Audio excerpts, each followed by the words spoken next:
This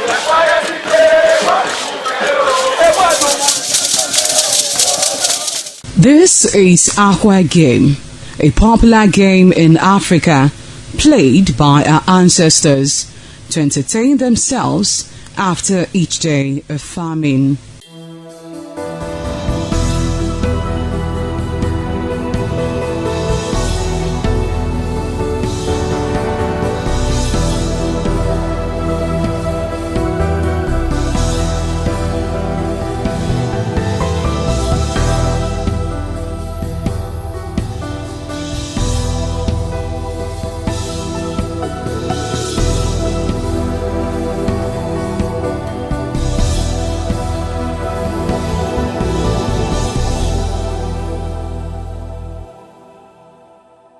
It is also relevant in our coronation in Africa.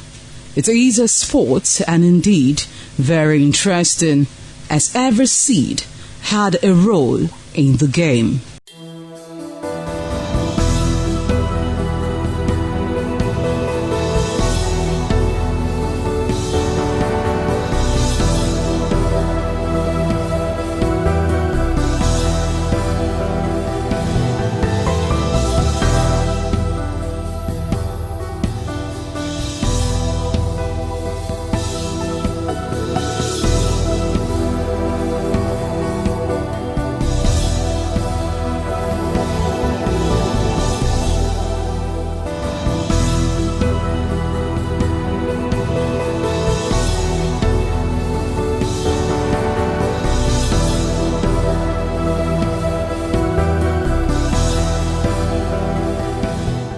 Playtime is 45 minutes per set.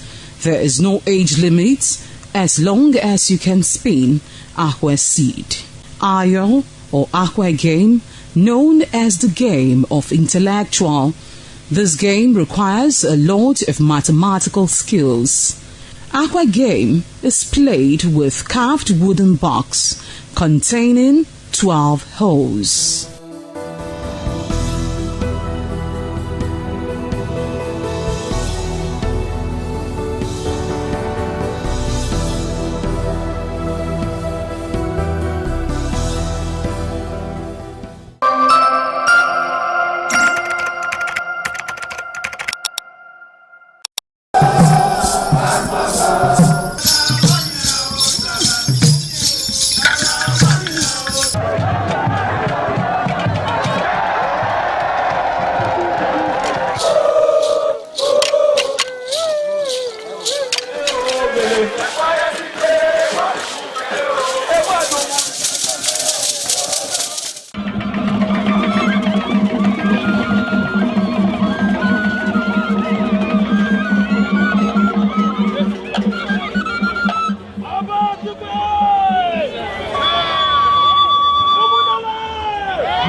Oṣòdì aṣáájú abẹ́rẹ́ tó pẹ́.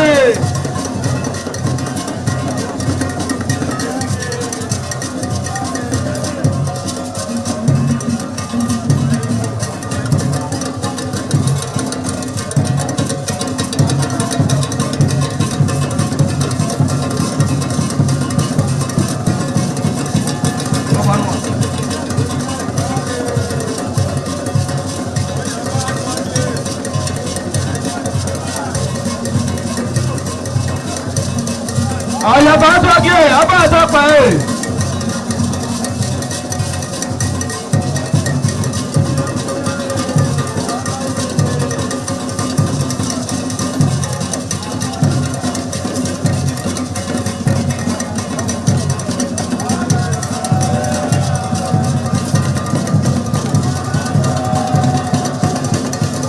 Àlàyé àtọ́kè abá àtọ́pẹ́ ẹ̀.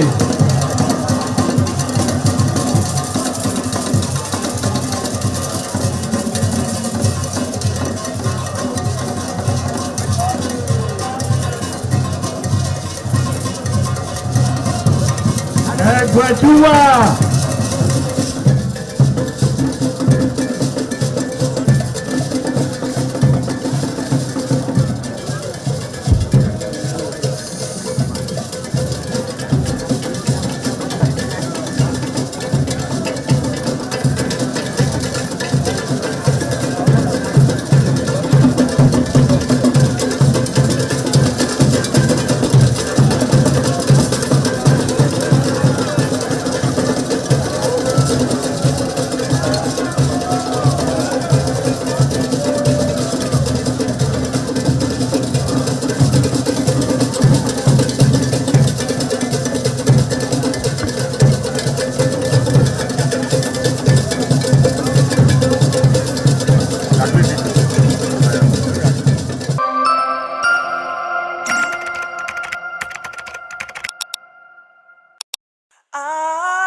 ITV, certainly the best.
It's always an exciting time to have you join us on the program Heritage with your sincerely, Oluije Oyikokai. Today on Heritage, we will be going to Benue State to go look at the Swange dance. Now, this dance is energetic, and when it comes to rhythms, it comes to music, it comes to dancing, and not to leave the drum beat. Yes, the Benue people, they are definitely ready for you today as far as culture and tradition is concerned. So let's go over to Benue State and look at Swange dance. Don't go nowhere.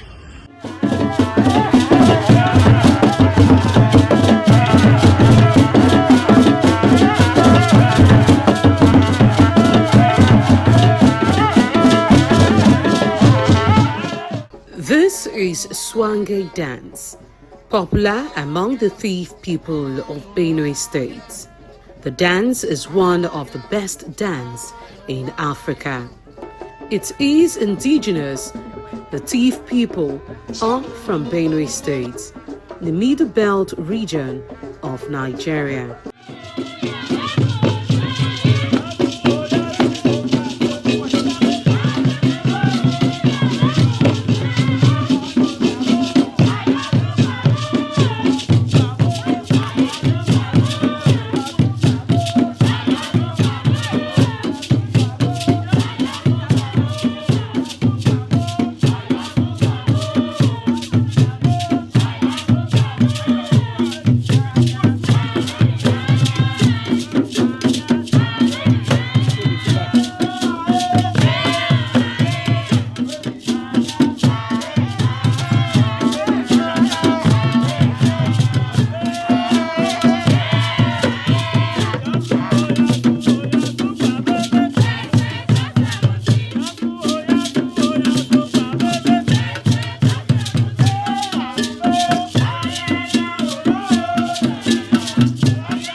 Swange dance originated in Benue Valley of Nigeria, Middle Belt region, blending cultural expression from the Tiv, Idoma, and Igala people, often called the boneless dance due to its fluid, rhythmic motions. It serves as a social, recreational, and celebratory performance. The Swange dance evolved as part of the rich cultural heritage of the Tiv people. Swange dance is characterized by slow rhythmic contortion that can accelerate on in tempo based on the agatia flute. The music incorporates a mix of traditional Tiv and Hausa instruments, driven by the agata flute or gido. The Swange dance are integral to Tiv culture, reflecting joy, community, and social solidarity.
Wonderful attire, wonderful display, and definitely an energetic one at that. We'll be seeing again next week for another exciting time on Heritage, getting you closer to your culture and tradition. That is what we know how to do best. Till then, do have yourself a blessed day and an exciting week ahead of you. Bye for now.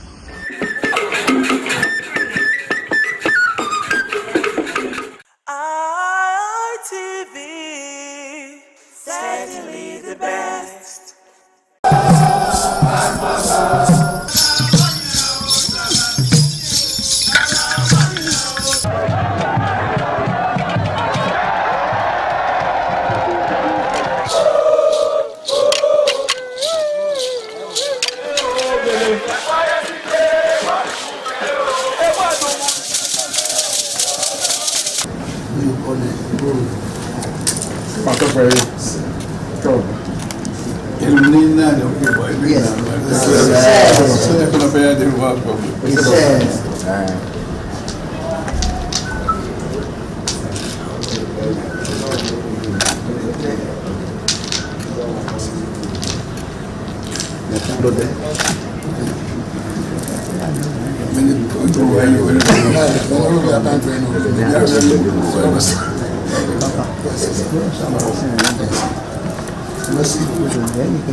Oh, my son, my dear. We say, oh, my dear. Oh, we're not here. Is that where I live? You not over. Yes. You not do so much. Yes, my dear. Where's it happening? Where's it happening? Oh, it's not here. Where's it? My dear. Is it?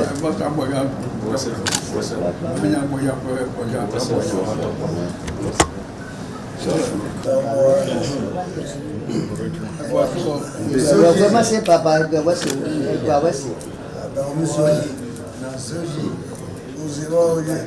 Ça m'a toqué.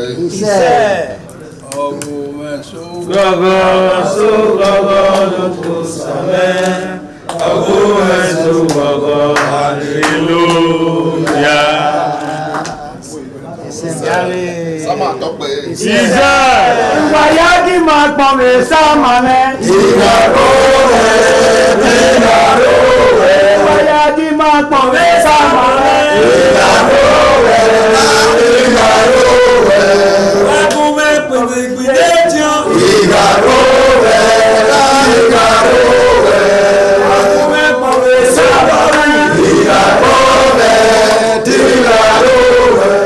The Esama of Benin Kingdom thanked the new Edion for visiting him and advised them to always abide by the rules and regulations of their new positions. The Esama urged them to indulge in what will continue to bring development and progress to the community. When I say it's your Edion, I wait to us and I know what I've ever said. Papa. Caliban was in a cocoa, that we said. Who paid you? Who paid you? Baba. Eko mwana sewa. Ewa ya lote nete dirwe ya sewa mabo. Awe huwe dine. Ejo wuhi. Ejo na wele. Ejo na pulu. Ejo na mnuri ya kwa ewa yola. Isewo. Bawe kwa ba. Ojo wuhi. Kaja de nena ya de wuhi. Bawe kwa de wuna mwono no mase wilo kwa yi.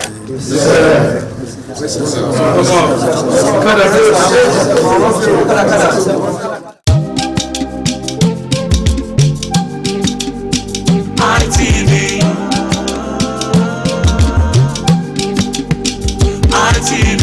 ITV, certainly the best. ITV, certainly the best. Hello and welcome. It's another wonderful Monday morning, and for the next 3 hours we'll be taking a deep dive into the twists, the turns, the ups and the downs of the current happenings in Nigeria and even globally. For this morning, we're going to take a holistic look at everything that has made waves in our social and political spaces. I am Chukwufumnanya Digwe. I'm going to be driving the conversation here in our Benin network centers. As you know, we do this across 3 network centers here in Benin, Lagos and Abuja, where we take a holistic look, like I did say, into all the happenings. From the recent proposed visit of the president to the United Kingdom, something that hasn't happened in 37 years. So as you know, that is supposedly supposed to be, you know, a historic moment for Nigerians. And we also have the issue of the Electoral Act Amendment Bill. It's just been a whole lot, and we're going to unpack it right here on the program this morning. We'll take a short break now, after which we'll continue with everything that we have in store for you. Stay with us.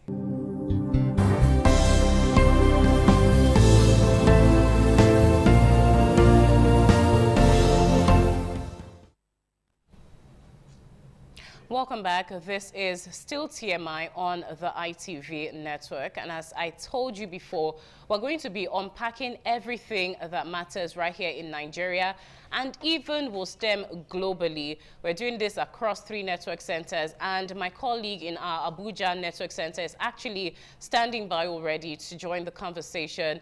Ikarata, a wonderful morning to you. How are you doing this beautiful morning, and how is Abuja? Well, a very great morning, Chukwufumnanya Adigwe. So much going on there in Abuja this morning.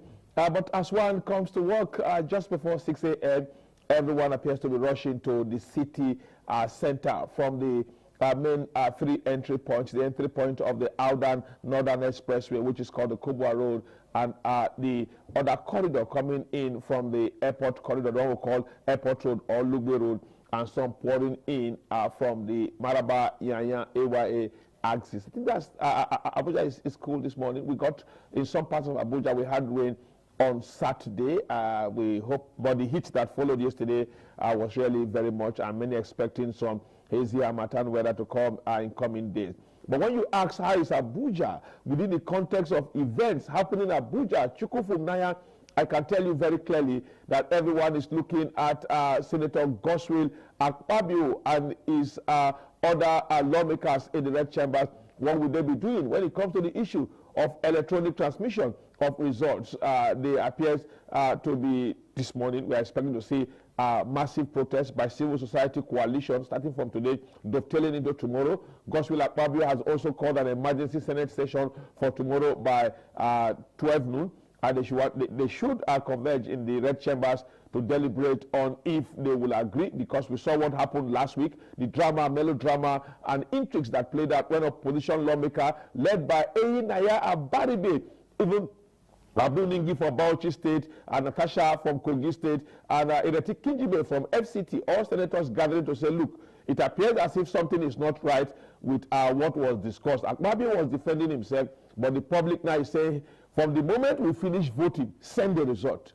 And they are struggling. We saw the drama that played out between Godswill Akpabio and former Senate President, Senator David Bonaventure Mark. When Bonaventure Mark told him the weekend, please just let the results go. Nigerians want that. I think we'll be looking at that particular protest that is expected. President Bola Tinubu late today, let me say early in the night, President Bola Tinubu met with the American general in charge of AFRICOM, and the villa celebrated that the American general for African Command was in the State House. They issued, they brought out some pictures.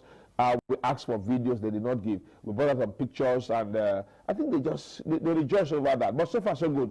Abuja is good, and all eyes are on what Senate will be doing, because that will determine the destiny of many persons how will result be transmitted, so that from when if Chukwu Funaya is voting from Benin or Atta is from Abuja, the result having been collected will be transmitted immediately, not one that they will carry the paper to local government secretariat, where it will be now be tampered with. Before they now go to state, it will be tampered with. Then they will now announce it and tell you, Chukwu Funaya or Atta or those in Lagos, to head to court, go to court, knowing that they have control over the court. Chukwu Funaya, I think that's a brief discourse from Abuja.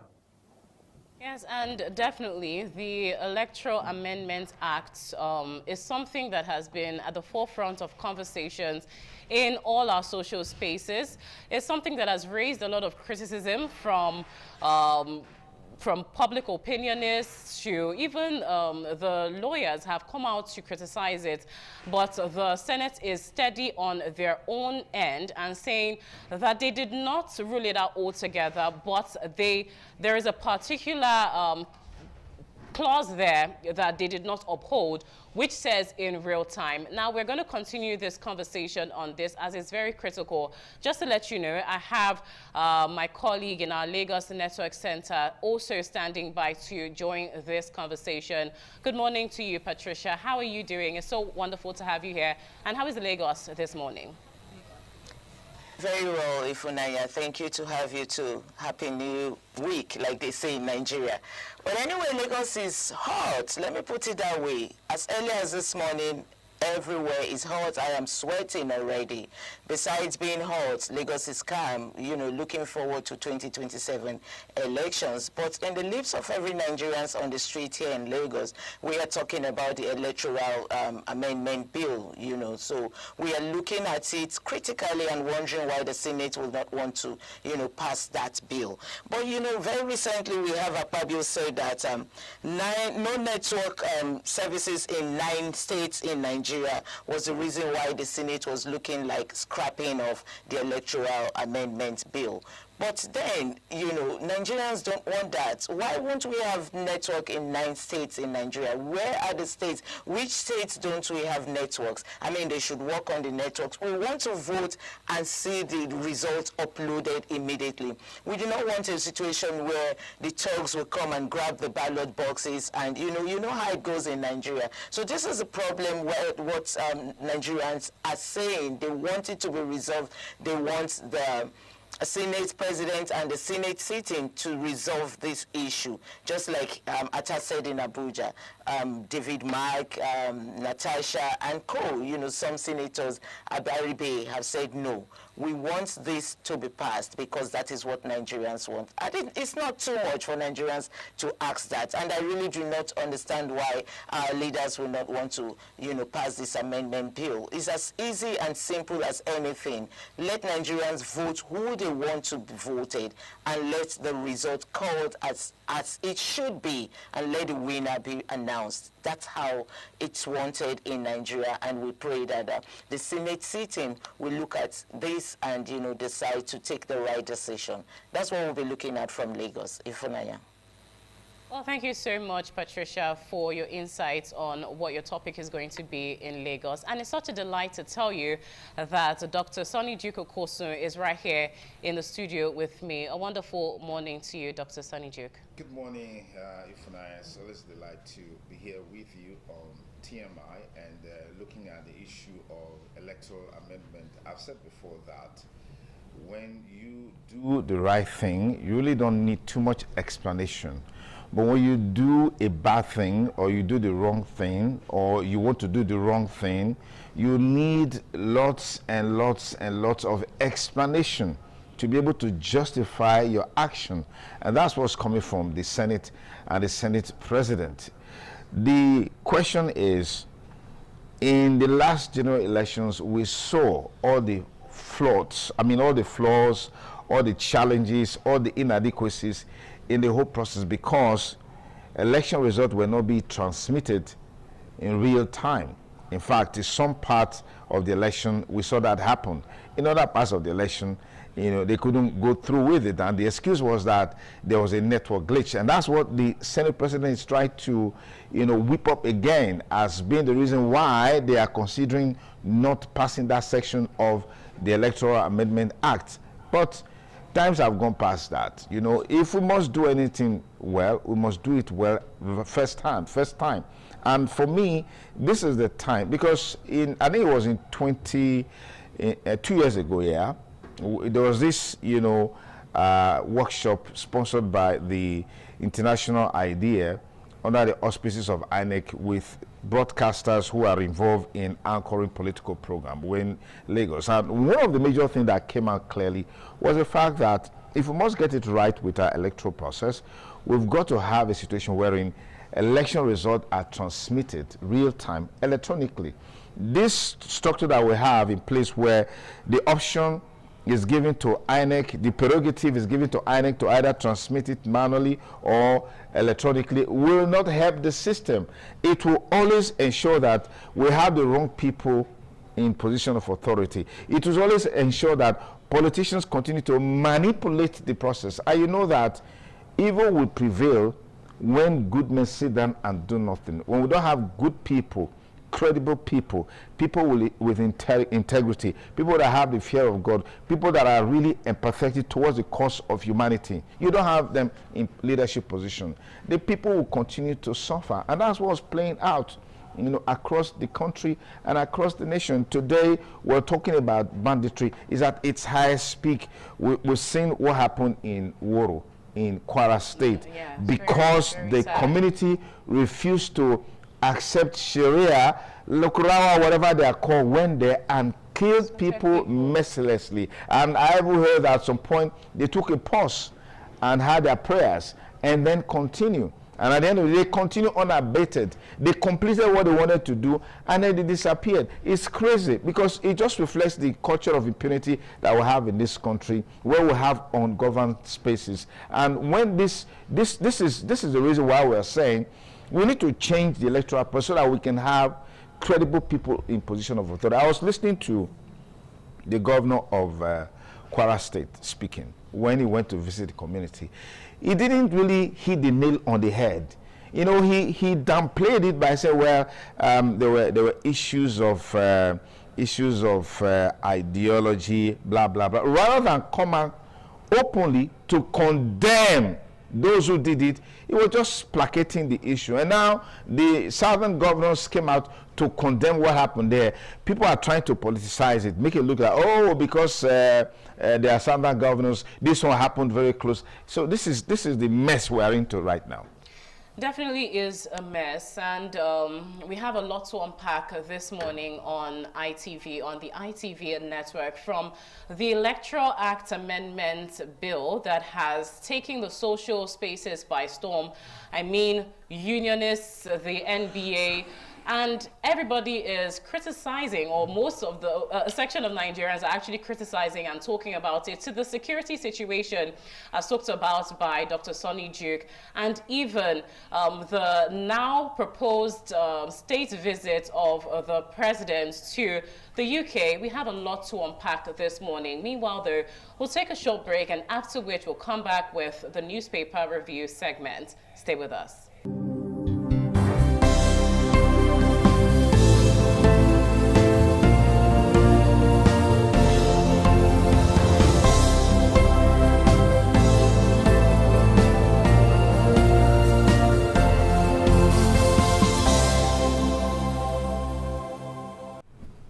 Welcome back, and thank you for rejoining us on TMI on the ITV network. And up next is our newspaper review segment, where we get to take a look at the headlines on our national dailies. We'll take a start from Vanguard newspapers. One of the major headlines on Vanguard says, manufacturers record 1.8 trillion naira on sold goods as demand slumps. Inventory surge contradicts official claims of economic recovery. It also says there, raw materials up 15.4% to 1.5 trillion naira. Nigeria's industrialization efforts weakened, says CPPE CEO. Rising costs, weak demand squeeze firms, and that is said by the CIS president. Also on Vanguard newspaper, a major headline is on the 2027 polls, how 3 southern senators blocked real-time results transmission, says sources. It says Senate bows to pressure to hold emergency sitting tomorrow instead of February 24. NBA worries over delay in Electoral Act amendments, says judicial interpretation key to credible polls. No mandatory e-transmission of results, no election, and that's said by the NLC. Also on Vanguard, another headline there says federal government's oil production data casts doubt over 2 million barrels per day 2026 targets. That's on page 26. Moving on, it says police arrest suspect over death of gospel singer, 3 others in Aja musical studio. Also in Vanguard, we have on page 27, Kanu orders cancellation of Monday sit at home. Now, these are the stories on Vanguard newspapers. Hopefully, we'll have our guest reviewer come up later on to talk some more on these stories. Yeah, we're hoping Dr. Dan Harafo, our guest reviewer for today, will join us shortly to give more insight into the top stories on the Vanguard newspaper. But let's go to the Daily Independent newspaper and see what the top stories are on the Daily Independent. And it says, manufacturing sector on path to recovery after years of headwinds. That's on the front page of Daily Independent. NLC threatens mass action over e-transmission of poll results issue. You find that story on page 7. Serap asks CCB to probe senators over Electoral Act amendments, tax reform bills. That story is also on page 6. Pension asset surge boosts part to 185 trillion naira AUM, 50% GDP share. All right. Pouring public funds into moribund refineries, economically indefensible. This is coming from Atiku. You get that story on page 7. All right. More on these stories, you find them on the Daily Independent. And it says, Senate holds emergency plenary tomorrow amid poll results transmission dispute. NLC is breathing on their necks, and so are Nigerians and civil society activists. All right. More on these stories if you get a copy of the Daily Independent. Yeah. All right, moving on to our next point of call this morning from Daily Independent. We have Daily Trust. Now, Daily Trust headlines there on the electoral bill, NLC threatens mass action. Same story. And now another headline there says 30 die, many injured in Kanu road accident. That's on page 7. Also on Daily Trust, U.S.-Nigerian travels dip amidst visa ban entry restrictions. Get to read all about that story on page 23. Moving on, another headline says, Woro killings expose Nigeria's rural security collapse. And that's said by Benga Hashim. You get to see that story on page 33. In more headlines, Uromi killings, Edo yet to pay compensation 11 months after. That one is on page 7. Also on Daily Trust, IPOB ends sit at home in Southeast. Another headline says reptiles take over FCT Health Center. Another headline on Daily Trust, attacks on police facilities kill 45 officers in 1 year. Now, those are the stories on Daily Trust newspaper. We'll move on now to our next point of call as we wait for our guest reviewer.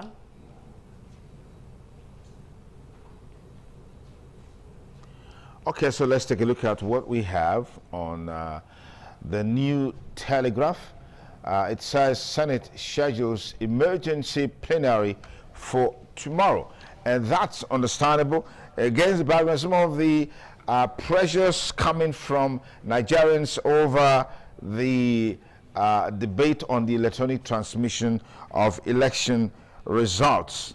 All right, so we're seeing a whole lot of pressure coming up, and we want to see how all of these will pan out ultimately against the background of what Nigerians are saying, and hoping that the Senate will do the needful by listening to Nigerians and doing what is expected of them. On the New Telegraph as well, you have CBN clears Bank of Industry to operate non-interest banking. And then 13% derivation. Oil producing states shared 1.60 trillion naira in 2025. Can we point to projects these monies were expended on across oil producing states in the Federation? More stories for you on the New Telegraph. Insecurity. Bogu Emirate can Muslim community beg Tinubu to end killings. And I'd like to take an excerpt on that story. Details you will find in page 4, 28, and 29. Demands military base in Aguara. Kwara. Bandits kill one in fresh attack. Edo suspected abductors arrested after taking kids to victims' hospital. Protect citizens' lives. Pope urges FG. More on these stories if you got a copy of the New Telegraph. Nnamdi Kanu orders cancellation of stay at home in Southeast. Manhunt for perpetrators. Wike versus Fubara. Recognition of godfatherism as part of democratic framework sets dangerous pattern. This is coming from Oguche. NNPC's admittance of Port Harcourt refineries on serviceable state belated, coming from Atiku. And 2023, why Orji Kalu won re-election while Tinubu lost in Abia by Reverend Ubani. More on these stories if you get a copy of the New Telegraph. Now, I'm particularly disturbed by the appeals coming from Bogu and Aguara community, where bandits seems to be having a field day. Yeah, they're having a field day. And the interesting thing is that until and unless maybe the deaths are in monumental proportions, like we've seen in Woro, in Kwara State, we don't tend to see some action be taken by those in authority to see how they can deal with those issues. Now, you can see those people now appealing. Yeah. I do have a story of concern in that particular paper, New Telegraph. Over the news, you keep hearing them say, now it's a recent thing, that the Monday sit-at-home has been ended by Nnamdi Kanu. I don't know what correlation that has, because last we remember it was the governor trying to put an end to the Monday sit-at-home. Now, why is it all over the news that Nnamdi Kanu has been the one to quell, you know, or put an end to the Monday sit-at-home? It's something that I don't understand. Were you the one who ordered the sit-at-home? Okay. Was it the governor who ordered the sit-at-home in the Southeast? The answer is no. It was Nnamdi Kanu who gave that order, and they enforced it through the mass attacks, killings, and all of that. So out of here, maybe out of some sort of sympathy towards the Biafran whatever, people started sitting at home. All right, so by the time the governor came out, after he had some consultations, engagements, and interactions, I was calling the people to come out. The people were still, to a large extent, waiting for the man who gave the order from incarceration to give a counter order before they were respected. So the governor just went ballistic, shut down the market where they were losing close to 8 billion naira on a daily basis, and all of that, which for some people was very undemocratic. It should have been more diplomatic in engaging the market, the traders, for that issue to be dealt with. So if Nnamdi Kanu is now in support of the cancellation of the sit at home is a big plus to the Southeast, because we have seen that in recent time what that has brought to the South economically in terms of the losses. Yeah. Okay, thank you so much for your disposition on that, Dr. Sonny Duke. And just to tell you, our guest reviewer, the HOD of Mass Communication Department at the University of Benin, Dr. Dan Eheraifo, is actually standing by already to give his own insights on the headlines we've taken so far. A wonderful morning to you this Monday morning, Dr. Dan.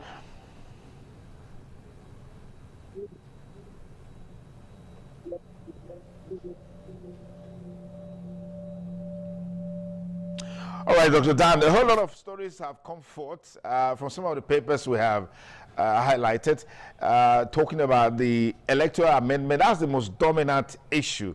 And we hear the Senate is hurriedly calling for a plenary tomorrow, even though they had proposed to resume, at a later date. What do you make of the energy around the real-time electronic transmission of results? Thank you. One will wonder why the Senate President will not come out clear with information regarding the electoral bill. If you follow the trajectory of this bill, when the bill was passed, so to say, there was an information that it's going to be electronic transmission of results real time. Another perspective say it was transfer of results. And the third perspective was that the way it was in the 2022 electoral is the same way it is. So what created this gap is poor information management on the part of the Senate leadership. That created this gap. You recall that some group of senators came out to say, this is what we passed, contrary to what the Senate President is saying. So in the House of Reps, some of the discussions you had with the Senate is not what the House of Reps passed. So there is a discrepancy between what the House of Reps passed and what the Senate passed.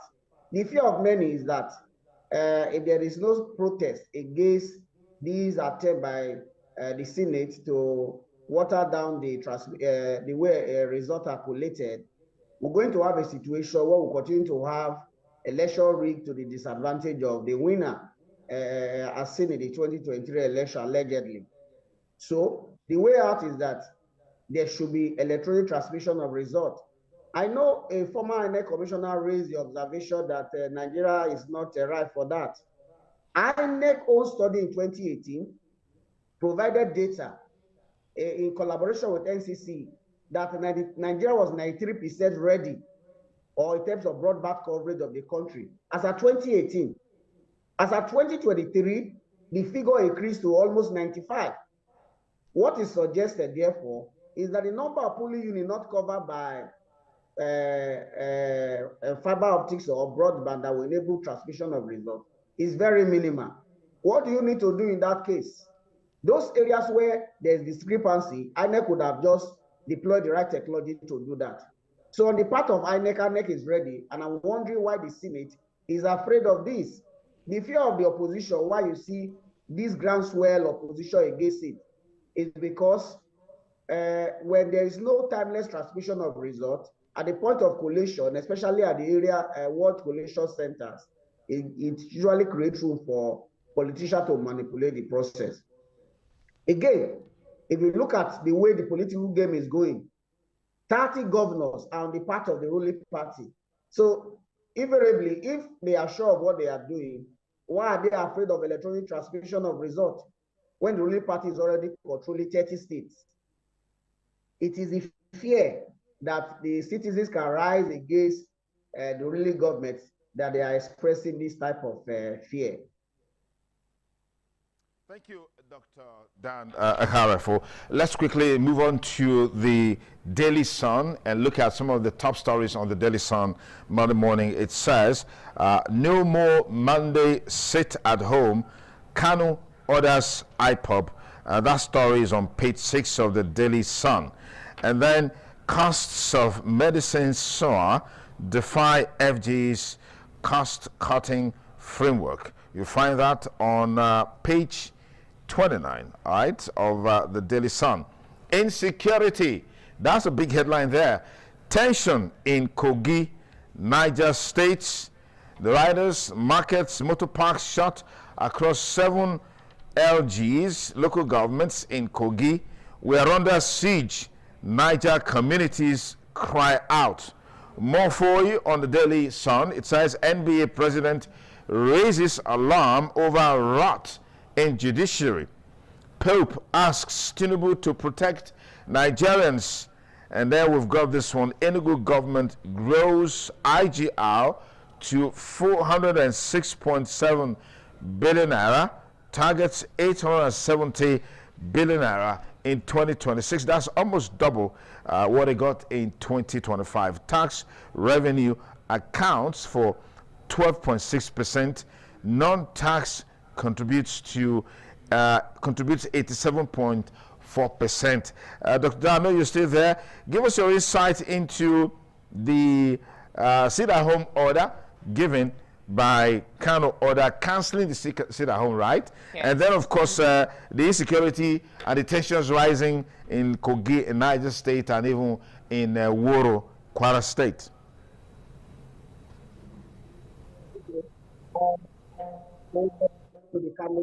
He did both decision to tell his people or his men to stop the violence against his own people. You recall from when the sit-at-home order was declared almost about 7 years ago, you can imagine the humongous amount of money lost to this sit-at-home and the number of persons that have been killed, especially those who disobey the order.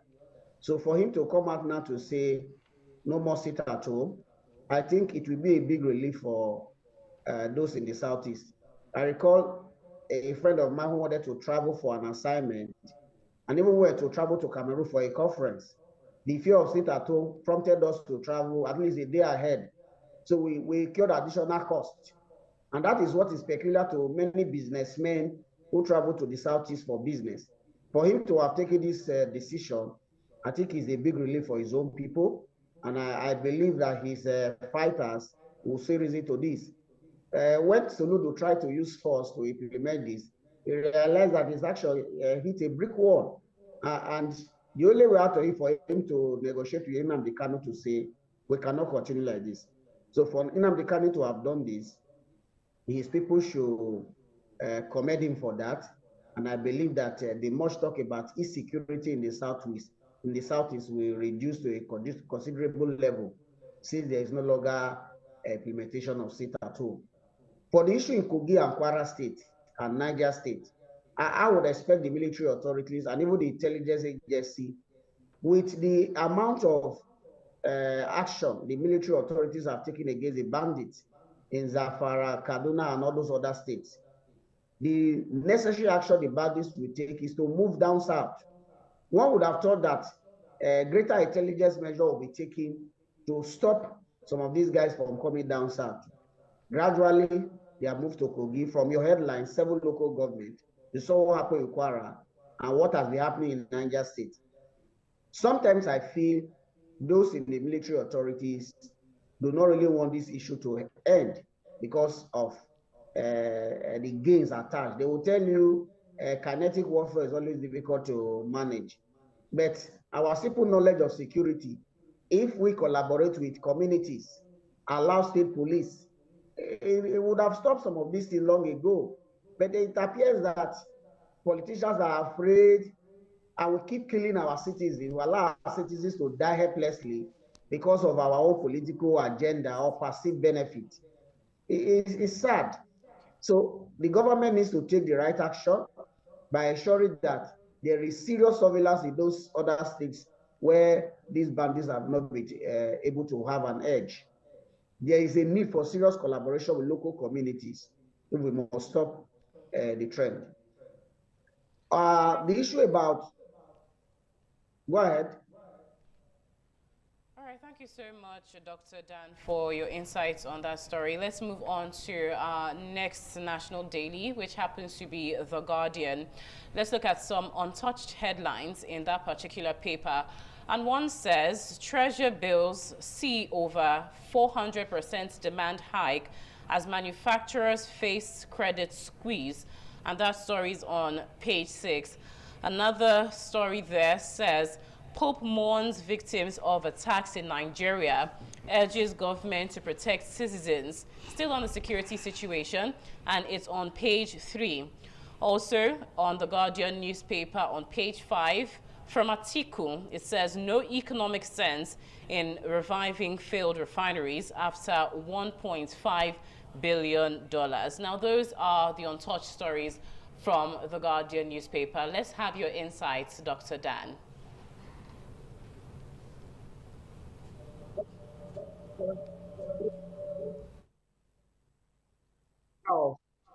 Of the income of the average Nigerian cannot buy anything in the market, really. So as manufacturers are turning out goods into the market space, you realize that very many persons do not have the resources to buy this material. So you realize that there will be a cash squeeze in that sense. So government microeconomic policies are working in a sense. If you follow the exchange rate, the dollar has come down to less than 1,400 at the official rate. But because we have not gotten our microeconomic policies right, people do not have the capacity to buy. So the implication is that the manufacturers will continue to have credit squeeze because you manufacture and people cannot buy. You will not have the cash to do more production. That is the reason why you have that challenge. If you consider what many observers have said about our state of security in Nigeria, we have succeeded in creating a situation where it's like we are looking helpless. I do not think we cannot solve this problem. We can solve this problem if the will is there. The Pope urging the president to protect the life of our citizens is like begging the question. The governors, the president, or those in positions of responsibility have the responsibility to ensure that there is security. You recall that when the killings were very high, there was this mad rush to get the state police issue resolved. But when the thing appears to be going down in those states where there were very volatile to security issues, the talk about it has reduced again. This is the nature of the Nigeria state. We don't take anything serious. And that is why we continue in the same cycle and people keep complaining about the same thing again and again.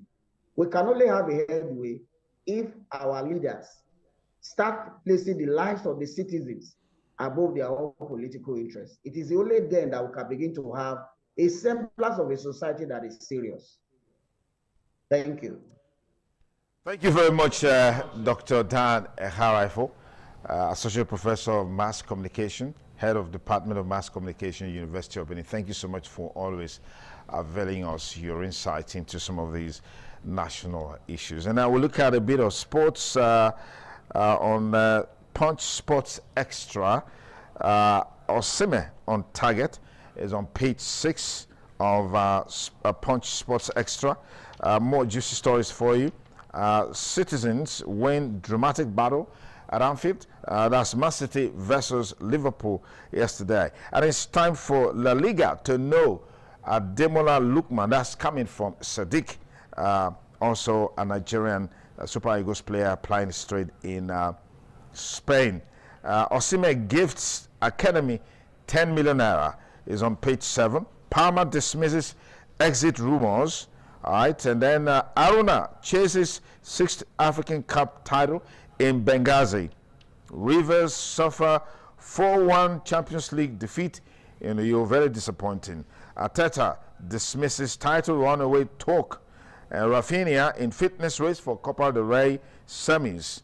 And Chelsea battle Arsenal for 90 million euros Alvarez. And now we've got a man like Aaron Victor Osimhen there. Why are you guys not looking the way of Osimhen?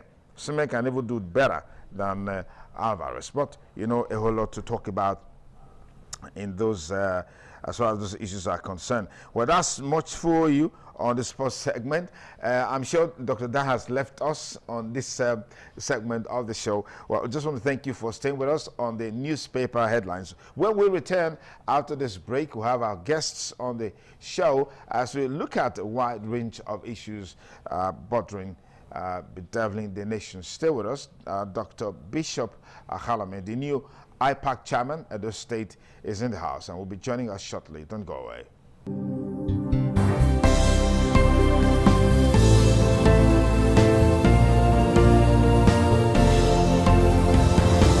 Many thanks again for rejoining us on the program TMI on the ITV network. I'd like to welcome very especially the Edo State Chairman of Inter-Party Advisory Council, IPAC, Dr. Bishop Akhalame. Thank you again for finding time to be here again. Thank you. Good morning, Duke Okosu. Okay.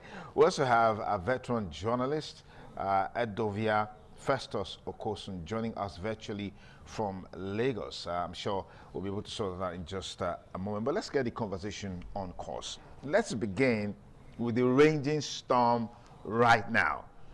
You have been in politics for such a long time.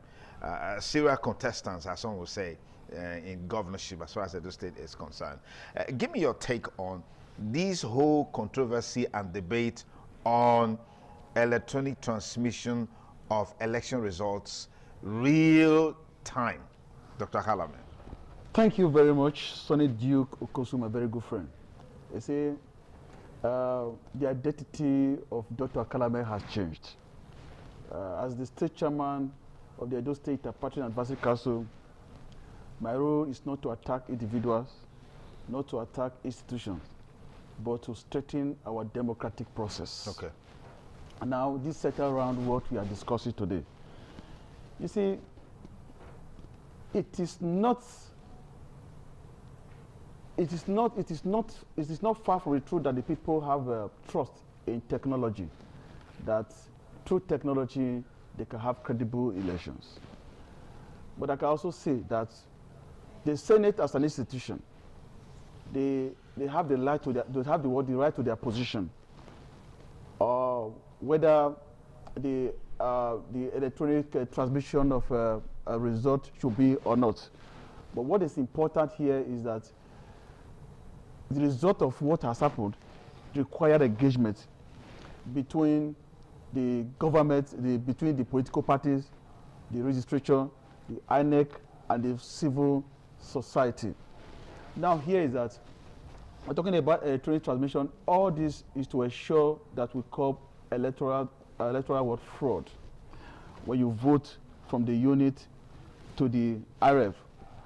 But you discover that even there are some remote villages that have already have stakeholder meetings with the INEC, that it will be very difficult. They do not have the network to transmit such a result. But what is important is that what this have been the provision of this has been approved by the registration, that will not give confidence to the public about the electoral process, that our vote will count, that what transpires in the unit is what is the result we are going to see in the IREF. But if we turn around the other round, that the Senate has not been able to approve that provision of the electronic transmission of such result, what is required is constant engagement, and it must be very constructive. Okay. Because even when they have taken that decision, they must have to come to the public interest and the best international standard. Okay, I'll come back to you, Dr. Bishop Akhalame, because some of the perspectives shared now for some people, they are very political. And you said this is the result of the new office that you occupy. Is this office for the people, or it's anti the people? Is this office for people-oriented policies or not? We'll find out in just a moment. Let me get my guest on board, Edovia Festus Okosun, is a journalist, a writer, and a businessman, and is joining us virtually from Lagos. Thank you so much for joining us. What does this portend for 2027 and our electoral process? Because this has been an ongoing issue, and we've had discussions, conversations, engagement on it, and the consensus of opinion is that if we go the way of real-time electronic transmission of results, we'll take away some of all these shenanigans that we have in the electoral process. What are your thoughts? Good morning, all.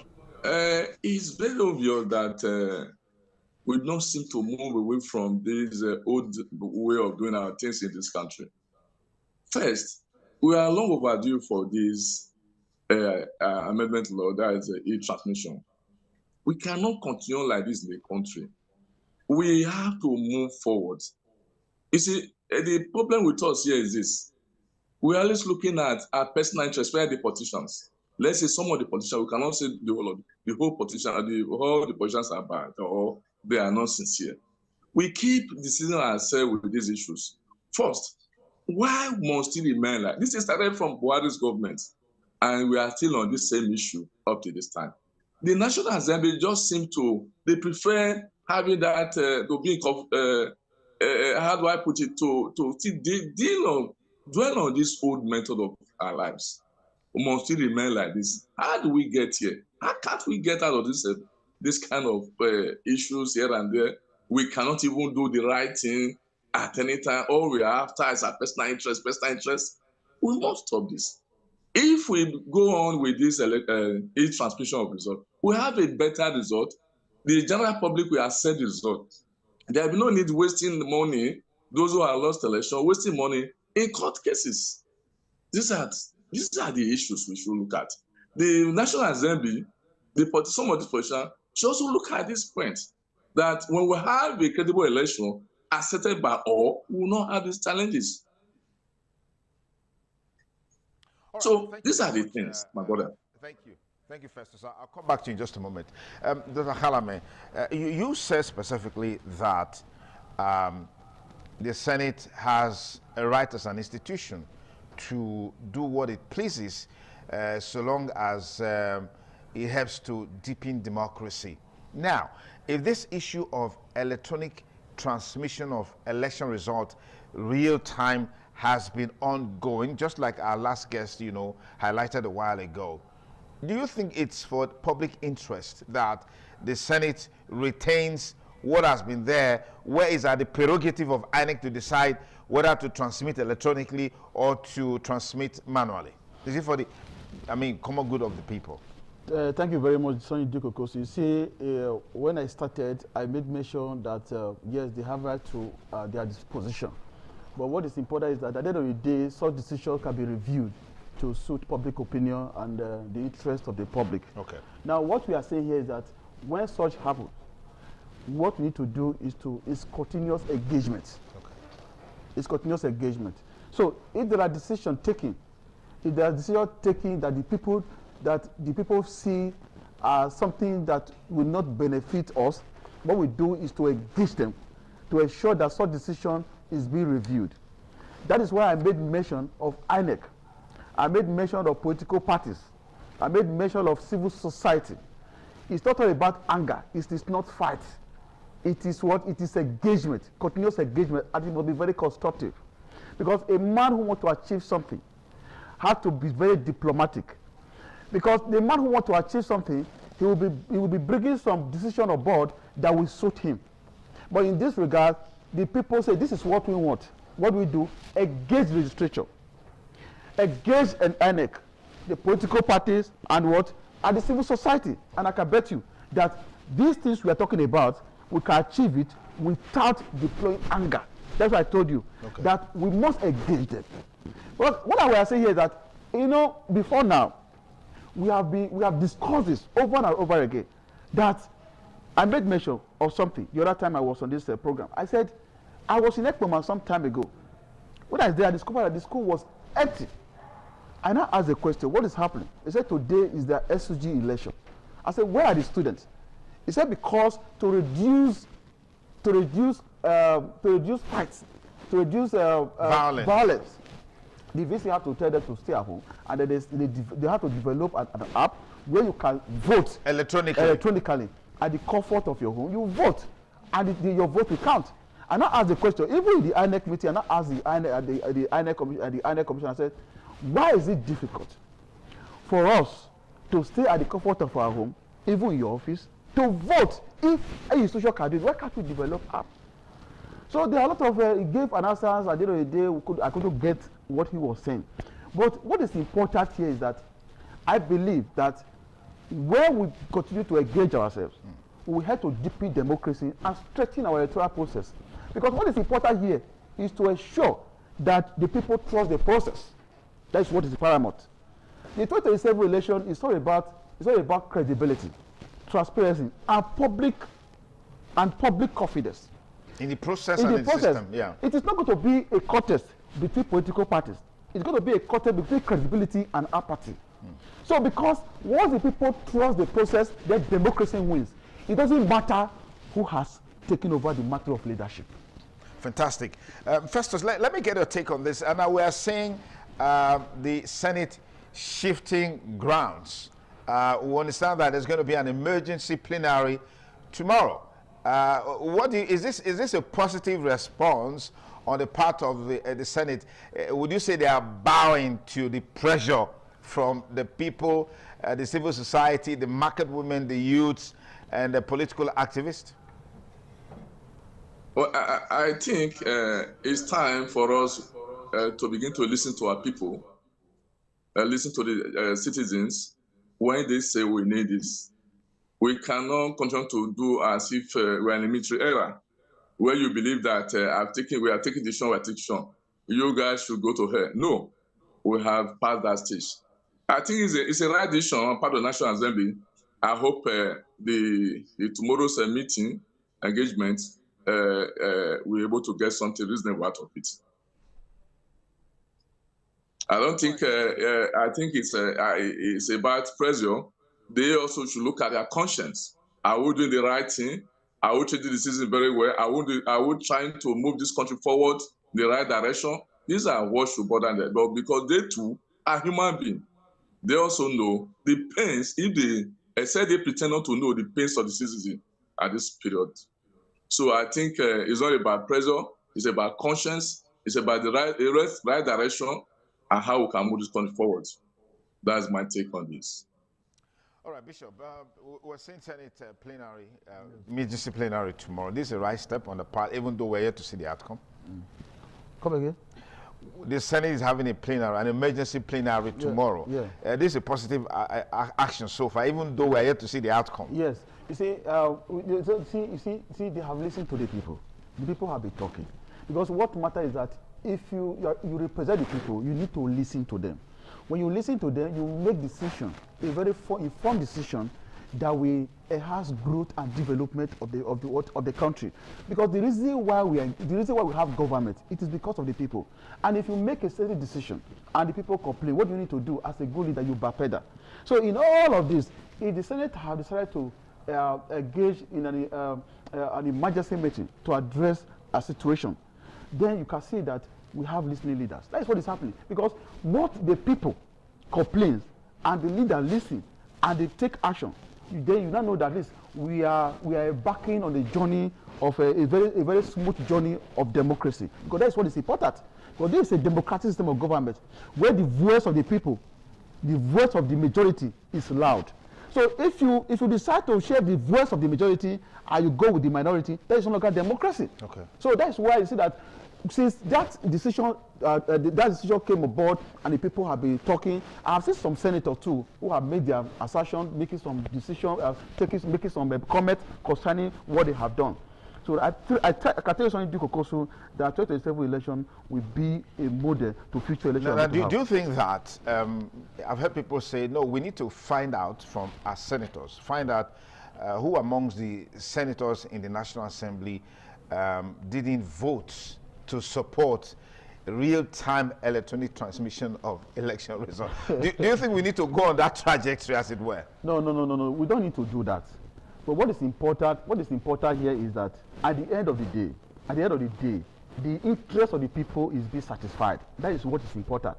Because in the coming elections, if we must reduce apathy, we have to ensure that we do some reforms. Like I tell people, I say, reform is not accusation of what has happened in the past. It's an investment in the future. So it is continuous. So what we cannot get right now before 2027, that doesn't mean that we will not get it right before the next election. So what we need to do is keep engaging ourselves to see how we can get this right. Things will get better in this country. I can tell you that President Bola Ahmed Tinubu is a product of our electoral process. And I believe that he will continue to see how he can build on that electoral process. I can tell you that a good leader is not a leader that would destroy our institution, but a leader that would help building the institution. It's not an institution that you want that make you a good leader, but the one that you build. Okay. And I believe that the Tinubu I know and the president will help to strengthen the electoral process, which has given him opportunity to become the Nigerian president. If you just join us, it's still TMI on the ITV network. We'll take a quick commercial break. When we return, we'll be talking about the challenges that are bedeviling the country at the moment and the action taken by leadership to address those challenges. Chief among these challenges, of course, is the issue of insecurity. From Benue to Plateau to Katsina to Zamfara to Kaduna to Kano to Sokoto and to Kwara, the story remains the same. And the big question is, who is next, or which state is next, which community is next? The latest being the Woro attack, in which over 75 people were slaughtered by Islamic terrorists. And there's been a huge condemnation across the country. We'll talk about all of this when we return. Please stay. And now let me take you to Lagos, where we begin our conversation on the state of insecurity in the country right now, and efforts being made to douse this tension and, of course, address this issue. Is government doing enough? I don't think so. But maybe Festus, our guest from our studio in Lagos, can talk to us about it. Festus, thank you again for joining us on the program TMI on the ITV network. The challenge, the menace of insecurity has been ongoing for as far as I can remember. But just when you think that the issue is coming down, particularly with the U.S. strike in Sokoto State, and then we saw what has happened in Woro, and of course other states, other communities, particularly in Niger State, are begging and appealing to the government of the day to come to their rescue. Is it always like we want to wait and see a situation wherein the numbers are large, the number of killings, the number of people slaughtered, there are so many before we take action? What do you make of this trend, and how do you think this, will be a major talking point in the build-up to 2027 election? It's quite unfortunate. The killings is becoming something else. By the time you feel that maybe we are getting out of these challenges of insecurity in Nigeria, from nowhere you see that it will be becoming something else. I think with the U.S. strikes, that was last December, we thought that could bring a kind of relief for the people of this country. Unfortunately, it's not working. But I think the U.S. military needs some time to also study the environment to see how best they can handle the situation for us. I think we did not start early. The government did not start early. They felt they could handle it on their own by the Nigerian military. But I think they are trying. They have done so far. But the fact remains that, for instance, the one that happened in Kwara State, they said for 10 hours, these guys operated for 10 hours. For many hours, for hours, they did not see the military to come to their rescue. This is quite unfortunate. And we cannot really continue like this. I say, one again, the first we should look at sincerity. If we are not sincere, there is no way we can get this done. The problem with us is that everything is politics in this country. We want to benefit, even if people are dying. That's what pays me most. Money making. If you are somebody that's taking care of those areas now, they want to make money out of it. They want to play politics with it. For the 2027 election, I think this might affect them. We don't know what's going to happen eventually. This might affect election of 2027 election, next year election. But I must have to go back to this insecurity in Nigeria. It started some time ago. We'll be trying to see how we can resolve, the government can resolve it. But each time they want to do this, one or two things will come in. Like I said earlier on, insincerity, the problem with this whole thing. Some will tell you that after all, everything is business. Some will tell you that where is let's try and see how much you can make from this whole thing. But that has been the problem of this country right from when the country became Nigeria. We have never been sincere with ourselves. Number one, we want to make money from every angle, whether it's genuine or not genuine. These are the problem of this country. Now, let's even ask this question. Are we actually, the fund, as the fund actually getting to the ministry, is this fund actually being utilized for the purpose? These are the questions we should ask ourselves. We should be sincere in all do. That's really where we can move this country forward. All right, thank you very much. I'll come back to you in just a moment before we conclude. Dr. Halame, yes. We're here now. The insecurity issue, of course, didn't start with this present administration. And there were a lot of talks when the late President Muhammadu Buhari was in the saddle. Oh, because he's a Fulani man, he's a Muslim, there's this sort of sympathetic disposition of his government towards these people and all of that. A new man has been in the saddle for maybe close to 2 years now, but this has not, has not simmered down.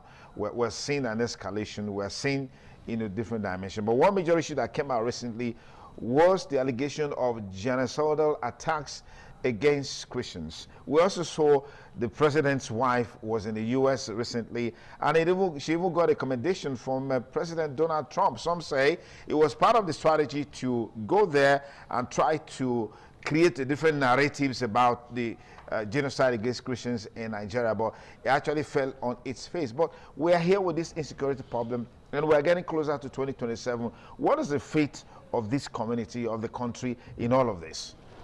Thank you. You know, in Nigeria, we politicize everything. Everything is politics.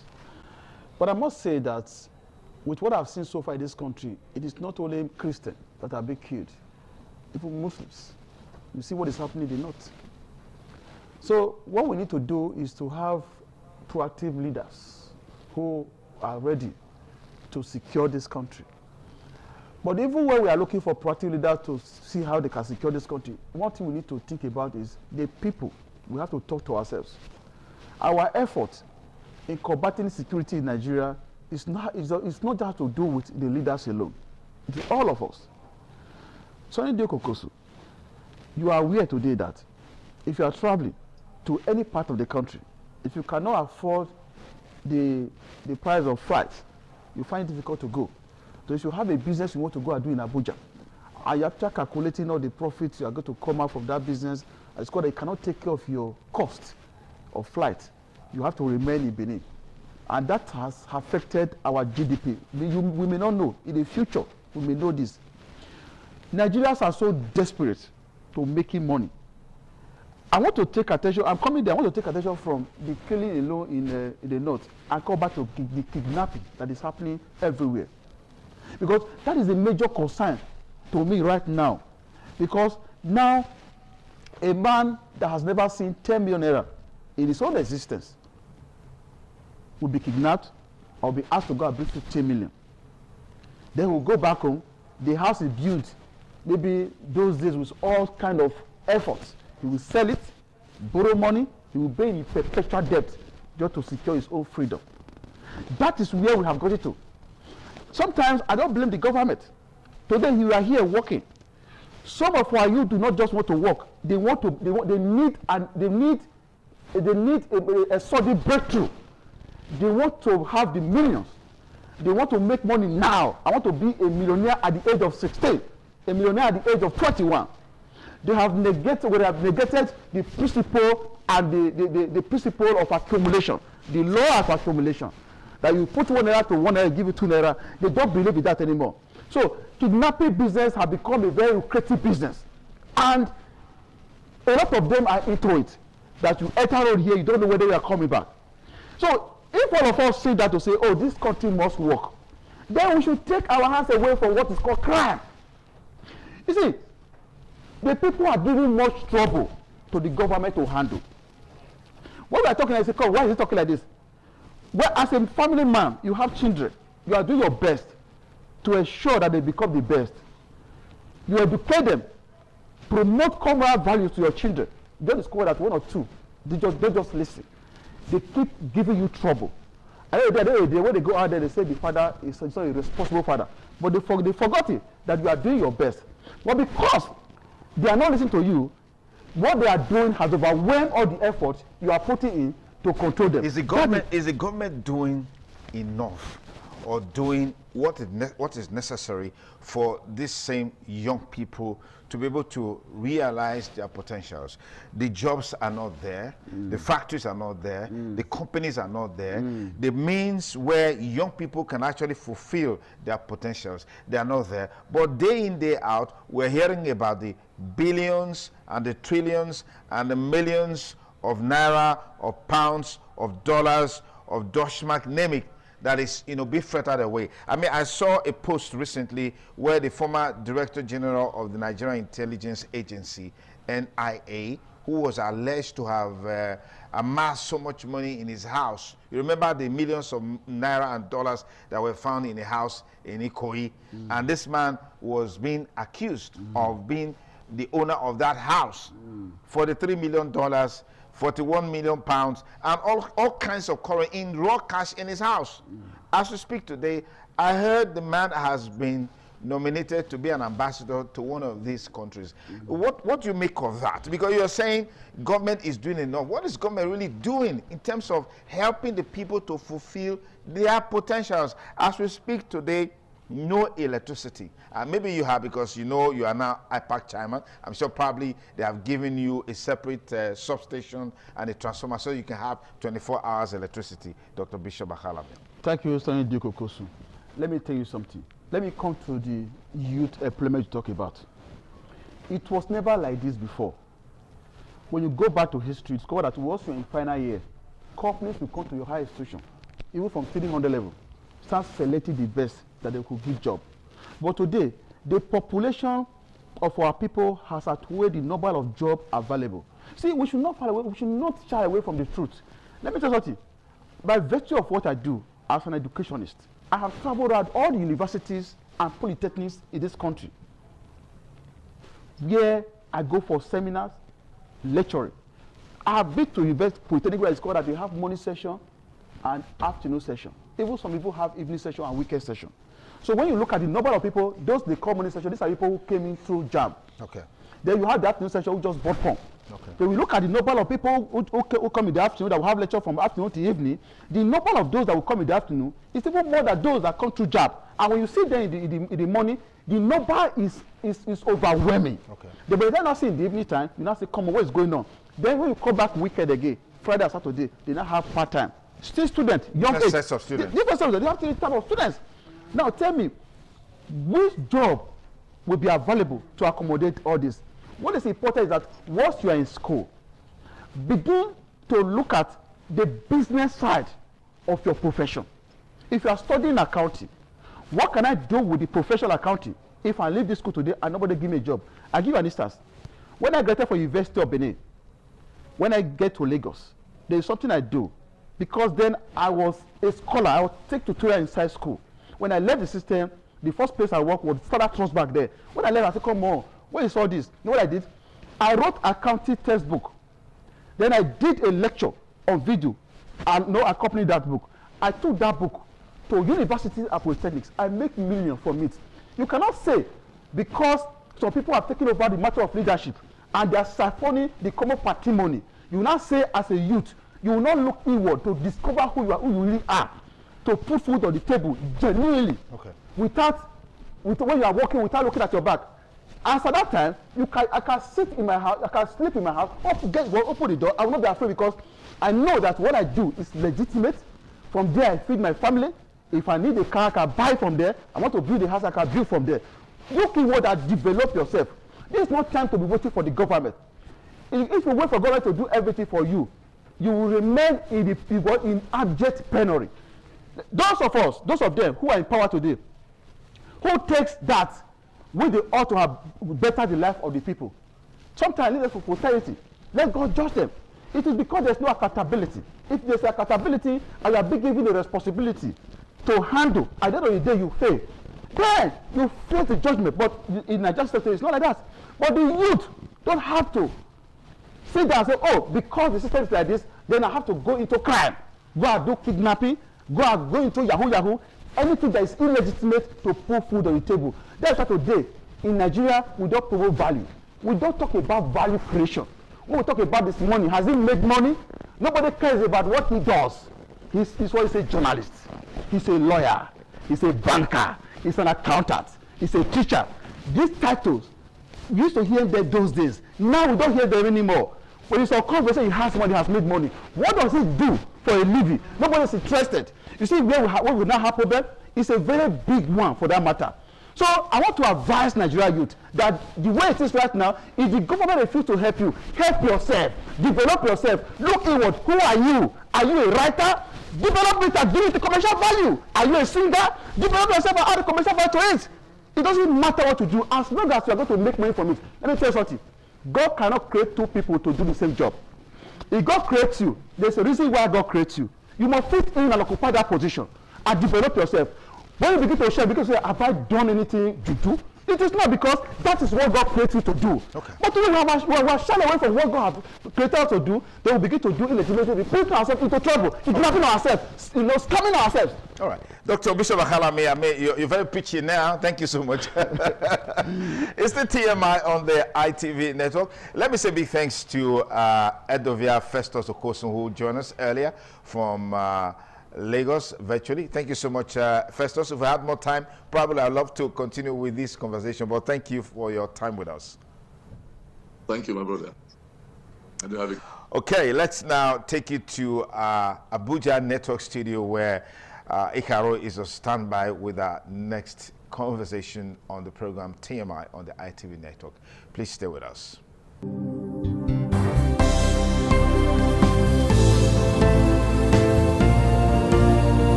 Okay, thank you so very much for staying with us. The program is this morning on ITV, broadcasting from our Abuja Network Center here at Mpape, district of the nation's capital city. My name is Ikaro Atah, and Dr. Sonny Dukokosu was discussing. And when you discuss on state of the nation, you know certainly that there is much to talk about. Yeah, Nigeria is waking up to be discussing electoral matters, but we should not forget that many of our kinds were slaughtered in Kwara State. And even in the mix of that, while we were lamenting that massacre that took place in Kwara State, we got another one on Sunday when one person was also killed. That is still fresh in our mind, and Nigerians are waking up again to ask the question, why can't we transmit results?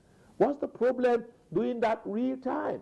We ask our aides as parliamentarians to send us text messages, and they send those messages real time. We ask our secretaries to quickly send us memos, and they send those memos either for vetting or for signing or for whatever. They send them in real time. How come now we're talking about election results, and the question is we can't get those results transmitted real time? What's the problem? Some of the argument is there are areas where we don't have network. 9 states have network challenges in some areas. Can we, because of those 9 states, ignore the other, or should we go ahead, work with 27 states, even those 9 states, work with their metropolis where we got these networks already, and find how we can manage what happens in some of the suburbs? These are big questions. Many persons are asking the Senate. Why trouble yourself? Why can't we just bend and do the right thing? Yesterday, at the weekend, we saw former Senate President David Bonaventure Mark coming forward to tell Godswill Akpabio, the incumbent senator, that please just put that in the law. But you sat there for 8 good years. You never knew that it was apt for us to actually transmit results. All the drama, all the melodrama and everything went on. But today, you appear to be more of an activist, telling Akpabio, do the right thing. And we just hope that Godswill Akpabio will not also sit tomorrow when he is out to start to tell the next Senate president, please do the right thing. Nigerians are eagerly waiting. We got the FCT Area Council election coming on board, and many persons are talking about that here in the FCT. Not so much of campaign, not so much of campaign. The PDP appears to be like a political party in intensive care unit. It will survive or it will die is a question that many are discussing. The Labour Party have been in and out of court severally. The new baby in the block, the ADC, appears to also got 1 or 2 litigations here and there. So much mixed controversy. The only party standing now is the APC. And most of the PDP incumbent chairmen have moved into the APC where they got tickets to run. So at this time, we want to start our conversation. We are waiting for our guests to come, but if not, then we can start by discussing with Comrade Gerard Kachi. Let's know his thoughts and on what is on the FCT election, as well as the issues surrounding the transmission of results. But we'll start with the area council election to get his thought on those ones. After getting his thought, then we must always ask about the Senate. And hello, Comrade Gerard Kachi. Very wonderful morning. Yes, a very good morning to you. Thank you for having me. Okay, quickly, let's get your thought on. Let's start with the Abuja Area Council election. Although many persons want to hear about the issue of the Senate, the Electoral Act Amendment Bill, tomorrow's emergency sitting, today's multi-sectoral protest, and all of that. But let's look at the FCT Area Council election. Are you not worried that we are not seeing so much of political activities, even with the election bill for this month? You know, the template or the module or the zeal with regards to preparing for election is already being derailed or delayed by the body language act or on act of the National Assembly.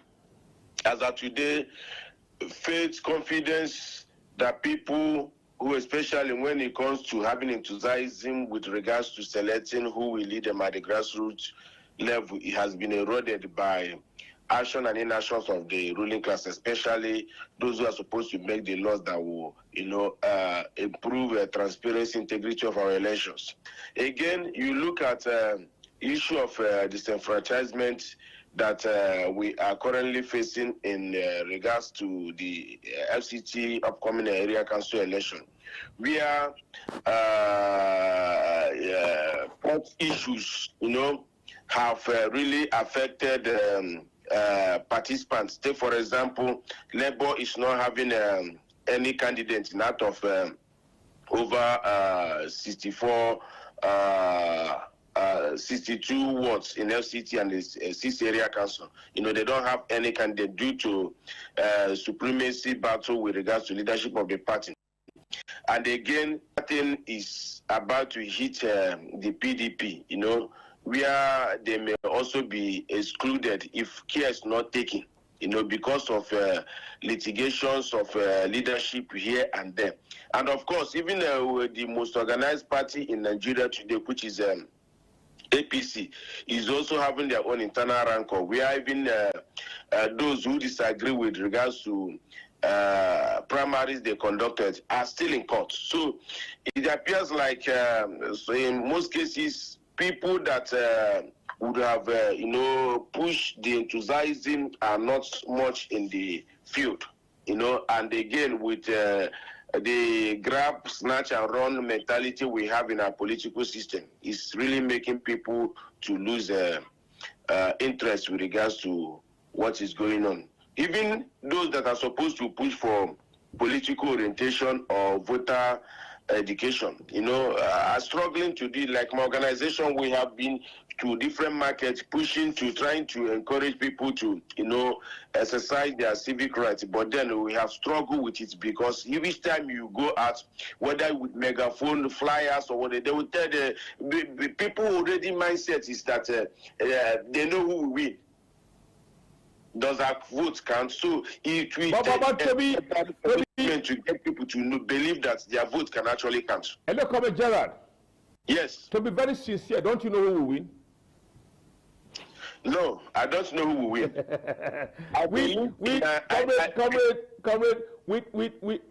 With the other parties, judiciarily, in quote now, somebody said judiciarily under attack or dead. Can't you be a political prophet to say with all of these ones struggling in judicial battlefield to survive or to die? Karo, you are trying to boss me to a corner and... we are all in a corner already. Are we not in a corner? You are throwing even more than a jump question. Honestly speaking, if you look at antecedents, apart from deliberate and willful sabotage of 2023 general election by electoral umpire, citing technical glitch, which person like me, my organization, do not believe that, because that same day that election was conducted, National Assembly election was conducted at the both Federal House of Representatives and the Senate, as well as the President. So it means that 3 elections were conducted, and at the same polling unit, the same point, results were transferred in real time. All the National Assembly results. And we saw how it staggered. Lower parties that you want least expect to make it to the National Assembly actually made it to the National Assembly. You understand? Yeah. Even though that over 70% of them have defected to the ruling party. Whether they were coerced or influenced, we don't know about that. But then we saw the outcome of the election. And that would have contributed. If possibly that even President Bola Ahmed Tinubu would have won that election. But that integrity, that credibility, that was, tainted with what kind of language that is not too good to hear, technical glitch.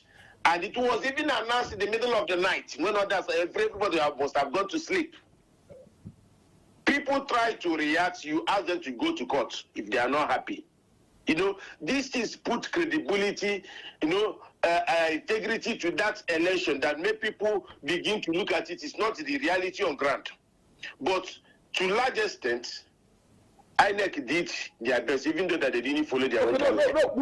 No, Comrade, you're taking me. Let's a little look at the FCT. When we are done with the FCT, we'll look at, I'll ask you about the issue of the Electoral Act Amendment Bill. Let's look at the FCT. Now, with the state we are in, the FCT, can we say that INEC is prepared to conduct a free, fair, they did mock election last Saturday? And that mock election is to test run, testing the microphone, trying to find out if the material they will be deploying is set, like the beavers and what have you. So I think INEC is set, and over the years, elections conducted in FCT, organized by INEC, have shown that they really try with regards to credibility, integrity of the outcome. Take, for example, it was here in FCT that the election was conducted, and we saw the likes of Apoga winning in Kwakwalada. You see the parties that you least expect to win elections, they are winning elections. And come 21st February, I will not see anything different. Different parties will win from different wards and local governments. So I think INEC is really prepared, and the result that will come out will reflect the will of the people. Okay, let's look back. From now to that period, are we hoping to see any system? Hello? 1 minute. Go ahead. My organization will be observing them as well, because we are accredited domestic observer in that election. So, of course, we'll be giving you guys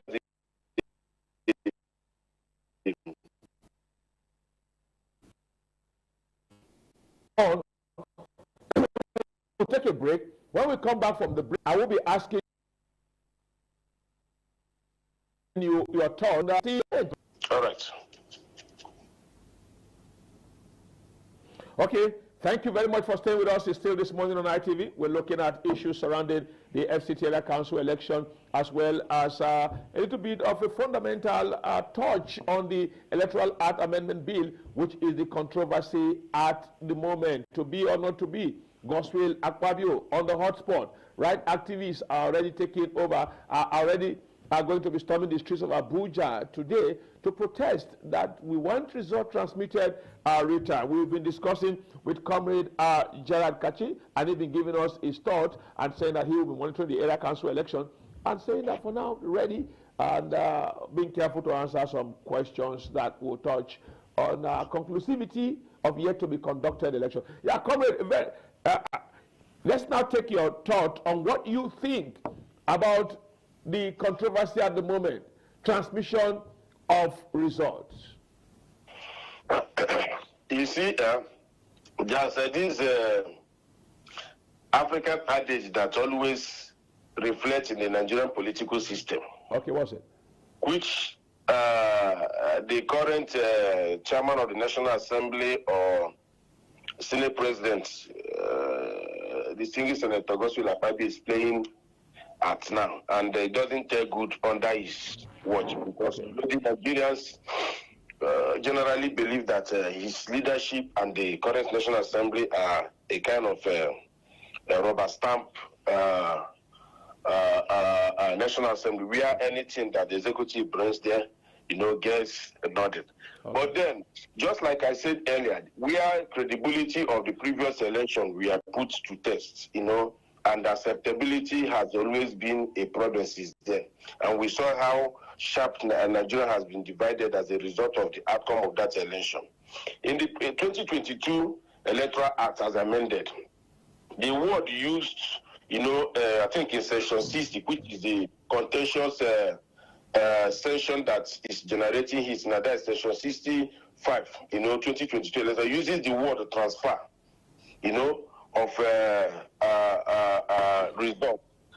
He said the presiding officer shall transfer the result in a manner as prescribed by the commission. And the commissioners are then, using their guideline, claimed that they would do real-time transmission or transfer of results from polling unit to the IRF. And they defended it in different fora, including your own station. And at the end of the day, they reneged. They didn't do what they planned. They even informed Nigerians they are going to do that, push Nigerians' enthusiasm into exercising that particular franchise. Now, what Nigerians are demanding in this amendment, they should change it, because it went to tribunals, to Supreme Court, and they gave different interpretations to it. One of the interpretations they did was that transfer is like flexible or non-specific. In law administration, transfer simply means moving something from point A to point B. It does not specify the method, the speed, whether it is electronic or manual, whether it must be real time, whether it must be public. So under transfer, INEC can legally say physical movement of results sheets, delayed uploading, manual collation first, electronic upload later, which really is what even those at the Supreme Court and other tribunals, especially when it comes to Prudential Tribunal, interpreted with regards to that area. Now, they are talking about transmission, specific technical time bond. Transmission, especially electronic transmission, has a clear technical meaning. Sending data electronically, directly from source to destination, using real-time or near real-time with digital timestamps and logs. So if the law had used electronic transmit in real-time, INEC would have had no discretion of changing the goalposts while the game was on, or claiming technical glitch. You understand? So why INEC leaned on transfer in 2023 before the election, politically and administratively promised real-time electronic upload of polling units using BVAS, but when the system failed, as they claim, or was suspended, INEC defense was that the Electronic Act and the Electoral Act does not mandate electronic transmission. It only requires transfer. You see where the change of vocabulary or words comes in. Ordinarily, if you have more a living issue of technicality, transfer and transmit are almost the same thing, because you have to move something from one point to another. But then, when it comes to technicality, because that is what is happening in Nigeria, you hold them from this angle, they use technicality to knock you off. So I think that is the area Akpabio tried to dribble Nigerians, claiming that they actually approved the transfer of results. And they claiming again that not all citizens in Nigeria have this internet that can really serve the purpose. But then our argument has been maintained, whether you have the facility or not. It is obvious in an exam you have to score 100% and you are getting up to 80 or 90% out of 100. It simply means you have an A. There are no perfect arrangement, there's no perfect organization, there's no perfect system. It's subject to improvement. If Nigerians are demanding that you should transmit in real time, because if you don't use the word real time, the Nigerian political system, they can dribble even more than the Messi and Ronaldo's put together. If you don't use the word real time and just put transmit or transfer for reason, and it becomes another interpretation before the court, or another interpretation. We begin to do a lot of research and begin to analyze again and again. So we are looking at things that will move us forward. If maybe there were no technical glitch and President Bola Ahmed Tinubu was announced the winner, the acceptability high. Some of the challenges he's facing as of today, where there are reports of him paying to do damage control or improve the image of Nigeria, either in US or any other global area, will not be there. Nigerians are good. They will dissent their voice in the areas they think that are necessary to dissent their voice or critic, and then support the governments who are, as of today, every genuine effort is making is being frustrated. You see propaganda activities. Hello, Comrade Gerald. Let me ask you this. With the APC having an extreme absolute majority, what you saw last week, which someone described as the lamentation of Abaribe, Natasha, Abdul Ningi, Ireti Kinjibe, are you sure that lamentation, alongside the voice on the street, will make any impact in changing what the APC lawmakers will be bringing out tomorrow? Certainly. Even as of today, you hear the report that they are calling for emergency session. Correct. Before they wanted to go and have their buffet, as they normally target different meals. And after that one, they will now credit blessings to their account. Yes, they now send emails to the account. Blessings. The leadership of Akpabio has been a lot of controversial one that's just hardly any traces foremost. You will not hear one controversy or the other. Now, the protest is what generated into this emergency. Okay. They said that anything that will blind the eye does usually see it. Because if he sees it, it will dodge it. The manner in which they have been going about it, claiming that Senate cannot be, bullied in their ways or, into certain things, it's not the right way to go.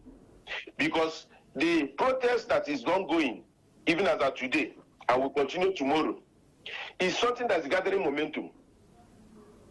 And if care is not taken, what happened in Kenya may happen. People may march down to National Assembly to either chase them out or cause chaos or even try to beat them up. And that is how revolution begins to generate. We saw how we started to end police brutality gradually, and how it metamorphosed into end SARS. It builds up. There's already anger in the land. There's already issue of trust deficit. People do not trust or have confidence or faith in their government. And you shouldn't be seen to be, escalating or straining that little relationship that is already there, either by conduct or words or communication.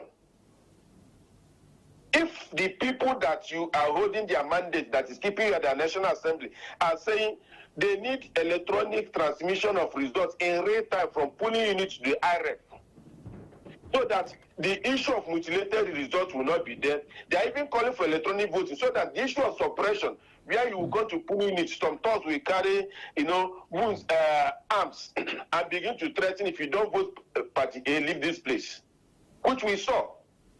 We saw in the 2023 election, where result sheets, they tore ballot papers. If they see this ballot paper is voting a particular line of party, they will tear it into pieces. I come with. There's one area I have not touched in our discourse. The party crisis. I don't know what's your take, because it's something very germane that many believe we should x-ray. The party crisis. The PDP is boiling. The Labour Party is boiling. The others are this inter-party crisis. Is there any side? You see, that is what you expect in a political system. There has always been internal crisis from day one, from being in the world. But then, how it's being managed depends on how we obey and maintain our constitution, especially the party constitutions. Okay. Because of our disregard to rule of law in Nigeria, and because we have this penchant of phone shopping when it comes to judgment in the judiciary, where court of the same jurisdiction will be giving different orders or countering each other. That is generating crisis. If we are playing by the rules and obeying our constitutions, certainly most of the issues we are having right now will not be having it. Now, you look at it critically, that it appears like it's only AP is more stable than every school party. In people are about by INEC. So it appears like there are bad seeds that are being sold among these political parties. Sometimes they allegedly report that the voice of Jacob and the hand of Esau, thereabouts, that the voice of Jacob and the hand of Esau are playing at that. Some people were accusing that the ruling party are the ones trying to suppress or not allow opposition to grow. They are the ones that are planting, issues. Take, for example, in the case of Labour Party, I see no reason why, on their own, should not recognize the other faction led by that lady. Nana Usman. When Supreme Court has ruled as of last year, they continue to wait, dilly-dally, and that dilly-dally affected them not fielding candidates. Hello, comrade. Yes. Where many persons, political watchers, and those of us in the media found it strange, is the fact that the Supreme Court, as the nation's apex court, gave a judgment that the court should be careful not to dabble into political parties' internal affair. But despite that Supreme Court judgment and warning, most of the instant, even court, are busy following through this process of taking decisions on political parties' internal matters. Oh yes, you know why they have continued it? Because we don't have consequences for bad behavior. It appears like the NJC or they are not really independent as to say, and because of corruption. Take for example, it was in this country that during the last Senate session, why they were winding up, I've been winding down for this particular leadership to come on board under Ahmed Lawan. We saw a senator who Bukachi was about claiming that he influenced the wife court. Yes. He influenced so much. He influenced the wife on many court cases. He used his mouth to say that to make sure that his friends, get favorable judgment. That which means that any judgment that woman must have delivered must have been biased. And we saw how it was dilly-dallied, how it was played. With that kind of open statement, that man is supposed to be behind bar. The man or the woman? It was in this country that we saw that the likes of Akpabio and Ahmed Lawan did not participate in the Senate primaries. But their parties gave them tickets. Even when INEC contested.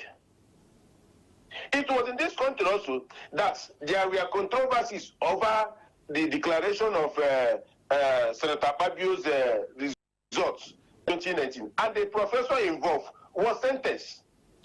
But the person that benefited from that declaration is walking about freely. And deciding the future of all of us.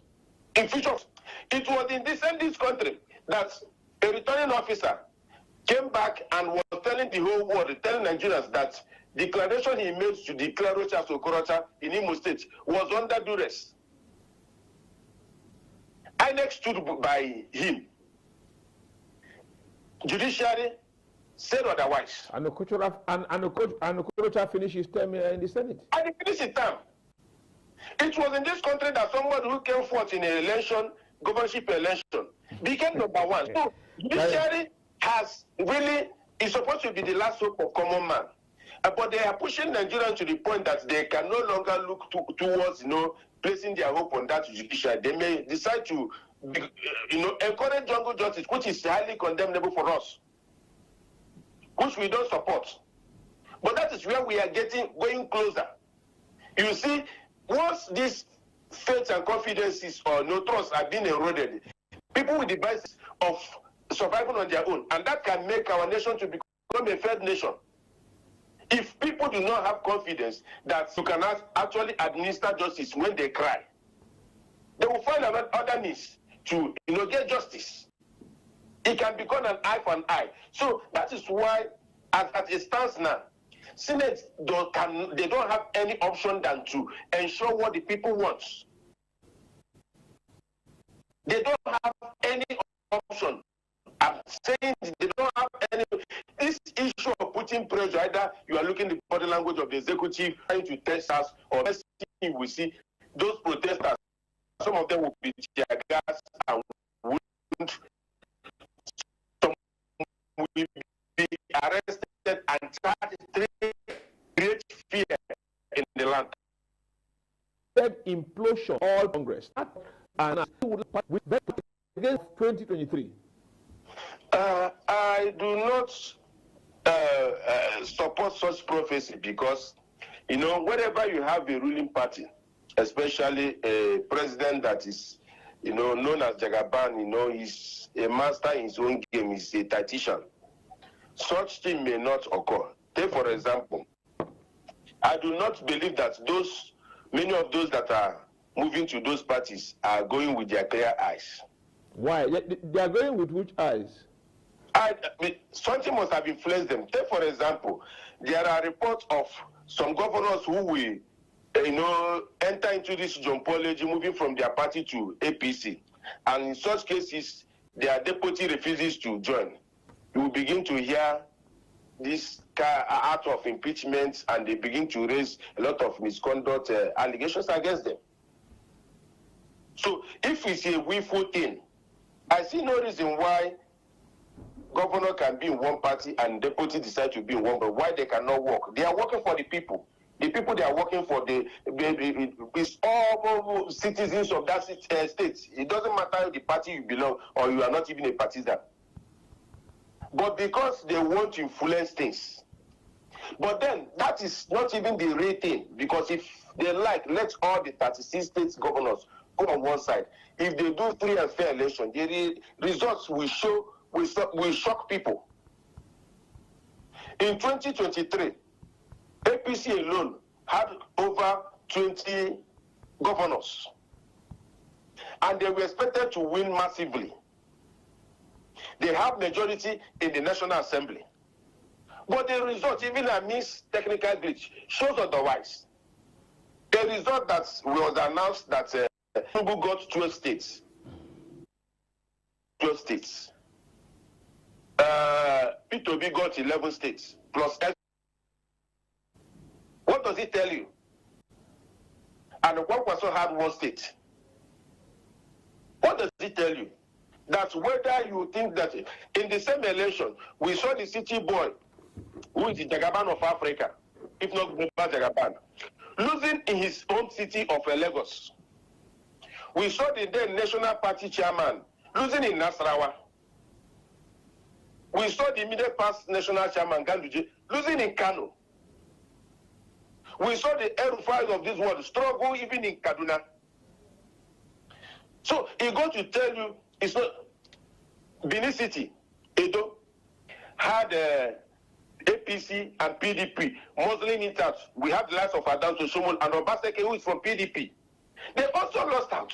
So it goes to tell you that it's not those political gimmick or maybe moving heavyweights that really win the election. At the same time, they also did this vote buying and even intimidation and harassment, and the result staggered. So it's not an issue of pushing people or coercing them or influencing them to one side. Once the election drops and becomes free and fair and there's real-time upload, you will see the difference. Many of those in the National Assembly may not return. That means so what you are saying, if they know they are not returning, then whatever they will be sitting tomorrow to discuss, they will fight to ensure that transmitting result real-time will not work. That's what I'm telling you. You see, why the Senate refused their matters by rejecting mandatory electronic transmission, the Senate deliberately preserved ambiguity, retained INES-wide discretion, made future technical glitch explanations legally servable, so that they will save their head. Weaken enforcement or enforcement of technology-based transparency. So the fight is not semantic; it's power. Who controls the process when things go wrong? Okay. You understand? So why this is why you begin to see people insist on transmission, because transfer without specifications allow delays, substitution, interference between polling units and the collation center, post hoc justification. So that is why they are making it mandatory that electronic transmission must be a must. It locks results at sources, reduce human interference, strengthen evidential value in court, and restore voter confidence. So putting it in one sentence, transfer gives INEC discretion, while transmission imposes obligation. So the Senate choose discretion over obligation so that they will protect themselves. Now, and that choice shapes trust and litigation outcomes and voter confidence. Comrade Gerard, now let's now learn from history. At the weekend, are you not shocked that former Senate President Bonaventure was telling Akpabio, please listen to the will of the people? He has been there before him. But why did he not listen then? I think leadership of David Mark cannot be compared to that of Akpabio. Why? On a more serious note, there were more maturity, there were more resistance, there were, even though that they belong to the same party with Goodluck Jonathan, but then we saw certain levels that Jonathan will want to go, they will resist it. It's not in the same situation we have today. As at then, they have some element of check and balances. But today, check and balances have been eroded. As at then, they can easily summon anybody, whether it's IG or anybody in service, they will appear. But here now, you need to also do lobby. You don't just summon and somebody will appear. You summon, when they don't appear, you begin to complain to the president that one of his ministers is not responding to you, or they will now begin to lobby and coerce the person to come. So there we are respect and much, even though that there are no perfect arrangements, you cannot compare the two. Throughout the remark, did you hear allegations of molestation or suppression, or whether they are sending mail to distinguished accounts? You saw the way they handle things. You don't just speak and then begin to do damage control to speeches already made, or begin to accuse media of misrepresenting or misinterpreting your speech. They were more coordinated. There's hardly any 3 months that you will not hear or hear Akpabio being in one controversy or the other. So him speaking from position of experience, having been Senate president, telling him to listen to the people, not what he's saying. But if to listen to people is what usually lead to prolonged, industrial action or resistance, like a form of protest. Okay. You understand? And that's the way Nigeria is going today. It's only a thing that we tell you cut. If they continue with the system of suppression, that when people are pushing for a German thing that they can use either superior arguments to engage in, but they choose force, it will get to a point that people even going to protest may not be protesting, it may become riots. Because you cannot be there protesting for the good, something that will benefit you, benefit even the people that are being sent to suppress it. They will be using the taxpayers, either gun or tear gas or what have you, or hot water or paper water to suppress people. When they arrest them, they will charge them for treason that carries capital punishment. Hello, comrade. Hello. Yes, I can hear you. My producer just directed me to take a break. That when we come from the break, that would be fair of us to look at only electoral matter, but they want to get your view on what you think about the massacre that took place in Kwara State. Let's go on the break. When we come back, I'll ask your thought on that program. Okay, hit that message very strongly. Independent television in advocacy saying you must obey traffic rules to stay long as a road user, either as motorist or as commuter. We've been discussing with Comrade Gerard Kachi, and we're looking at so many issues. But I've been told to just take his thought quickly on what transpired last week. We saw Vice President Kashim Shettima rushing to Kwara State, where persons were slaughtered. We also saw where the governor of Kwara State, Abdurazak Abdurrahman, flew in to Abuja and spent time with President Bola Ahmed Tinubu at the presidential villa after that massacre that took place in Kwara State. While we look at election matter, one thing is very cardinal: the lives of those over 100 persons. The Kwara State governor pegged it at 75. The emir said over 100. Most media houses peg it at over 175, with some pegging the massacre at claiming the life of over 200 persons. Why there is no clear-cut figure, as many say they are still recovering bodies from burnt properties and some other ones that are yet to be accounted for. Let's now get the view of Comrade Gerard Kachi on this. And oftentimes, the federal government issuing statement, or the state government saying we feel your pain. Comrade, what's your take? It's rather unfortunate that we have continued on the path of destruction, killing that are going unchecked. If you get some of the survivors of Kwara massacre, they claim that the attack took place for almost 10 hours. And they even ate, and they went back to kill. They said their prayer, they went back to kill. No response. Over 10 hours. If it's not, it was a former head of state, Abacha, that said that any crime or terrorism that lasted for more than 24 hours, know that the hand of the state is involved. And because we have parleyed with corrupt officials or maintained them, just to achieve political points of structure, things like this continues to happen. At the same time, we saw the boots on ground from the United States to try to help us, to fight this big monster that is in our house that are killing people anyhow. It appears like value for human life has been reduced to, something that I don't know how to express it. Because in a same country where you lose 1, 2, 10, you count in tens, now count in hundreds. There should be at least emergency, speech by the commander-in-chief to show tomorrow they will carry campaign and go to those communities and seek for their vote.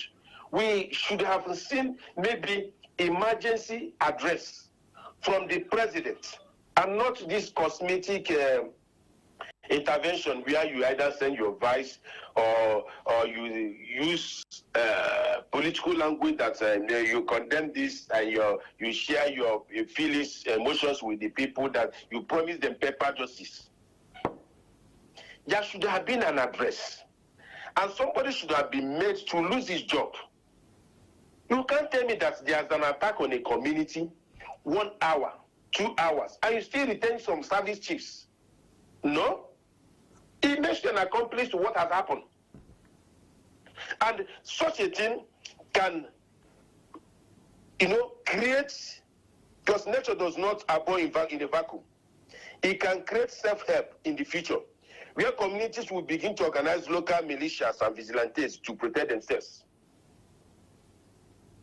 And once such a thing comes up, it simply means that they don't have trust in the states organized, because that's one of the primary duties of government, is to protect life and property. And if communities feel that states are failing them and decide to take that bold step, it means that states will become a threat to them too, if care is not taken. So I had expected that the commander-in-chief would have been decisive, not just running after these criminals, or maybe, yes, they are getting support from international like US. Somebody should have made to lose his job. Who was supposed to command that zone that did not engage these criminals, that allowed them to cook, eat, pray, and continue their killing? It's unheard of. Tomorrow now they begin to deny it. Just like the one happened in Yelwata in Nasarawa State. We are hundreds of people were massacred. As that over the weekend, we saw a missionary from US trying to do intervention that even the state governor could not do. They are frustrating the young man and trying to extort. A situation where they claim the man said that he built over 30-something houses.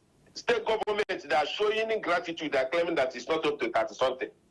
The commission says the last time he went there, the guy said want to build markets so that these people can return back to their something that is doing on charity. They are being frustrated and trying to stop. So this is a replica of what is happening in Kwara. That criminals, terrorists will march into a community. They want to, sometimes when you say this kind of thing, it appears like we don't know what you're saying. And that because we have already been divided by ethnicity, religion, and tribe.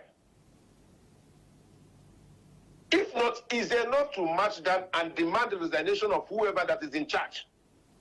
If his commander-in-chief, which is the President Bola Ahmed Tinubu, we mount to Aso Rock. If he's Inspector General of Police, we mount to Force Headquarters. Any hope of seeing that anytime soon? The only thing that organizes Nigerian masses today is hunger. Because hunger does not know whether is the hunger uniting us? We just get hungry. We hope that sometime Sunday with a gari and granite or kuli. It's actually not uniting us, because as of today we are divided. It appears like what we are facing today is criminals more better than your own. It's more better than your own. And that is why we are really struggling. That is why we are clamoring for true restructuring, which up to President Bola Ahmed Tinubu that he has started doing. Okay, Comrade, thank you. Hello, Comrade, thank you very, very much for spending this lengthy time with and sharing your thoughts. We pray and hope for the best for our country. Thank you for having me. And Nigeria must succeed. Amen. Whatever the enemies are doing, they will not succeed. The light will always triumph over darkness. Thank you very much, comrade. Thank you. Okay, that's a nice one there.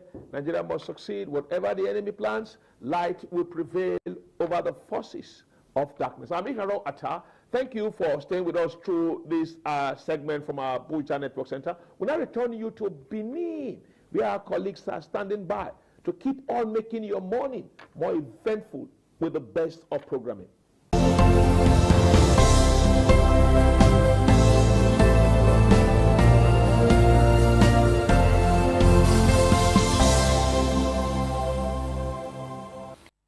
Thank you and welcome to our Lagos Network. I'm Patricia Uremu Gabriels. In a few minutes, we're going to be looking at the Electoral Act Amendment Bill, the rejection by the Senate. And I'm going to be doing this with Mr. Charles Idoha. I'm sorry about the timing. So Mr. Charles Idoha is a broadcaster and a communication strategist. He's going to be discussing this with me this morning. Yeah. Mr. Charles, you're welcome. Thank you, Patricia. I appreciate me here. Yes. Just looking at the Electoral Act Amendment Bill and the rejection by the Senate. Yeah. Okay, so for the viewers who may not be fully up to speed, what was the Electoral Amendment Act Bill seeking to change, and why is it considered important at this time? Okay, but we need to make, if you like, call it correction. It's not a rejection. Okay. Because what there's been about 7 times that they will have about 7 amendments, starting from 2001, you have 2002, 2003, and then again to 2006 to 2010. Then we had a break, then 2015, and then 2022. Okay. So this is the one we used to conduct the 2023 election. So what the effect is that there need to be a tinkering of that aspect, of a particular aspect, because they are also to include maybe the diaspora vote. Now, the one in contention was not rejected. It was a change of nomenclature. And I'll explain. Now, in 2022, you have is the of election. Not the act of electoral. When you say, okay, please, can you help me transfer this name from this file to this file, or help me transfer this file from this place to this place? A hard copy. You can also transfer even online. But they are saying that they are replacing transfer with transmission. Okay. So if it is transmission, it means that there's no longer any need for hard copy. So it has to be electronic. That's why I say electronic transmission of result. Now, the aspect that is in contention is the time. Okay. They did not reject the transmission. Okay. They rejected the real time. What does it mean? Is that as we vote here, whoever the electoral officer, whatever, either the screenshot, whatever they will do, then they will send straight to the IREV, INEC Result View Center. Yes. So, but they are saying no. They want to finish all the result. Then later, they can now upload electronically, because that's what they say, transmit, upload the results electronically. So what the INEC said is that because of the problem of network across Nigeria, Lagos, we don't have problem with that. We don't have problem in Edo State. We don't have problem in all these city centers and these advanced states. But how about the subnational that are still grappling with the issue of... Okay, that brings me to what Akpabio said very recently. He said this rejection is being looked upon because 9 states in Nigeria do not have network. As I said earlier, so out of about 36, they have 9 states out of the 36 that do not have network. So they are saying, according to the Senate, or according to the, they say, if we allow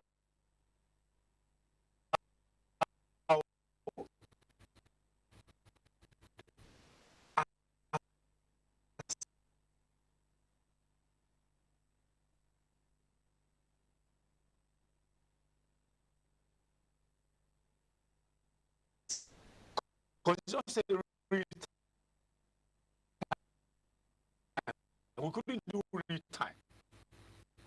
So it's going to electronically or transfer hard copies. But don't you think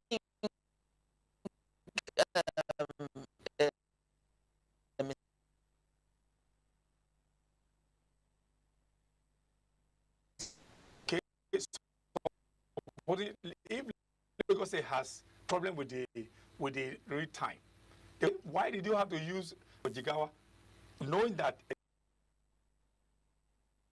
the issue of what one state the other man is saying, or not my Babio as you mentioned. So what we need to do here, we can allow INEC. If maybe they may step down the real time, because if you look at the epileptic level of our internet system in Nigeria, is still a problem. You mentioned 9 states. It's a whole, how many? 9? 9 is a whole lot in the 36 of But just a quick one. Do you think there will be a better way to amend this situation right now that we have, you know, because most Nigerians want that. Well, most Nigerians want the particular use in the city-state. I mean, if you go back to when my late brother was alive, he would look for a rock to climb for him to receive my call. We're going to climb it to be a real time. Okay. So what I think they should do, let them retain the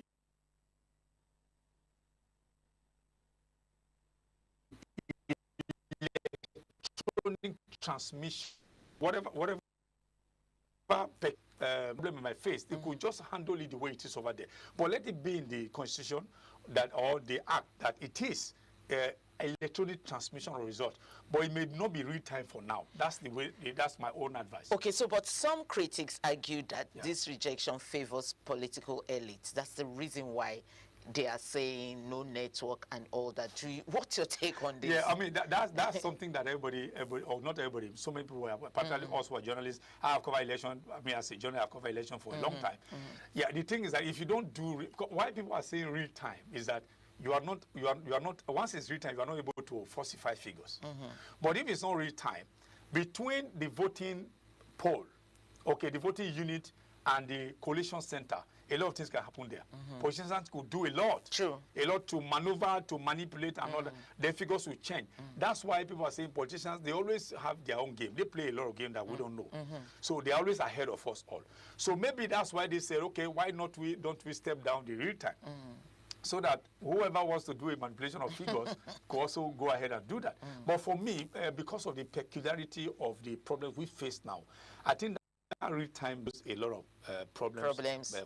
To us in this country. Okay, just a quick one, just a very quick one. Okay. In your view, what must change for Nigeria to achieve a truly transparent and credible electoral process?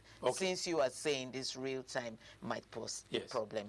For me, it may sound pedestrian, or it may even sound a cake. I think we should revisit the Osun A4 that we used in 1993. Osun A4 is very clean, though it may be analog, but at least it worked. Where you have parties that are on the ballot. If you are voting for party A, Q, they will count you, and the thing's there. So all this one, when we know that, so I think for me it should be if we can opt for real time, let's go back to the rudimentary aspect of the electoral process that we did in 1993. That was the option A4, where people queue behind the parties of their choices. But that do you think that's made a lot of sense? Yes, of course, it did.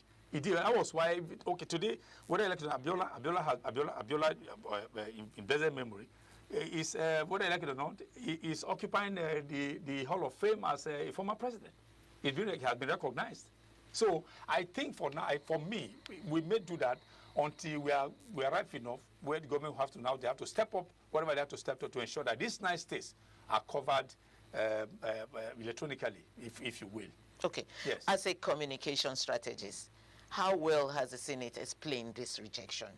Because, I mean, we're not hearing the explanation properly. We're just hearing, okay, 9 states. And then we also heard Akpabio saying that even this reform that we're talking about in 2023, 2023 for elections, you know, some other parties won massively, even without, you know, all this reform. Do you think as a...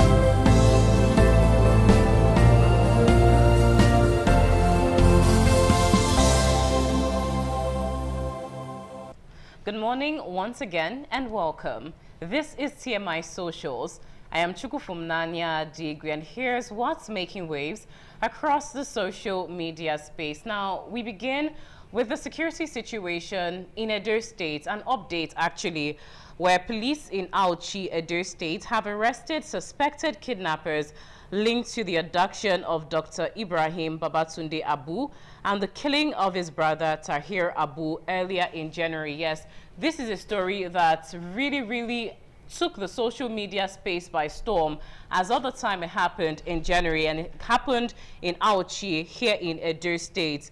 Earlier in January, the suspects were exposed after they returned to the same hospital where Dr. Abu works, bringing a child for treatment, and were immediately identified by the doctor. Tahir was later found murdered after the kidnapping, while Dr. Abu escaped captivity. The suspects, now in police custody, are being investigated as authorities intensify efforts to dismantle kidnapping networks in the area. Now, there's the story. You've seen the video clips playing on your screen right now of these alleged kidnappers that were identified by the Dr. Abu. Now let's get to see how the social media space is reacting to this particular story. The first comment reads, "Life is such a funny thing. You kidnapped a medical doctor and his brother, demanded for 100 million naira, killed the younger brother in the process, and released the doctor after a ransom of millions was paid. Now your own child is sick and you rushed her to the hospital, and guess who attended to the child? The same doctor you kidnapped and almost killed. To everyone who prayed and contributed for the safe release of Dr. Abu Tunde, who was kidnapped in Auchi, God bless you all. His doctors have been arrested at the hospital where he was met to attend to their own child. God works in mysterious ways." Now there's a quirk to this particular comment. There are no particular standing that it was actually their child, but they did get to bring a child to the hospital that led to their discovery. Now let's take another comment on this story. This commenter says, "See the calmness. That's from knowing they'll be out soon. They know nothing will happen to them as far as prosecution and imprisonment is concerned. The state government will bungle that case to satisfy his Abuja ogas." Well, let's see the final comment on this particular story before we move on to other stories that are trending. This one says, "Get rid of them if by all definitions and certainty they are responsible. One idiot will come to have them released tomorrow. Nigeria's legal and judicial system cannot be trusted." Well, time and time again, people have said this. Will justice prevail in this case is yet to be seen. Now, for our second story, on February 4, 2026, this actually formed the crux of our conversation right here across our network centers. The Senate passed the Electoral Act Amendment Bill, rejecting a clause that would have made real-time electronic transmission of polling units results mandatory, leaving it up to INEC's discretion. The move drew sharp criticism from political parties, civil society, and labor unions. Groups like the Obedience Movement, led by Aisha Yusufu, staged protests in Abuja, demanding instant results, while the Nigeria Labour Congress has threatened nationwide strikes and election boycotts if the final law doesn't include a clear real-time mandate. Let's get to see a snippet of when this was brought up in the House, and then we'll take reactions. Clause 60. Yes, Senator Monguno. Mr. President, distinguished senators, my name is Mohamed Tahir Monguno. I represent Borunet Senatorial District. Mr. President, I propose that instead of using the word transmission, we should retain what is in the existing word extant law, which is transfer.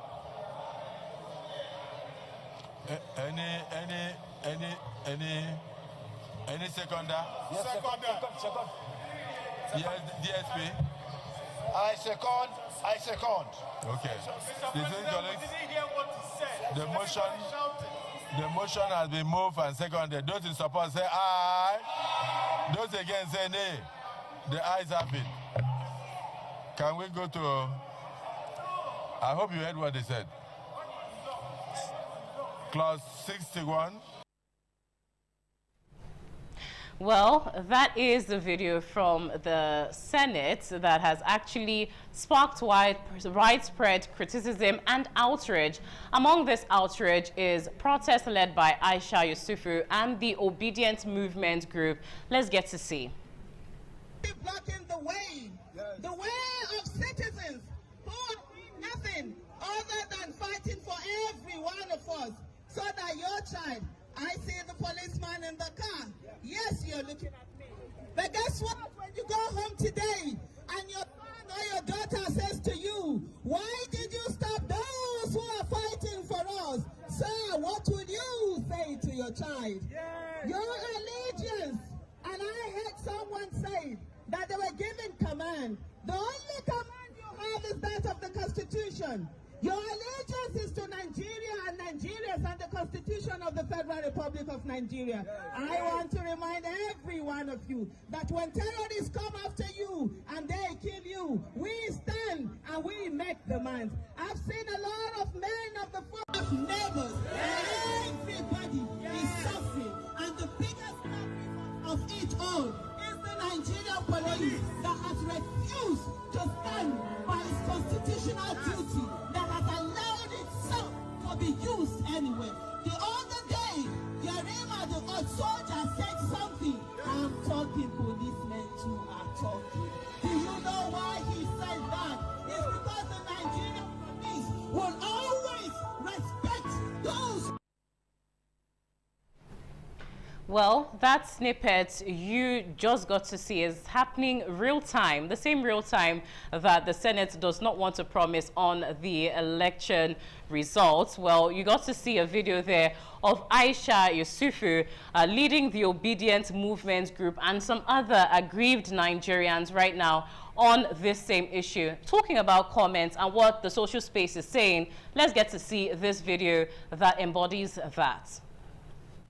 Bandits, ISWAP, Mamuda, Lakurawa are doing real-time electronic transmission of their activities. They are doing electronic transmission of their kidnap ransom. They are doing TikTok live, electronic discussion of their kidnapping activities. They are on Twitter, tweeting electronically. Government, they tell me that they cannot electronically transmit my vote from the polling unit to IREV. It not work. A government that wants to take my tax. A government, I transfer money from one account, enter another account. You collect tax inside. Nekwemu, shame no catch you. I transfer money from account A to another account B. You collect tax, but you no want transmit election result electronically. So you like my tax, but you not like my vote. Boy, I pour you spit at Babio.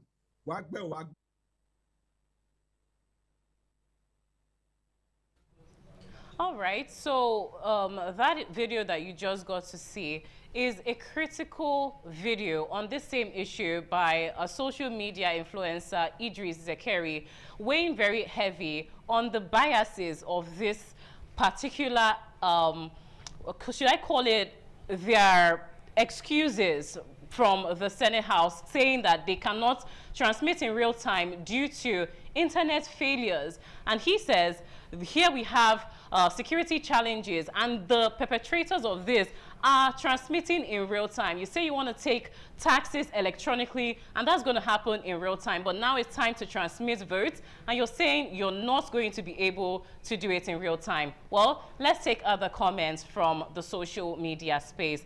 This commenter said, the opposition leaders should engage the Senate committee responsibly and find a common ground. All these noise is not necessary. I'm sure if they sit down as men, they can understand themselves. All this politics will not lead to nation building. Let's take another comment now. The next comment says, finally, Nigerians are flexing real civic energy. Protesting isn't just noise here, it's holding lawmakers accountable for decisions that affect the whole country. If the Senate thinks they can ignore public demand for transparency, occupying NAS just proved otherwise.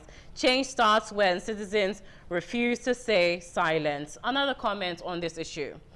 Well, this commenter says, but the federal government of Nigeria is in a hurry to tax electronic money transfers in Nigeria and makes huge revenues from that. Big Brother Nigeria can accept voting on housemates instantly as well. Nigerians can buy stocks on their phone.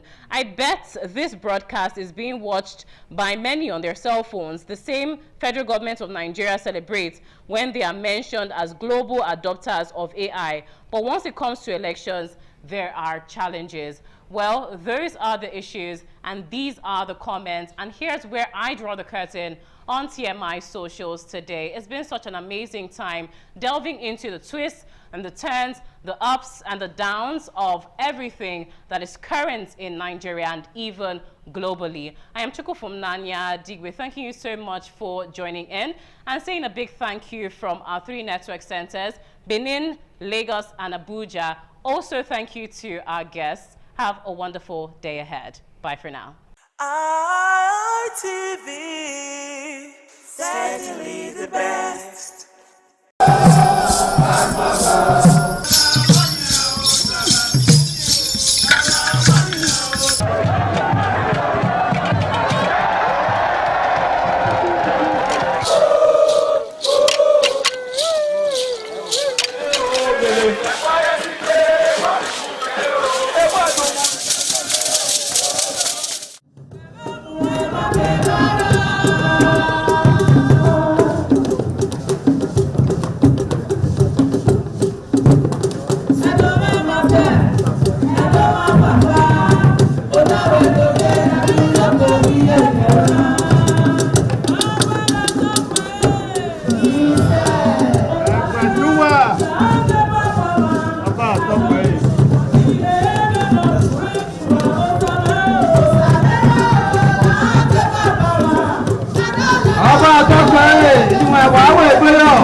Oh,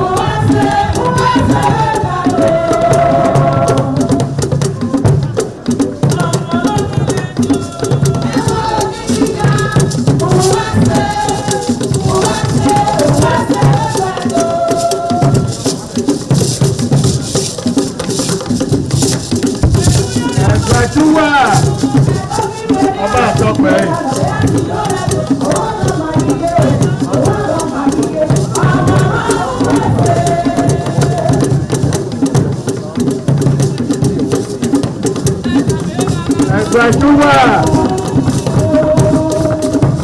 ọba àtọ́pẹ́.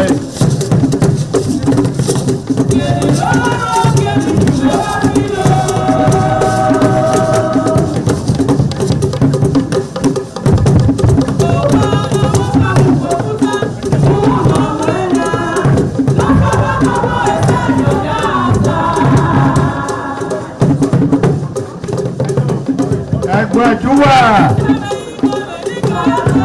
ọba àtọ́pẹ́ yìí.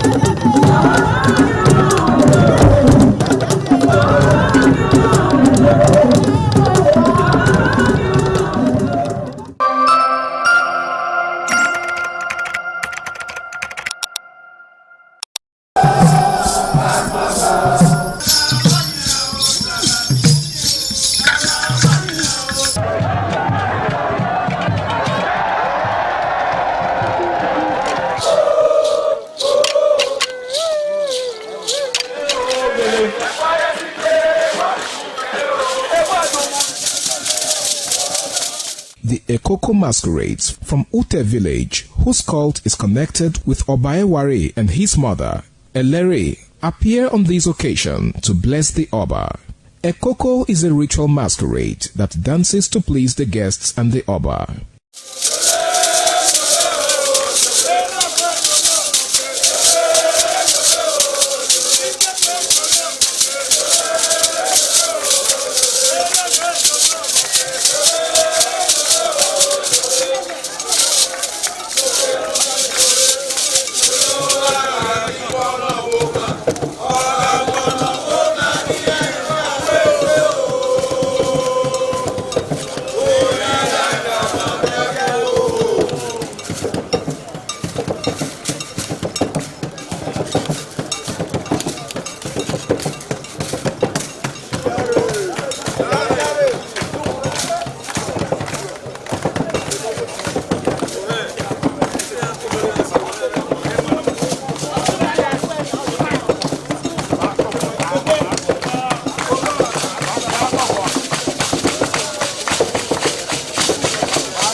ITV, certainly the best. ITV, certainly the best.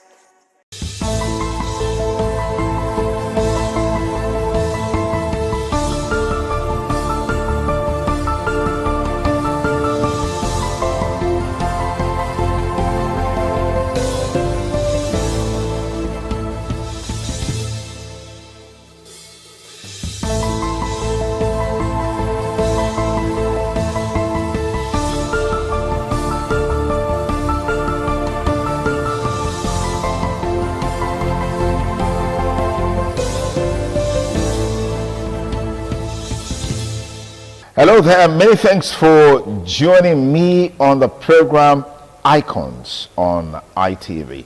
Icons is a program designed specially to showcase personalities and individuals who are making giant strides in their chosen field of human endeavor. Whether it's politics, whether it's governance, in the civil society space, entertainment space, humanitarian work, whatever you've done, this is the right place for you to talk about it and showcase it. Incidentally, we're doing that just to ensure that our young people out there can learn from the success stories of our guests here on the program, and then they can have different perspective about life and make bigger, greater, and better impact. I'm Sonny Duke Okosun. In today's program, our guest is based in the UK, a son of the soil.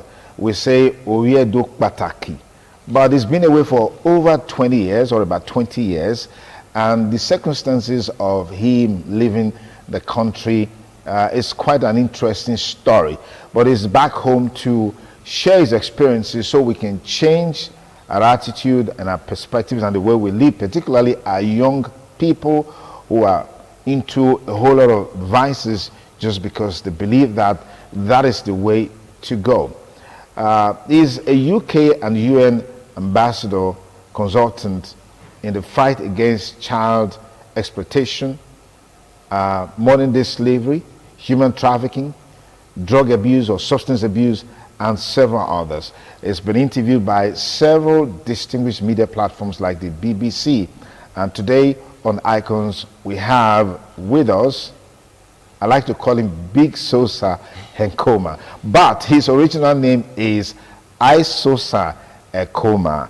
Big Sosa, thank you for joining us on the program. Thank you for coming. How you doing? Thank you I'm good. And you? Yeah, I'm not bad, Fantastic, fantastic. I'd like us to establish the conversation from how did you leave Nigeria, and when you got to the UK, what were the things that you were involved in and with, and how did that change your life?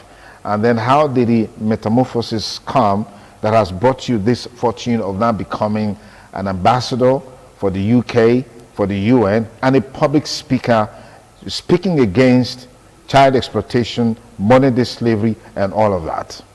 I would definitely say it started in Benin. But originally I was born in Nigeria, Benin, Edo State. And when my mom left when I was 2, for her trying to make her way to Europe, obviously through the, obviously now to know the Libya route and everything else.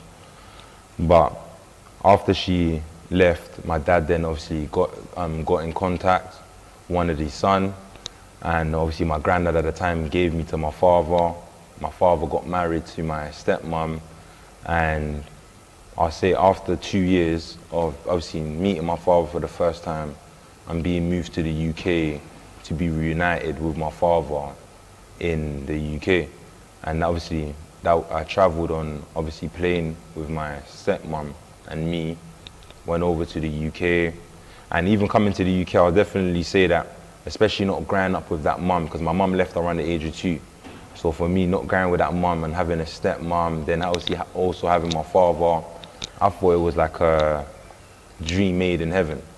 So coming to the UK was like, damn, wanted seeing the big buildings and everything else. I was looking forward to it. New life, new experiences, new opportunities and everything else. But shortly after being in the UK, my stepmom became physically and also mentally abusive. And that then led to me then being introduced to the local, I'll say, care system, which is obviously social services. And being put into care, I was put into care around the age of 8.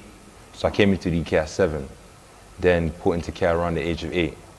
After being put into care around the age of 8, I would definitely say after that, it was now me having to learn how to survive by myself in the UK. But when I was put into a placement, a family placement, a new family, unfortunately for me, that one of their nephews in that family was actively involved in the gang culture. And him being involved in gang cultures, it was, I'll say, easy for me to be introduced into that life. And I was introduced to that life around the age of 11, where another gang was basically sitting down telling me that I owe them money and I owe them drugs and all of these type of things. If I don't get them their money and the drugs back, they're going to kill the family I was with at the time. So I went to obviously the people who my foster carer's nephew knew. Okay. But when I went to them, they gave me a revolver, which is a firearm. As a gun? A gun. So at 11, you had a gun given to you. What was it for? It was given as a form of protection, as a way to basically... That's what you were told? Yeah. I was told that I needed to keep the gun on me at all time to be safe and to make sure I was protected. And then I was taught how to strip the firearm. And when I mean strip the firearm, it means take it apart to clean it, then put it back together. After doing that, I was also taught how to then obviously use a firearm. After being taught how to use a firearm, I was then introduced into the drug trade, which is now being taught how to turn cocaine into crack, how to weigh it up, how to distribute it. And after that, I would definitely say from the age of 11, 12, I was involved in the drug trade, involved in obviously the movement of firearms. Yeah. Were you ever involved in armed robbery? I mean, while you were with this gang? I was involved in everything. Everything? Everything you can probably think about. So how did you survive all of this? Because I'm sure you must have had some very, gone through a very dangerous time at the threat of your life and all of that. I would say for me at that moment of time, honest truth, I would say 100% God. But another thing I would definitely say was that because I felt like I didn't have family, there wasn't anything I was living for. So for me personally, it was a fact of like, I'd rather die now than die later and just spend a long time living and just being miserable and depressed. So it was trying to slightly find a quick way to die. But obviously, you know, like God had a different plan, a better plan for me. So every single time, I just seemed not to be able to die. Even when I was stabbed in my ribs, I was resuscitated back to life. So that means I died, they brought me back to life. Then after that, being ironed in my stomach, being stabbed in my elbow, shot in my elbow, shot in my knee, stabbed on both shoulders, stabbed a couple inches away from my spine. Like literally, for me, every single time, it doesn't, like literally. Where were your parents while all of this you were going through? I know you ran away, you left them, but So, was there a time they tried to reach out to you or you tried to reach out to them, perhaps when it became a bit more difficult for you to survive? I would say at that time, I felt like my parents weren't going to save me. Like, that was the honest truth, because if my dad couldn't save me while I was with my stepmom, because obviously at that time for him, he wanted to be a good husband, and he chose his wife at that moment of time. But in him choosing his wife at that moment of time, left me in a country by myself.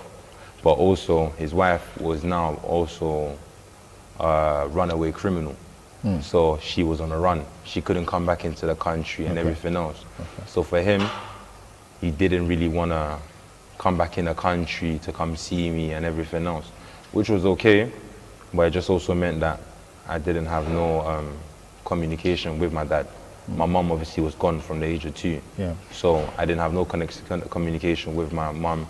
My family-wise, when I came into the UK, because my father wanted me to get into that UK culture and learn more about the UK culture, he tried to minimize as much time I spoke to my family in Nigeria. So I hardly spoke to my family in Nigeria. So by the time I was put into care, I had no contact with my family in Nigeria. I was basically left in that country having to fend and understand things for myself. And I'll say even then, I started losing my culture because obviously when I first came into the UK, I could understand Yoruba. I could understand Benin. I could even speak some of it. Yeah. But then to survive over there and to fit in over there, I had to get rid of that. Even like you said about my name is actually Isosa Ekoma. But then for me, to survive over there... Isosa Ekoma. See? Can you say that? Isosa Ekoma. Okay. Okay, you got it. But for me to survive over there, I had to take away the I and just change it to Sosa. Sosa. And then obviously my dad already, my surname is Ekoma. So you did just like what your dad did. I mean, he changed from Ekoma to Hekoma, and you changed from Isosa to Sosa. Yes. Interesting. Interesting. Very, very interesting story that you have. I wanted to know, what tribe was your stepmom?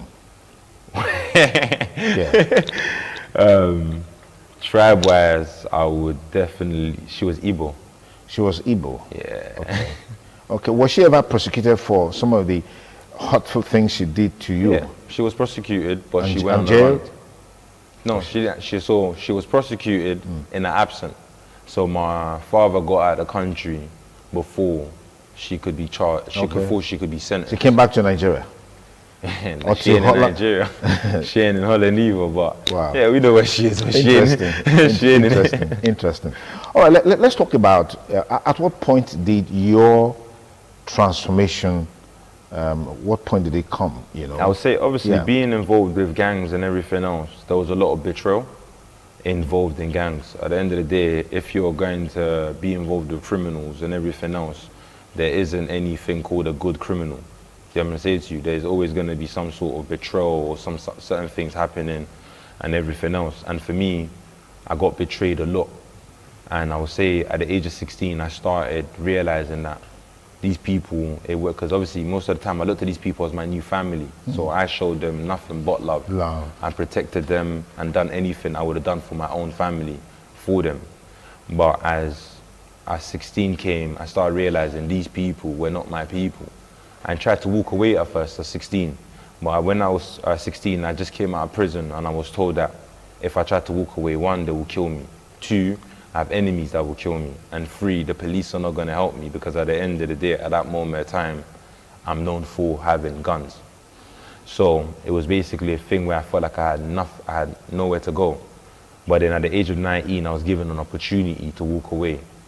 And at 19, I was given a firearm to hold, which is a gun, to hold for a night, overnight. Obviously in the UK, firearms are illegal. So when I was 13, I got arrested for a firearm and I went to prison for it. How many years did you spend in prison? Altogether, I said I've done nearly 7 years in prison. Altogether from the age of 13 to the age of basically 22, 23. I'll probably say I've done a significant amount of time over there in prison. Okay. So I would definitely say that at that moment of time, when I was given that firearm at the age of 19, it was a thing where like I thought to myself that I can walk away, everything will be okay.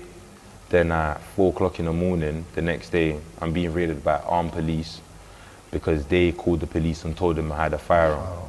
So you think that as a betrayal, a setup sort of? 100% it was a setup. Okay. But for me, it was a positive setup.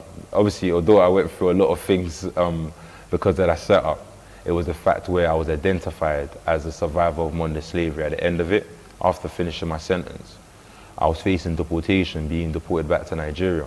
And it was a fact where I had to understand that I have normalized exploitation, that I thought that it was a right for kids to be soldiers, because at the end of the day, that's what I was. Yeah. So when, after understanding that, I thought to myself, if I'm going to make a change, I have to become that change. And a lot of times I'll say the services and the support that I had around me, they supported that change. So for me, once I was given the opportunity by an organization to make that change, I took it with both hands and I started making the change slowly. That's what brought you this far? I would say, yeah, that's what brought me so, yeah, that's okay, now to talk about the transformation that eventually came, because today we talk about you. I mean, you've had the opportunity of interacting with big platforms, international media platforms. You've been on BBC and several other media platforms, talking about some of the things that you are doing. So what exactly are you doing now, having, you know, gotten over that life that you were living? And in the process of you living, were you not threatened? Was there no attacks like a revenge or something to get you back into the fold? So how were you able to overcome that? For me, I've got daughters, I've got kids. My kids were threatened. So that's interesting. Are you married now? We have a different culture in the UK. But you do have kids, yeah? How many kids do you have? I've got 2 daughters. Wow. Like, literally, and for me, it was like my daughters were threatened. A lot of, I was threatened, but it was a fact of like, how can I explain it? If someone was labeled the devil at one point in life, really and truly, you wouldn't want to awaken that problem again. So most of the time I'll say that I'm left alone, but it's a fact where I do have certain issues from certain people, and it's just finding a better way to deal with the situation rather than dealing with the situation the only way I knew how to before, which was violence. Me, I'm always thinking of resources and using the support that I have around me to be able to address the situation. So I would say that obviously, although that I have made a change, I would say having such, I would say, influential connections with certain organizations and everything else has helped me in becoming the person I am and also able to have that smooth transition.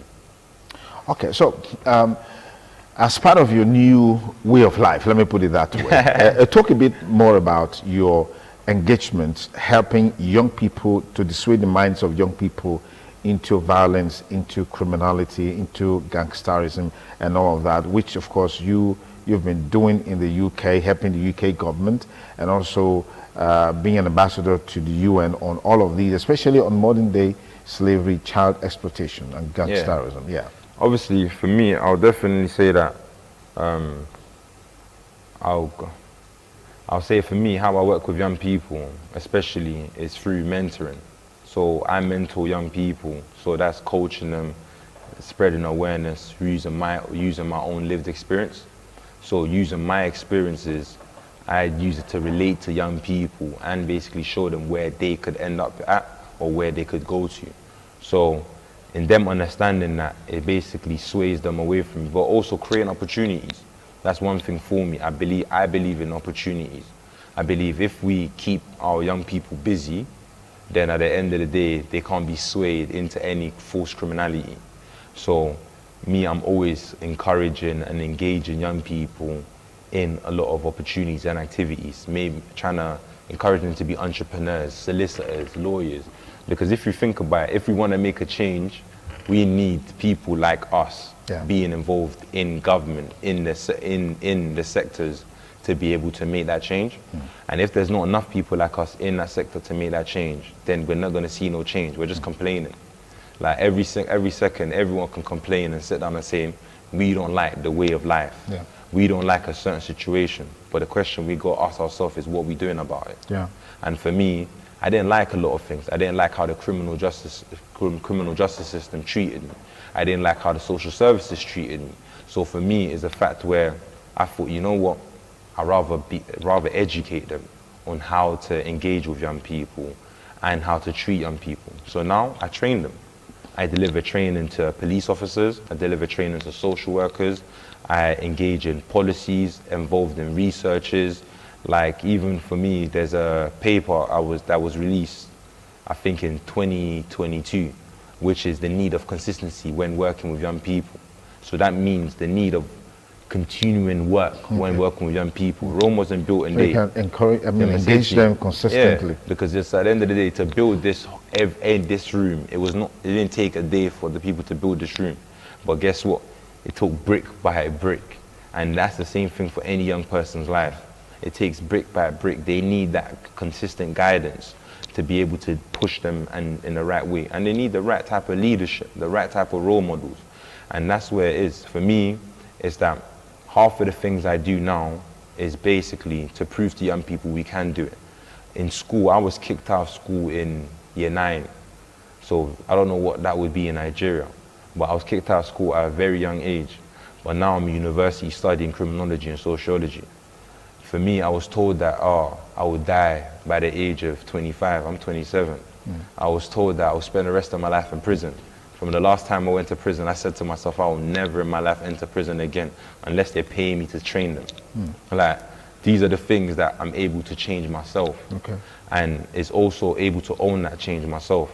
And another thing for me is like, if now you want to show anyone there is another route and there's another way, you've got to get there first so they can see it themselves. Do you know what I'm saying to you? Yeah. So for me, that's one thing I've done, is make sure I got there first. I've done modeling. I've been in films. I've been in everything. I've spoken to, like you said, I've spoken to BBC. I've spoken to higher level literally publishers in the UK, even to the point where, as far as speaking at the United Nations and everything else, is to show every single young person that we can do it. That it doesn't matter what opportunities or what chances we started with, what cards we're given at the very start. It's all about what we do, how we finish the race. And that's the most important thing for me, is making sure we finish the race successfully. Big Sosa, it's been a pleasure talking with you. I'm sure there are lots of things to learn from the conversation so far with our guests here. Please don't fail to leave a comment on any of our social media platforms where you'll be watching this video. I would like to know what you think about this interaction. If you learned something, please share with us. We'll be glad to know. Thank you so much for coming on the program Icons on ITV. We wish you the very best. Thank you very much for having me. Thank you. Thank you. And that's it on this week's edition of the program Icons. We hope you had a great time with us. Be sure to join us next week, same time on this channel. I'm Sonny Jikokosun. Do have a beautiful week ahead. Bye for now.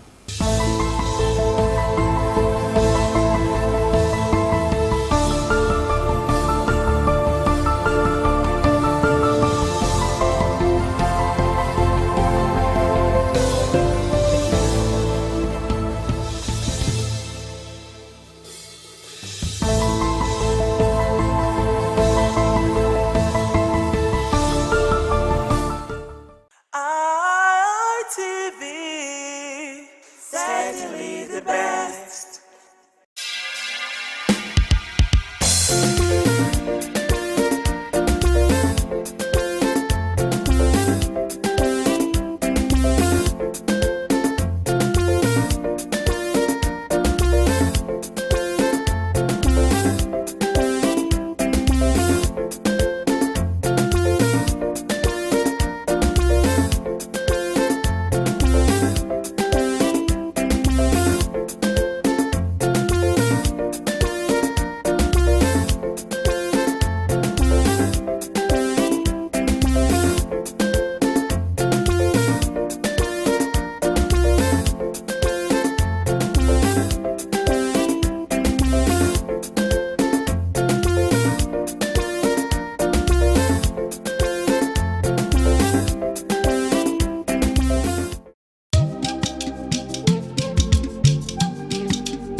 ITV, certainly the best.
Omonoba Nedu Ukwakolopolo, Ewai II, Oba of Benin, stepped out majestically with loud crowd to perform the Sultan rites of his late mother, Queen Mother Ioba Omoni Ikoyeme, Ioba Ewai II, who departed this world 49 years ago.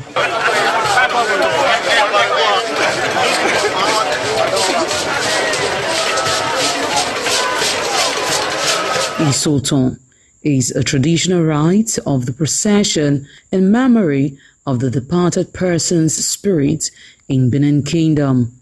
It is usually heralded by public display of the departed person's influence during their sojourn on earth. The display of a human effigy symbolizing the departed royal matriarch was preceded by the Oba of Benin, who led the procession from his palace to the Immortal Shrine at King Square in Benin City, where he offered prayers for the repose of the soul of the Queen Mother, Ioba Ewai II.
Thereafter, the priest assigned to the Immortal Shrine offered Oba Ewai II items for Isoton on behalf of his family.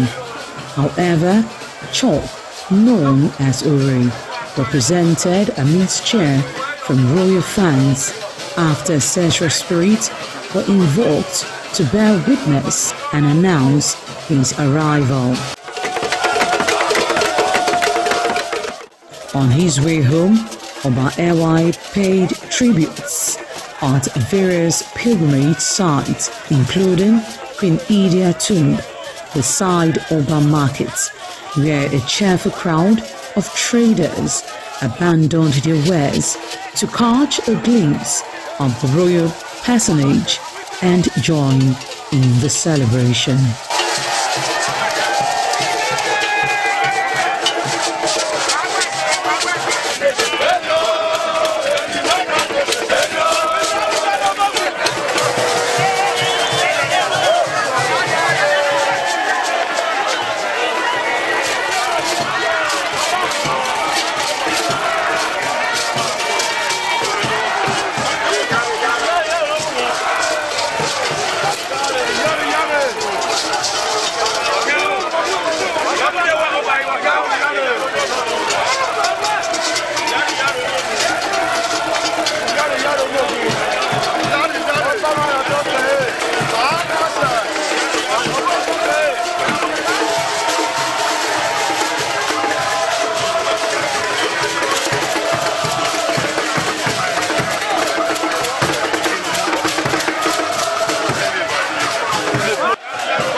ITV, certainly the best.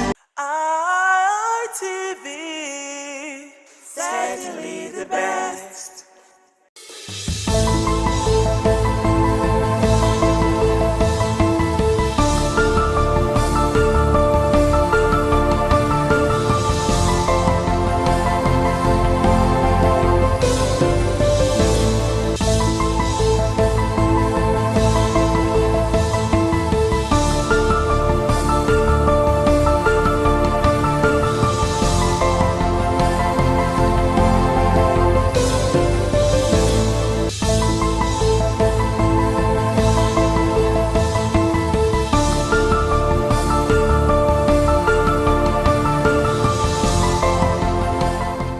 Welcome to yet a fresh episode on the program Law and You, as we spotlight very important, issue that we see every day in our everyday transactions. Now, do you know that owing money in Nigeria can cost you more than just the interest? It can cost you your peace of mind. It can also cost you your dignity. It can cost you even sometimes your life. A situation where, you get midnight calls after getting your daytime calls, from those that you took the money from. To a point even where you are being harassed or sometimes even brutalized, and also to a point where you are facing a demand notice or a court order, and then law enforcement and all the rest. How then can we draw the line legally, or what the laws of the land apply to where we can draw the line between what is a legal means of recovering debt and what is also an illegal means of recovering debt? My name is Philip Omo-Gyukpong. This is the courtroom where we look at these issues and find a way to resolve them. And discussing this with me, I have a legal practitioner with me, and his name is Emmanuel Obakwalo. Big thanks for joining me in this new year. Good day, Philip. Good day, Nigerians. All right, so let's look at the background on what debt is before we go into total about where we can draw the line between what can be called illegal debt recovery and illegal means of recovery. Debt recovery is a pure civil matter. Oh. It's not criminal? Civil, yes. And there are legal frameworks. You mean owing debt is a civil case? Civil. Pure civil. If the debtor defaults? Civil. But there are legal frameworks on debt recovery. And what are these? They are 14 in number. But time may not permit us to begin to go through them all. Absolutely. So we may choose some of them. 1, the Companies and Allied Matters Act. 2, the Central Bank Act. 3, the High Court Civil Procedure Rules of various states. 4, the Federal High Court Civil Procedure Rules of the Federation. 5, we have the Nigeria Deposit Insurance Company. These are some of this debt recovery we have. We also have the Alternative Dispute Resolution Act. Now, when you look at debt recovery, like I did say, is a pure civil matter, and it has procedure and processes to be followed. Now, if A gets money from B, or loans money from B, or borrowed money from B, you are to pay back that money based on the conditions upon which the loan was given. So it becomes a contract between the parties. And the party that is now the loanee, the party that is now the debtor, is duty bound to obey the conditions upon which the contract was entered. Even if the conditions does not meet the requirement by law? The conditions must be, it is only the court that has the power to interpret whether or not the conditions meet the requirement or does not meet the requirement. Where they don't meet the requirement, the court will find at it. Okay. Because, you see, even if the court finds at it, but the loanee has signed to that. So there's a contractual agreement. Yes. Somebody can be that so desperate and assign and go to sign anything that will even be to his detriment. So can the he court, sign his death warrant. admit that, being that the person signed to that agreement, even though it doesn't, or it negates, or it breaches the constitutional provision? The court may, where it breaches or it violates the law. Okay.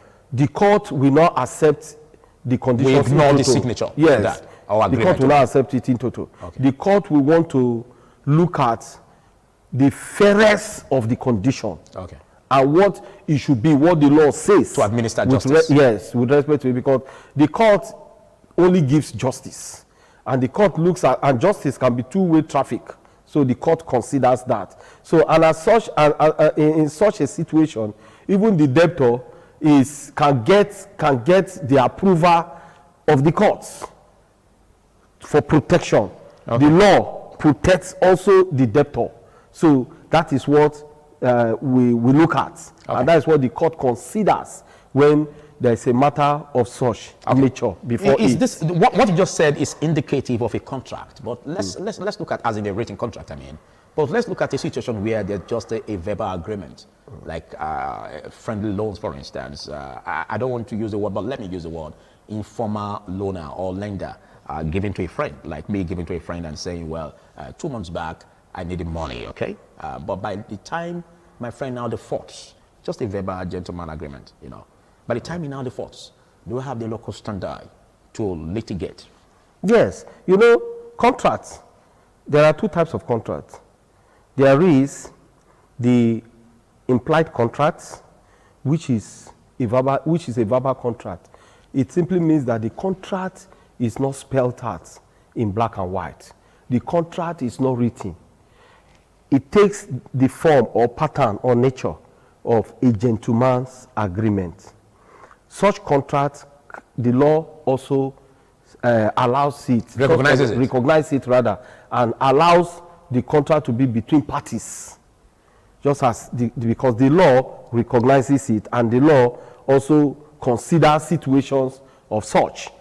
There is also the express contract. This one now is a contract entered by the parties where they spell out the contract, the conditions, the terms, everything that the parties must do with respect to that contract. And you see, express contract is always easier for the parties who entered it. For debt recovery, yes, it's always easier. Yes, because of the contract is spelled out. Documented. That every person, every Tom, Dick, and Harry can read and understand that this is a contract entered by the parties. However, where in an implied contract or what is known as gentleman agreement, there are also conditions the court will look at, particularly where that loan that was given or the borrowings that was administered frowns are contrary to conditions of debt of loans. I get me, of loans. For instance, the interest. If the interest is over burdensome, if the interest contradicts the percentage as provided for by law, the law will also look at such contract that the parties ought to be fair to themselves with respect to that contract. So what the court the bond norm takes effect. Yeah. So what the court situation. Yeah. So what the court does is that the court looks at the fairness of the condition between the parties or amongst the parties, as the case may be. So in debt recovery, there are legal process to recover your debt. However, in course of carrying out the debt recovery, if a party, either of the party, choose to assault or batter another, it now has a criminal flavor. Okay. Before we go there, let's exhaust and explore this aspect you just said, most especially, for instance, for how you call it, a gentleman agreement, verbal agreement. And this does not involve, the lender having the license to do that. How does the court address this? Where the lender is not a certified lender, it becomes an issue. For debt recovery, you mean? Yes, or for to debt. litigate? Both. When you want to recover debt, you follow the processes. If you choose to toe the line of alternative dispute resolution, where a mediator is appointed, even for there to be a mediator, it is the parties that must apply to court. The parties must apply. So the court appoints, or the court appoints to them a mediator for them. But in most contracts today, the parties in their agreement where the loan now is an express one, that means documented. The parties themselves always put in that contract a clause suggesting the process of how to recover the debt. They put a process. They may say, okay, where the loanee violates this, our first step will be that we will both appoint a mediator who is to sit to determine the matter between the two of us. And where that doesn't work, we cannot choose to go to court. Where that happens, sir, the parties, where there is a violation of the terms and conditions of that contract, either of the party cannot just run to court to seek redress. If you go where the conditions of the contract is now brought to court, and the court sees that there is a clause that says that first the parties must go to a mediator, seek an alternative dispute resolution to ensure that this matter is determined. The court will now ask the parties to go and do so. Until that fails, that is when they cannot come to court. And in most modern contracts today, that is the pattern they follow in recovery of debt. They ensure that the process upon which the debt will be recovered is followed, is infused in that contract. So that's why it is safer and better to have an express contract with respect to loan or borrowings. All right, thank you. The parties will be more secured than the oral one where there may be a processes or method of denial. All right. Thank you very much, Emmanuel. Well, this is Law and You in case you're just coming across it. And my name is Philip Omo-Gyukma. I'll be speaking with Emmanuel Obakwalo, a legal luminary. And we're going to be taking a short break, after which we'll delve deeper into the topic, most especially the aspect of harassment and seizure of property. Where does the law draw the line? To stay.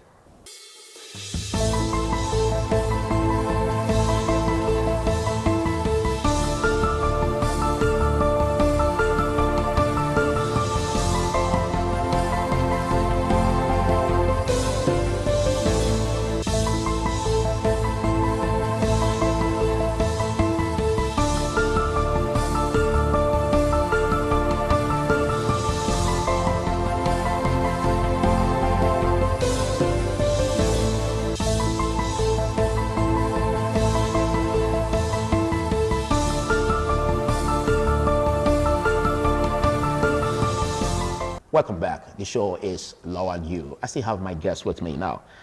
Can a loaner or a lender, seize the loanee's property without due process? No. It becomes an offense. It becomes a crime. It becomes a crime? Yes. Or a civil wrong? The civil wrong will not metamorphose to crime because you cannot seize the property of a debtor or a loanee without a court order. Okay, a court order must be there. You cannot, you don't have that power. Okay, but let's paint a scenario where the lender is not really registered by law. Whether or not it's not a certified lender or a legal lender, a legal lender cannot seize. Talk less. More of a lender that is not certified. You cannot seize someone's property. That's why some of these persons who call themselves private lenders, who are registered, you see them, one of the conditions they give most times when there is need to borrow money from them, they will give a condition of bring a landed property. Yeah, like collateral security. Yes. My mind was going there. Bring a landed property. And most times their interest, they will want to go and know the land, see where the land is, and they begin to pick interest. So by the time the lender is defaulting, the loanee or the borrower is defaulting, you see them begin to show interest with respect to that land. At times they will just go sell they pretend to sell the property to somebody, that person will overturn or sell the property to them again. So and when they want to present before the court, if the matter now goes to court, they'll say that the court will say, no, you don't have that power. You don't have that power. Where there is a default of the contract entered by the parties, the best method or best step to take is to seek redress. Go before the court and say, XYZ had violated the agreement, the contract entered between us or between the parties. And as such, I want to recover my money. The court will come up with a proper judgment. Okay. Someone that will even give both parties peace. Okay, take for instance, in the gentleman's agreement, there was an agreement that if you are not able to pay me in 2-3 months, I pick your car. Is that admissible in court? It isn't. Even if the loanee signed to it? It isn't. You should pay back your money. And even if there's any need for the car to be sold, he should by himself sell his car and give you your money. It's safer and it's legal. But where there's a seizure of the car by the lender, that becomes an illegal means of debt recovery. Illegal means of debt recovery. And you know, it suggests crisis between the parties. But mind you, at the point of entering into that contract, the parties enter into the contract with peace, smiles, joy, and happiness. But now that you want to recover the debt, there's now crisis. Because money is involved. Not only that, especially where you follow illegal means to recover that debt. There will be crisis between the parties. Where you follow legal means, for instance, you go to court for redress, the other party will even be more afraid. And may want to seek an alternative dispute ADR means of resolving the matter. May say, okay, may tell the court, my lord, can we settle out of court? Maybe at the close of the day, the court may pass such as consent judgment between the parties. But where you toe the line of illegality to recover that debt, it becomes an issue. Okay, let's look at how a loaner, or rather a lender, can get his debt back in terms of what is being owed, can recover his debt, most especially if he is not having the required license, and there are charges or interest that was inbuilt, because we had this conversation off camera. So I want you to bring back on record, as in if such a lender or a gentleman who gave that money out, if he has the legal backing to impute interest when he has no license as a lender. It's commonsensical. He doesn't have right to request for any form of interest. He doesn't have that right. On the basis that he's not licensed? Yes, he doesn't have that right. Because that purported or supposed contract entered by the parties is even an illegal contract. And an illegal contract cannot become legal by seeking redress in the court. But the court can give it a soft landing, mostly to the creditor, because it was just an act of kindness. Act of kindness. Say, for instance, I'm lending money to a friend. It was an act of kindness. And act of kindness. You can't tell me I can't get the money back even though I built interest on it. No, you can't get that interest. I can't get the money with the interest. Yes. What makes you say so? Because you are not a certified lender. Okay, so what would the court do, or what do we have as the law? So it still depends on. I only get my money back without it. Yes, and it depends on the process you also follow. Considering the fact that this money has spent months, I would have rather given my money into the business and then it yields profit. It is not. Isn't the law going to also find a way to resolve that? Because it involves money that I would have kept into the business and it would have yielded profit. It is not the duty of the court to know how long the debt has been and the time you choose to recover the debt. It is not the duty of the court. That contract from the outset is an illegal contract. So you cannot now give it the flavor of legality to ensure because it passed through the bank, for instance, and it was written loan. Loan, mind you, you just told me that it's a gentleman agreement between two friends, and the lender is not a certified lender. So it's the toga on that contract is that it is a mere gentleman agreement between the parties. So he can seek redress to recover the debt, but the interest, he is not qualified to do that. He is not. He can just say, I need my money, stricto sensu. And mind you, there is going to be a counter also from the borrower. Okay.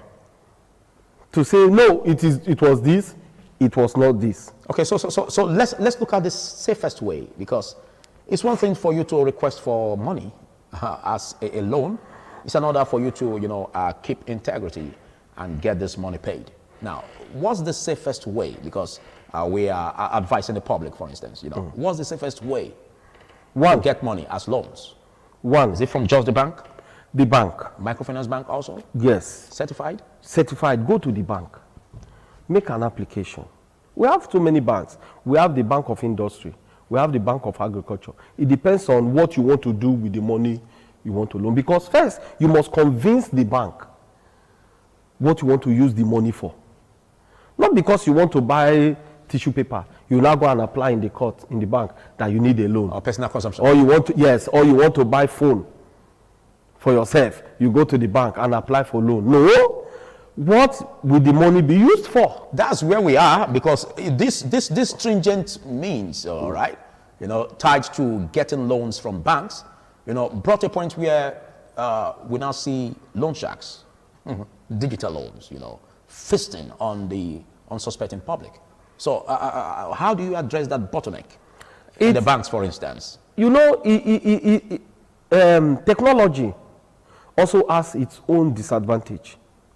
I saw somebody who has an app on his phone, and he was using it to get loans, small loans, from some illegal loan sharks. Yes. And one of the days they called him to say, come, you are already owing over 50-something thousand naira. Come and pay. We are giving you 3 days to come and pay the money. And he was running up and down. I said, why did you do that? So to avoid that, how do we tackle that aspect of the banks, for instance? Because we're going to be rolling this into a fresh episode, and we'll delve deeper into the digital loans that you just made mention of. But before we round off in less than 3 minutes, how do we clear off the bottleneck system in the regular banking system, for instance, that now gave room for all of these, ways by which those who are applying for loans now seek other means instead of seeking the right way where they will not be defrauded. So how do we address the bottleneck system in banks? The banks should ensure that the processes to get loans are flexible. Because just now it is very cumbersome. But the bank doesn't allow personal consumption. No, you cannot, because like you are hungry. You want to go and apply for loan. You must what do you do with the money? Convince the bank. Because the bank too, except it's a salary account, for instance. Yes, the bank too that can be given on personal consumption. Yes, because you have a salary account. Yes, but if at the end of the day, when the salary comes, the bank takes the money. But if it's not, then maybe we'll be looking at the turnover, for instance. Because one, the bank also consider how much is this person applying for, the amount of the money. So that will now make the bank to be strict and ensure that the process is strict. Why? The bank want to be safer, to ensure that they are not giving their loan to the wrong person, and that their loan will come as at when due. And two, even the borrower will not be a fraudulent person. Okay. 2. And 3, 4, the borrower too will use the money for the purpose for which it was applied for. All right, thank you, Emmanuel Obakpolo. Awesome to have you join on this very, very sensitive and fresh topic on today. We're going to be looking at this, an extension, which is the second episode, which we'll be looking at still on debt recovery, both the legal and illegal means. Do well to join us same time next week. I am Philip Omol Gupon. Bye for now.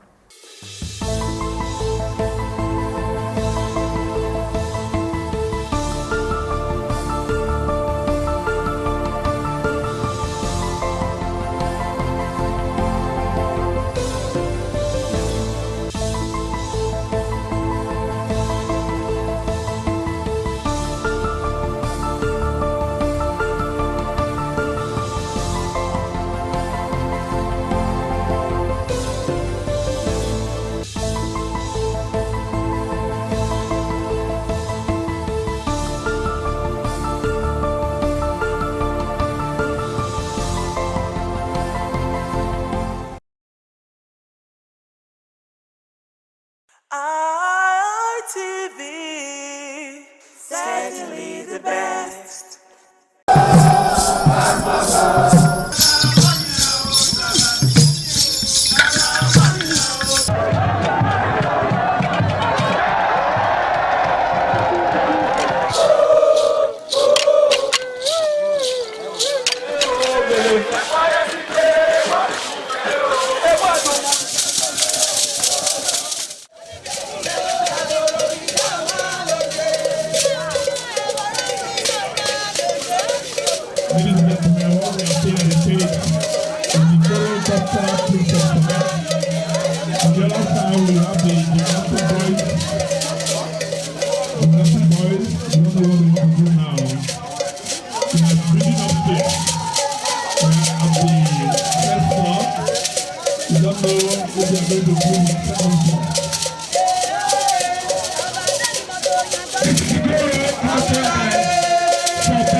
ITV, certainly the best. ITV, certainly the best.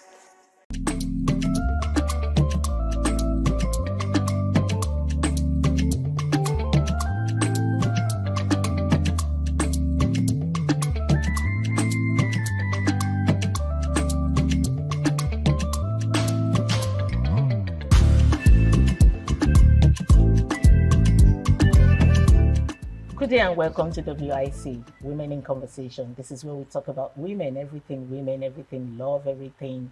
When I say love, not the other way love. We also talk about the other way love, but we talk about Christ's love, you know, how Christ has asked us to love one another, you know. And then this is where women come to open up whatever they think is bothering them. And I am Patricia Ulumu-Gabriels. I usually don't do this alone. I have Chisom Agbafu. Chisom Agbafu is a legal practitioner. Chisom. Hi, Patricia. Nice meeting you. Your sunshade is saying it all. And we have a new face in the house. Oh, yes. We have Mercy Onwonode Igwe. She is a founder and executive director of Heavens for the Hopeless Foundation, HHF. Mercy, you're welcome. Thank you. Okay, so let me open the card again and let you know who Mercy is. Mercy is a police officer. You try me, we get you arrested. Yeah, thank you. Thank you. And then, of course, we have Abiodun Dejonwo. She is the CEO, Abigail Cut. Abiodun, you're welcome. Thank you, Patricia. Thank you for joining us. Of course, I know your schedule is tight, but you made sure you joined us on this special episode. Thank you for coming. Anyway, so let's go down the drain. Let's, you know, enjoy today. We're going to be having so much fun today, so much to talk about, so much. In fact, there's a topic that we just picked right here and now. And there's a reason why we picked that topic. We might let you know the reason and we might not let you know the reason. But let's go to the first topic we have today. We're going to be talking about the girl child and the boy child.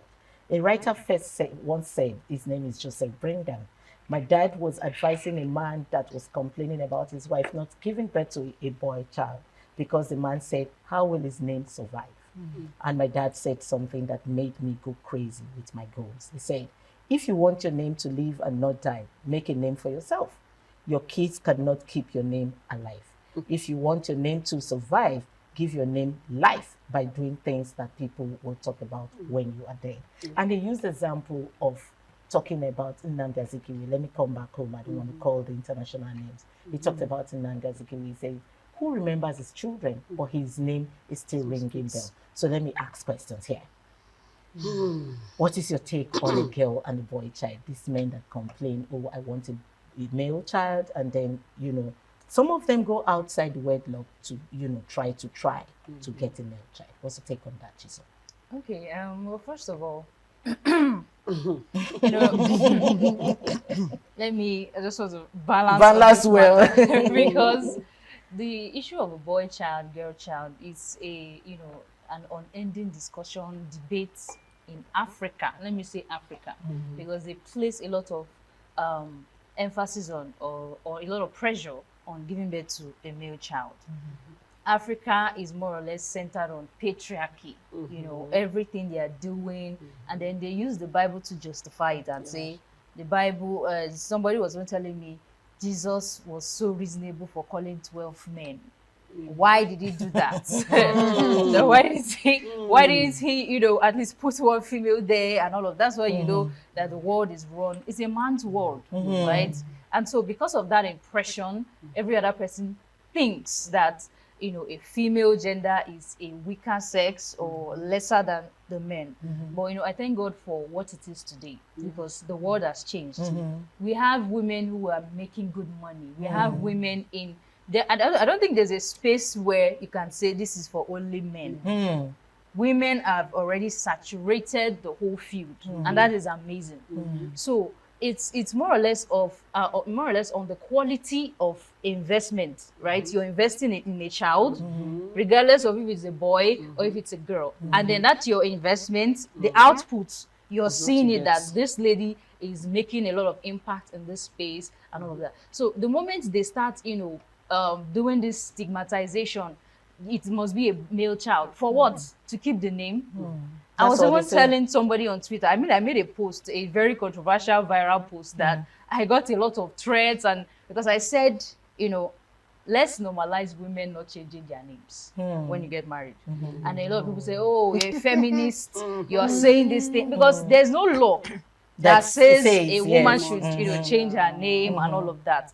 So just because of that sense of, oh, I should carry his name, I should carry his name. There are women out there who have their name alone in rooms, you know, has made a lot of impact for a lot of people. So people should stop, you know, creating that stigma and all of that on the male child is better than the female child. It's a child, whether boy or girl, they can make an impact anywhere. So yeah, that's what I take. Chisom, I mean, I don't think the other people have words to say, because you almost, you know, putting everything together. But let me go to you, Mercy. Okay, my mom once said to my younger sister, who has 2 girls, and she looked at her and said, you don't know how blessed and lucky you are. So I was like, why?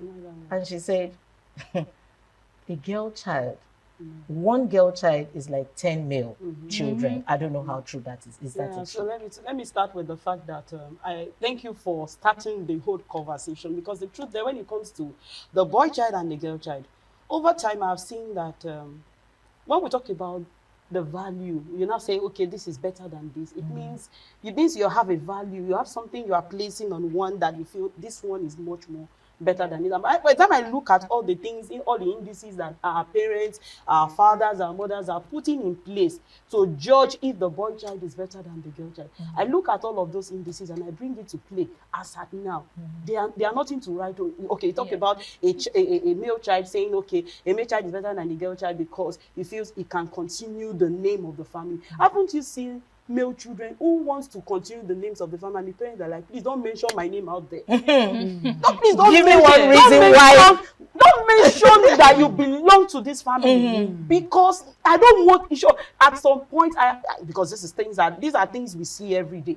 I have seen male children who, at the long run, you'll be like, no, it would have been better we didn't have a male child. And I'm not saying it's not happening with the females too. But what we are saying now is that the issue here should not be who is better than who. Then what we should be looking at is that, okay, how can we make these children, either boy or a girl, empower them with the needed knowledge that they need to be able to become all of the blessings, all of the needed gifts that we need in our time and generation. So that should be the conversation, not that a boy is better than a girl child. I know all of these things are from the place of how will I put it?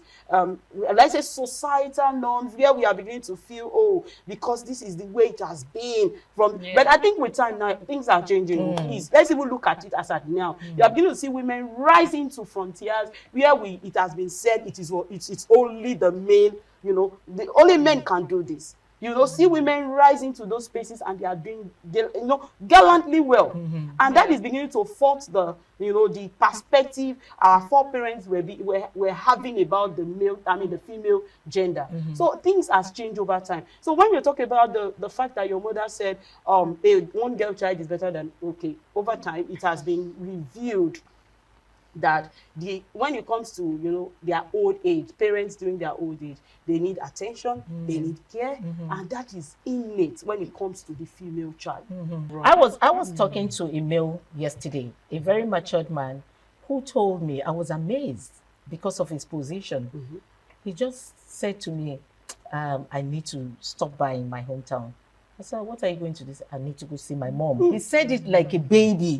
So I was like, wow. You say? It's a norm for him. He said, yes, in my busy schedule, things are tight, but I need to find a time to go see my mom. So I was like, okay, bring her in, since, he said, no, I don't want to inconvenience her. I want to go see my mom. So we have some men who are as good as a female child. Sure. But Abiodun, over the time, men, pardon me if I will use a particular region in the country, the Igbos would always tell you they want a male child. Yes. Some of them don't even want to train their female child to school. They would rather train their male child to school. And the reason they will tell you is because she will be married away, but the male child remains in the house. What's your take on this, Abiodun?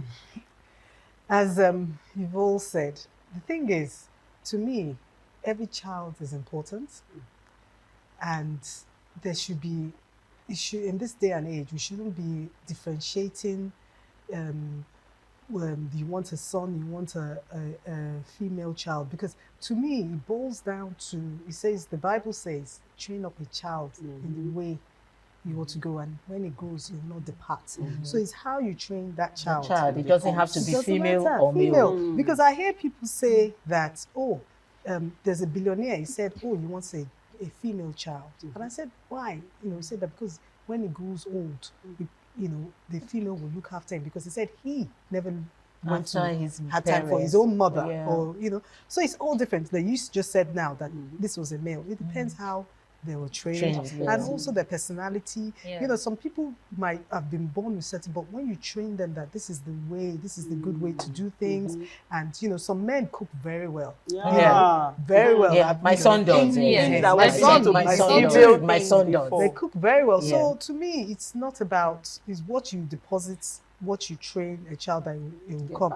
But this topic about the tradition, Igbo tradition, I know is still active today. And this is because they want, even I had a friend recently that her mother passed away, but before, when her father passed away, everything was for the son. And even the thing that was supposed to be, so I was like, they still have this strong tradition. So, but, I think it's going to take education, it's going to take reorientation, to make sure that, women and male, they're the same, because it causes a lot of issues, because there's sibling rivalries right now. Because sometimes you see the female that's the one that helped the mother that did this, and then the male will now come. I just hear so many things that when the dad died, they threw the female child out of the house, things like that. So I think, there needs to be a deep discussion and counseling with this tradition to try to stop. It's not just about, you just want a child, your male child, to carry your name. Legacy. A female, they can do the same, but be fair. There should be fairness.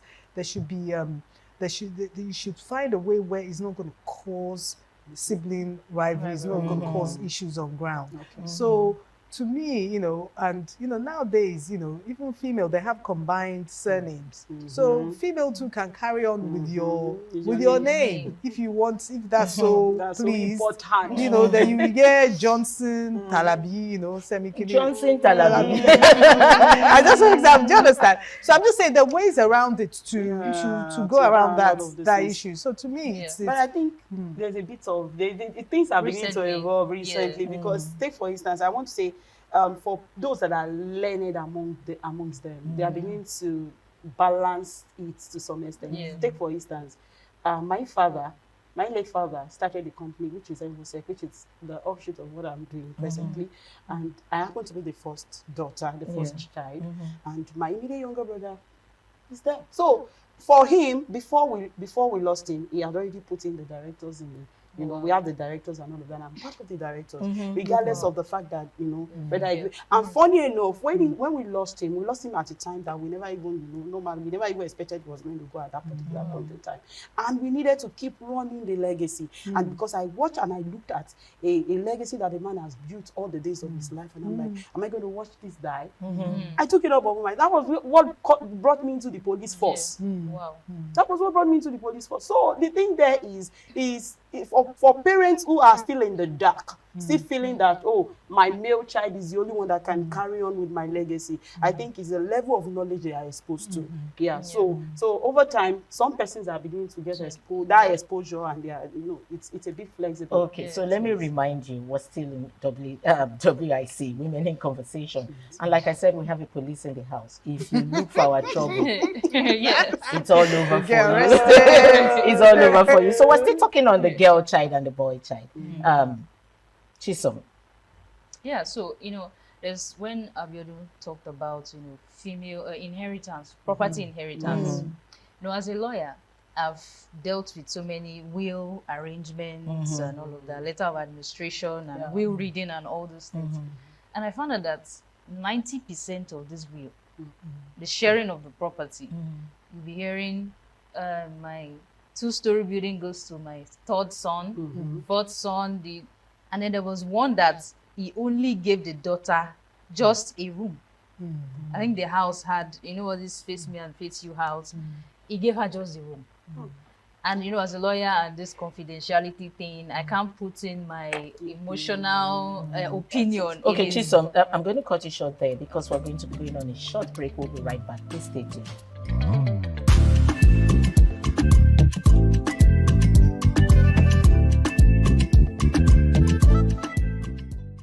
Welcome back. This is WIC Women in Conversation, and I still have Chisom in the house, Mercy and Abiodun. It's good you're staying tuned to understand the legal aspect of the boy child and the girl child. Chisom was talking about the legal aspect. But before you go on, I'm going to bring in a special family, which I think they're having this legal tussle over their father's death. And it's the Access Bank man, if you remember. I think they're fighting the daughter because she's a girl. I'm sure if the first son was still alive, they won't be having this fight. So what's your take on that?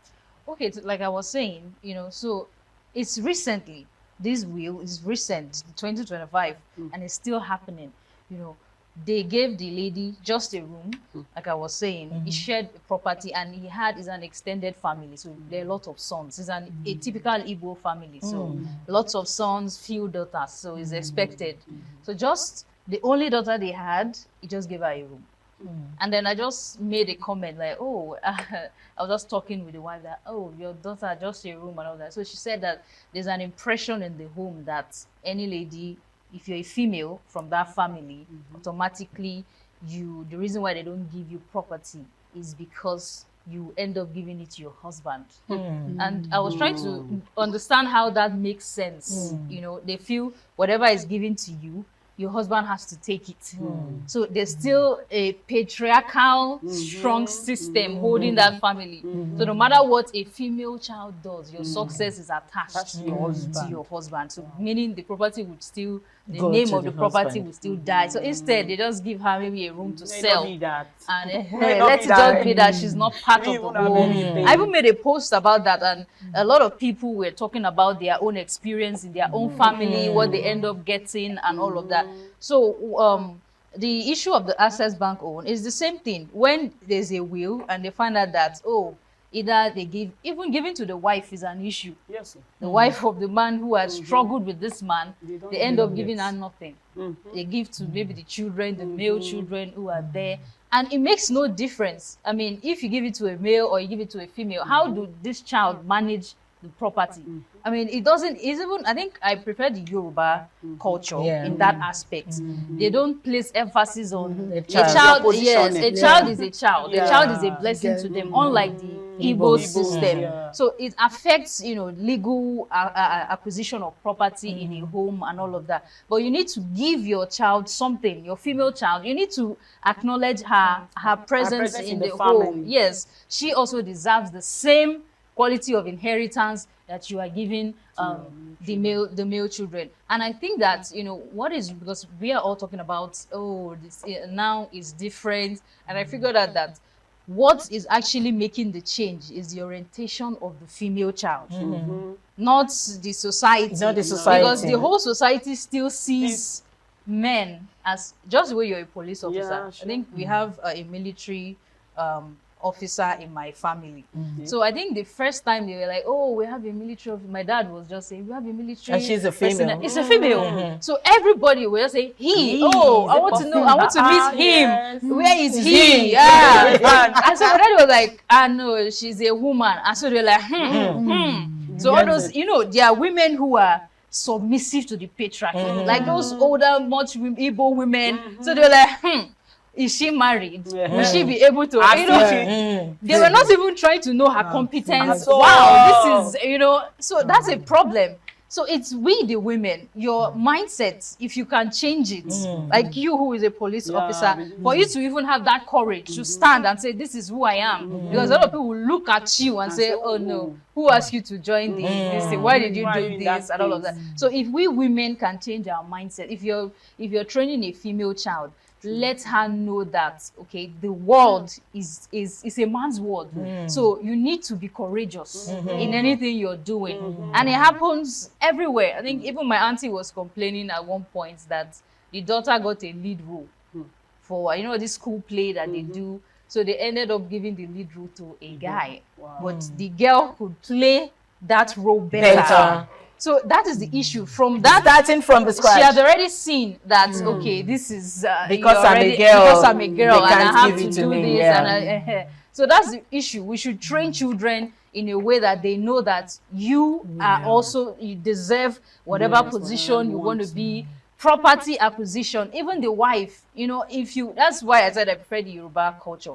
If you're in a room where they are reading the will and it's a Yoruba family and the mother is hearing, oh, this person two row, and it's not maybe equal, the way the woman has a voice, they would, no, what do you mean? What do you mean? But then the reverse is the case in the Igbo culture. The woman will just be quiet, just like, you know, because you don't talk, where the umunas are there and you're talking. Who are you to talk? Don't you have sit respect? down, you're just a wife. Exactly. So that's the thing. Yes. So we need to change that. We women, we need to change your mindset. orientation. Chisom is advising us as a legal practitioner. We need to change that mindset. But anyway, let me take it to the aspect of polygamy. Okay, so when a rich man or a man has many wives, and you know, so maybe one of the wives has all boys, another one has all girls, and he passes on. Property has to be shared. All the properties goes to the boys. You know, this thing, this whole thing we are talking about, it's so sensitive that, because these are the reality of, you know, in our time, that you see some women at the end of their life, towards the end of their life, they feel so bitter. They feel they've wasted so much of their time. And, you know, in terms of being alive for themselves, they are already dying inside because of some certain things or all of these particular issues that we are mentioning. I've seen women who feel less of themselves because they have all females. You know, even their potential, their ability to be able to give back or do some certain things are being withdrawn from them because they have all females. No, my question now is the gender a female? Are we the one, as a female, are you the one dictating the gender that comes out of you at the long run? I think we need to ask this men these questions. because the question here is, you are not the one dictating the gender. The man in question is the one. Is the one. Medically, biologically. Yes. He's not dictating. Why? So why make a problem? Why make an issue out of all this? So I feel the men too needs to be educated, like we rightly mentioned. We are empowering our women to understand that yes, having female children is never at disadvantage. It is a gift from God. It's a gift from God, and as such, you must empower them, regardless of what the society is throwing at to the female. Empower them. Let them know they can be all that God have designed them to be, regardless of their gender. So I feel this point. The point here now is that as we are empowering the women, we also need to educate the men. Let them know that it is not the women are not the dictators. You drop it. Oh God. You put the pain there. Like you are very I have seen a lot of women. No, see, there was a case that happened recently. A man left his wife, a woman with 4 girls. Oh wow. All because she couldn't give him a meal. And you left her and went outside for another woman. The problem is they feel entitled. That's the thing. And that's it. There's this sense of bragging, entitlement, because you're a male child and all of that. So that is the point. I think the lot of trainings we've been having, and that is where I was trying to, I was trying to mention something, that the way it's going now, we are having more empowered women. Yes. And the men, we are leaving them gradually, kind of. So, but I think we need to create a balance. WIC is actually trying to create that balance with this, put up together. This conversation we usually have for women. This is where women talk about everything. Abby, now, Edith probably will be in our next program tomorrow. But then, she said something one of our programs, she said one of the episodes.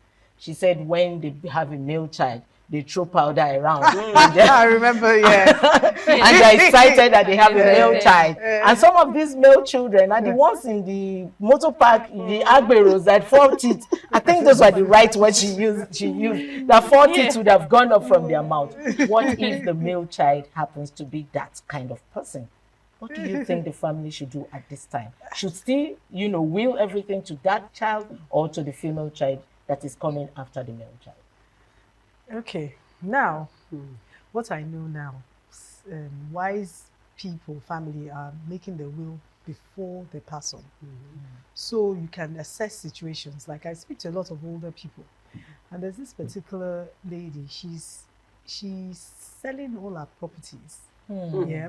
And these are properties where pardon me, I needed to laugh.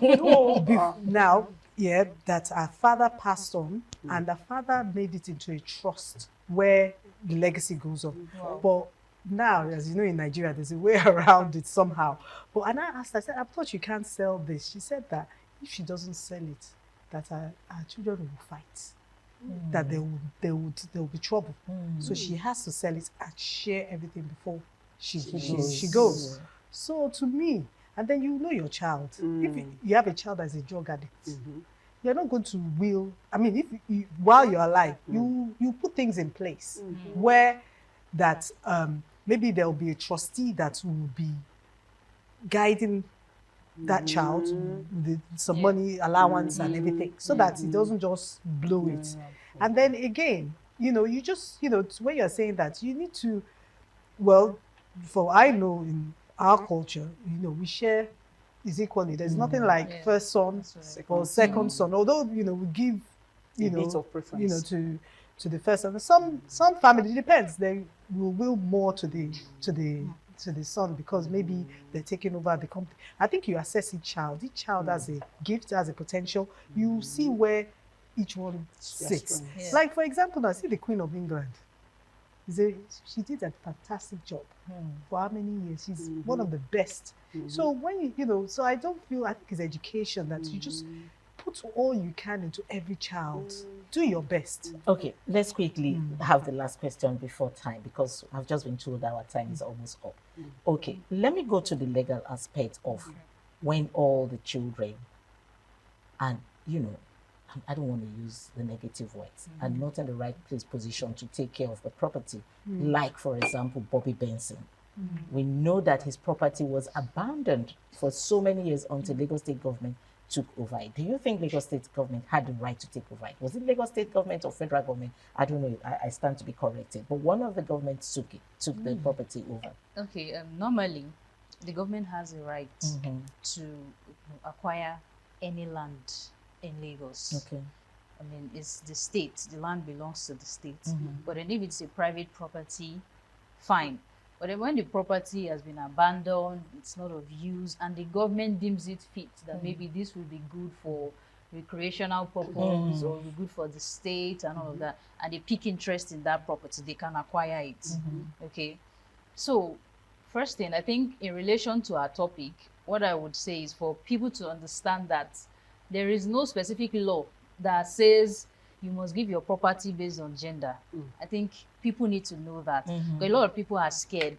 Sometimes I see some family members saying, I don't want trouble, please. They just allow them to give it to the man who I don't want to. Maybe they sue her, and then, because definitely a will, you can contest a will. What happened with the owner of Access Bank? They contested the will. If the will is, why did you give to that woman now? And everybody's fighting. They will go to court and all of that. So because some of these women are scared, how would they face a lawsuit if you have a heart for a lawsuit? So I don't want to be in the public, just give them their this thing ahead. So that was why I said women need to be courageous. You need to have that mindset to fight and all of that. So everybody needs to know that our constitution does not in any way promote discrimination, gender discrimination. I mean, we even have our laws for it, that you don't give any property based on gender and all of that. So I think that it should stop. So everybody understands legally, you can have your property, make sure you're sharing your property. It doesn't mean, she's a lady, it's a man. Just the way Abe said, based on personality. You know the personality of your children and all of that. So which is actually very important. Oh, Chisom, I think we have to pay you for this. Anyways, thank you so much for making it so clear that, it's not the legal right for a male child to acquire all the properties. It's just the family's decision or the man's decision. Anyway, we've come to the end of today's WIC. This topic is going to be extended to another episode because it's actually a topic we need to really, really clarify. So that's, I don't know, it might be our next episode, same time tomorrow. So join us tomorrow for another episode of WIC. I'm Patricia.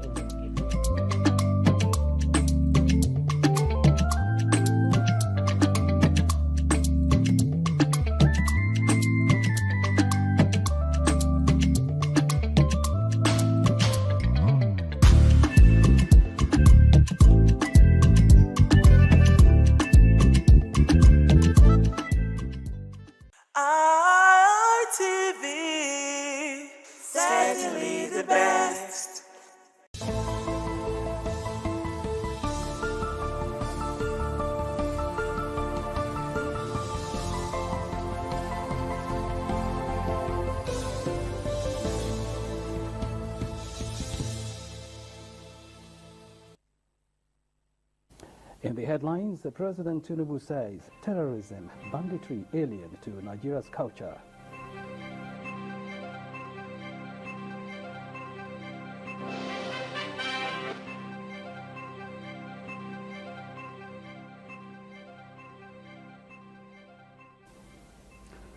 Peter Obi leads protesters to NAS, demands mandatory electronic transmission of results.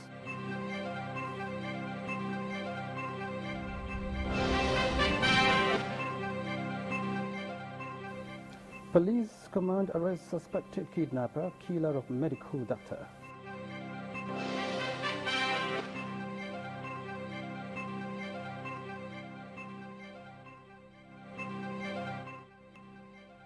DSS takes over terrorism probe into attack, abduction of movie icon Don Pedro Obaseki in Benin.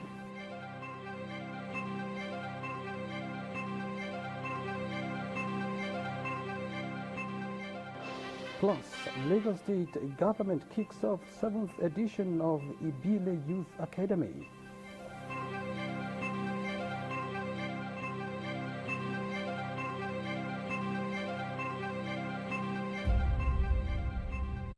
Hello there, good evening. Many thanks indeed for joining me on the news broadcast. I am Organi Victor, presenting from Abuja Network Center. I've got my colleagues. I've got Sonny Duke Okosun at Benin Network Center. Good evening to you. Good evening, and it's a pleasure and a delight to be with you in tonight's news on the ITV network. And the pleasure is all mine. And at Lagos Network Center, we've got Mercelina Unko. Good evening to you, Mercy. Thanks a bunch for joining me on the presentation tonight. Beautiful evening to you, Victor. Good to see you on the screen tonight. Good to see you too. Now let's kick off the news in earnest from the Aso Villa, where we hear that President Bola Tinubu has declared terrorism to Nigeria's collective identity as he reaffirmed his administration's commitment to inclusive economic growth, macroeconomic stability, and strengthened national security.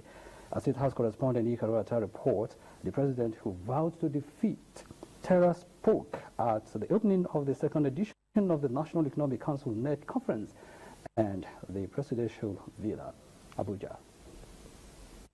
Gathered here at the banquet hall of the State House are governors, ministers, lawmakers, and economic stakeholders. Speaking, President Bola Tinubu described NEC as a strategic platform for cooperative federalism, policy coordination, and collective national action, stressing again that violent crimes do not define Nigerians. The president assured of his administration's determination to reinforce the country's security architecture and restore peace across troubled communities, linking insecurity directly to economic stagnation. He disclosed that 7 mechanization zones would be established nationwide to support agricultural productivity, adding that the fight against violent crime remains a top priority of his government. To strengthen our security forces, to defeat terrorism and combat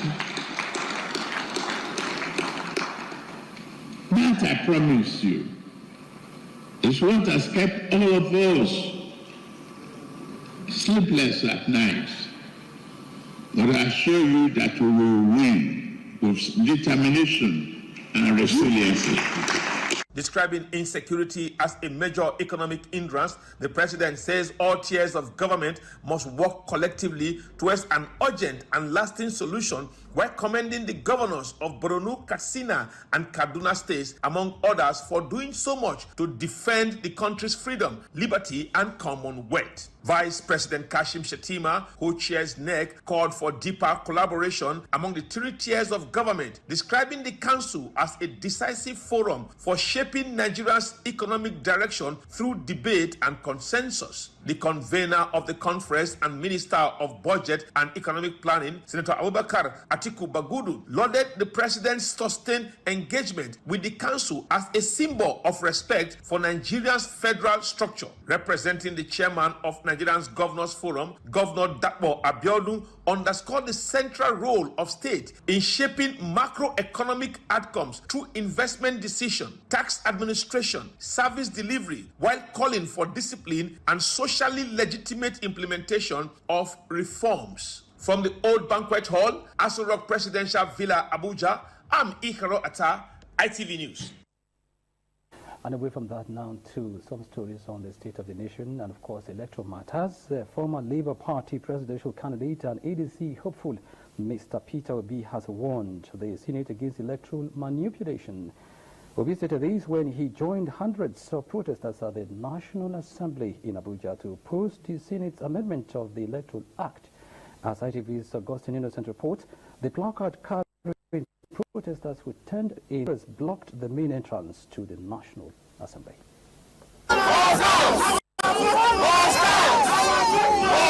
It was a sight to behold as protesters chanting different slogans thronged the National Assembly main entrance, with placards reading several inscriptions such as "Our vote must count," "Make electronic transmission of election results to the IREV mandatory," "No to electoral robbery," among others. The demonstrators marched from the Federal Secretariat to the National Assembly. They were, however, stopped by heavily armed security operatives, including the police, the army, and the Nigerian Security and Civil Defense Corps, and were forced to hold the protest outside the complex.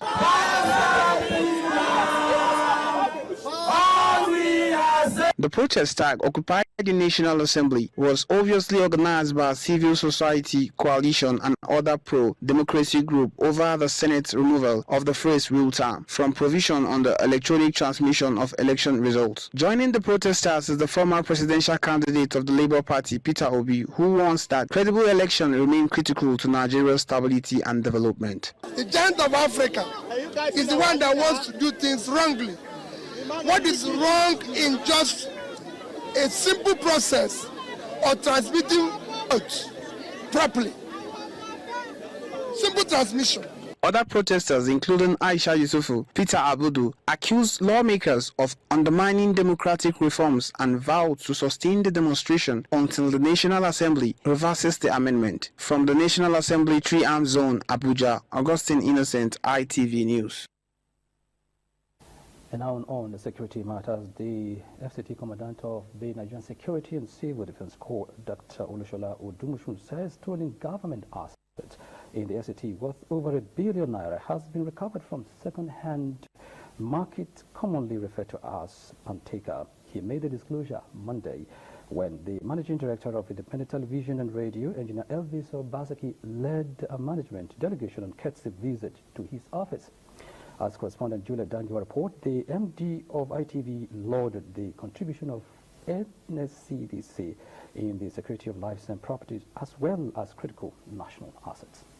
The Managing Director of Independent Television and Radio, Engineer Elvis Obaseki, and his team of management staff upon arrival at the FCT NSCDC Command Headquarters were warmly ushered into the office of the Commandant. Speaking on the purpose of the visit, Engineer Elvis Obaseki, who appreciated the warm reception, lauded the efforts of the officers and men of the NSCDC. So many things are happening in the space that we are in now, and I don't think this visit would have been better maybe a month ago. It would have been a lot more with nothing to talk about if it had happened like a month ago. Taking over the ability to really secure the space. In his response, Commandant Olushola Odumusu highlighted what the command is doing to ensure the protection of national vital assets and infrastructure, which is the core mandate of the organization. He disclosed that raids of Panteka has yielded positive results in recovery of stolen assets worth billions of naira. He also explained efforts by the Corps to regulate and supervise private security guard firms which are sanitizing the sector. The mandate of NSCDC is protection of critical national assets and infrastructure. We have been able to stem the tide of vandalism, as we speak today. We started our 24 hours surveillance and patrol. The items of government that we were able to, rescue out of the Panteka market was over $1 billion. There is a semblance of peace. within the FCT. The security in FCT cannot be compromised. In the spirit of collaboration and appreciation of the efforts of the court, the managing director presented souvenir to his hosts at the end of the visit before the group photo session.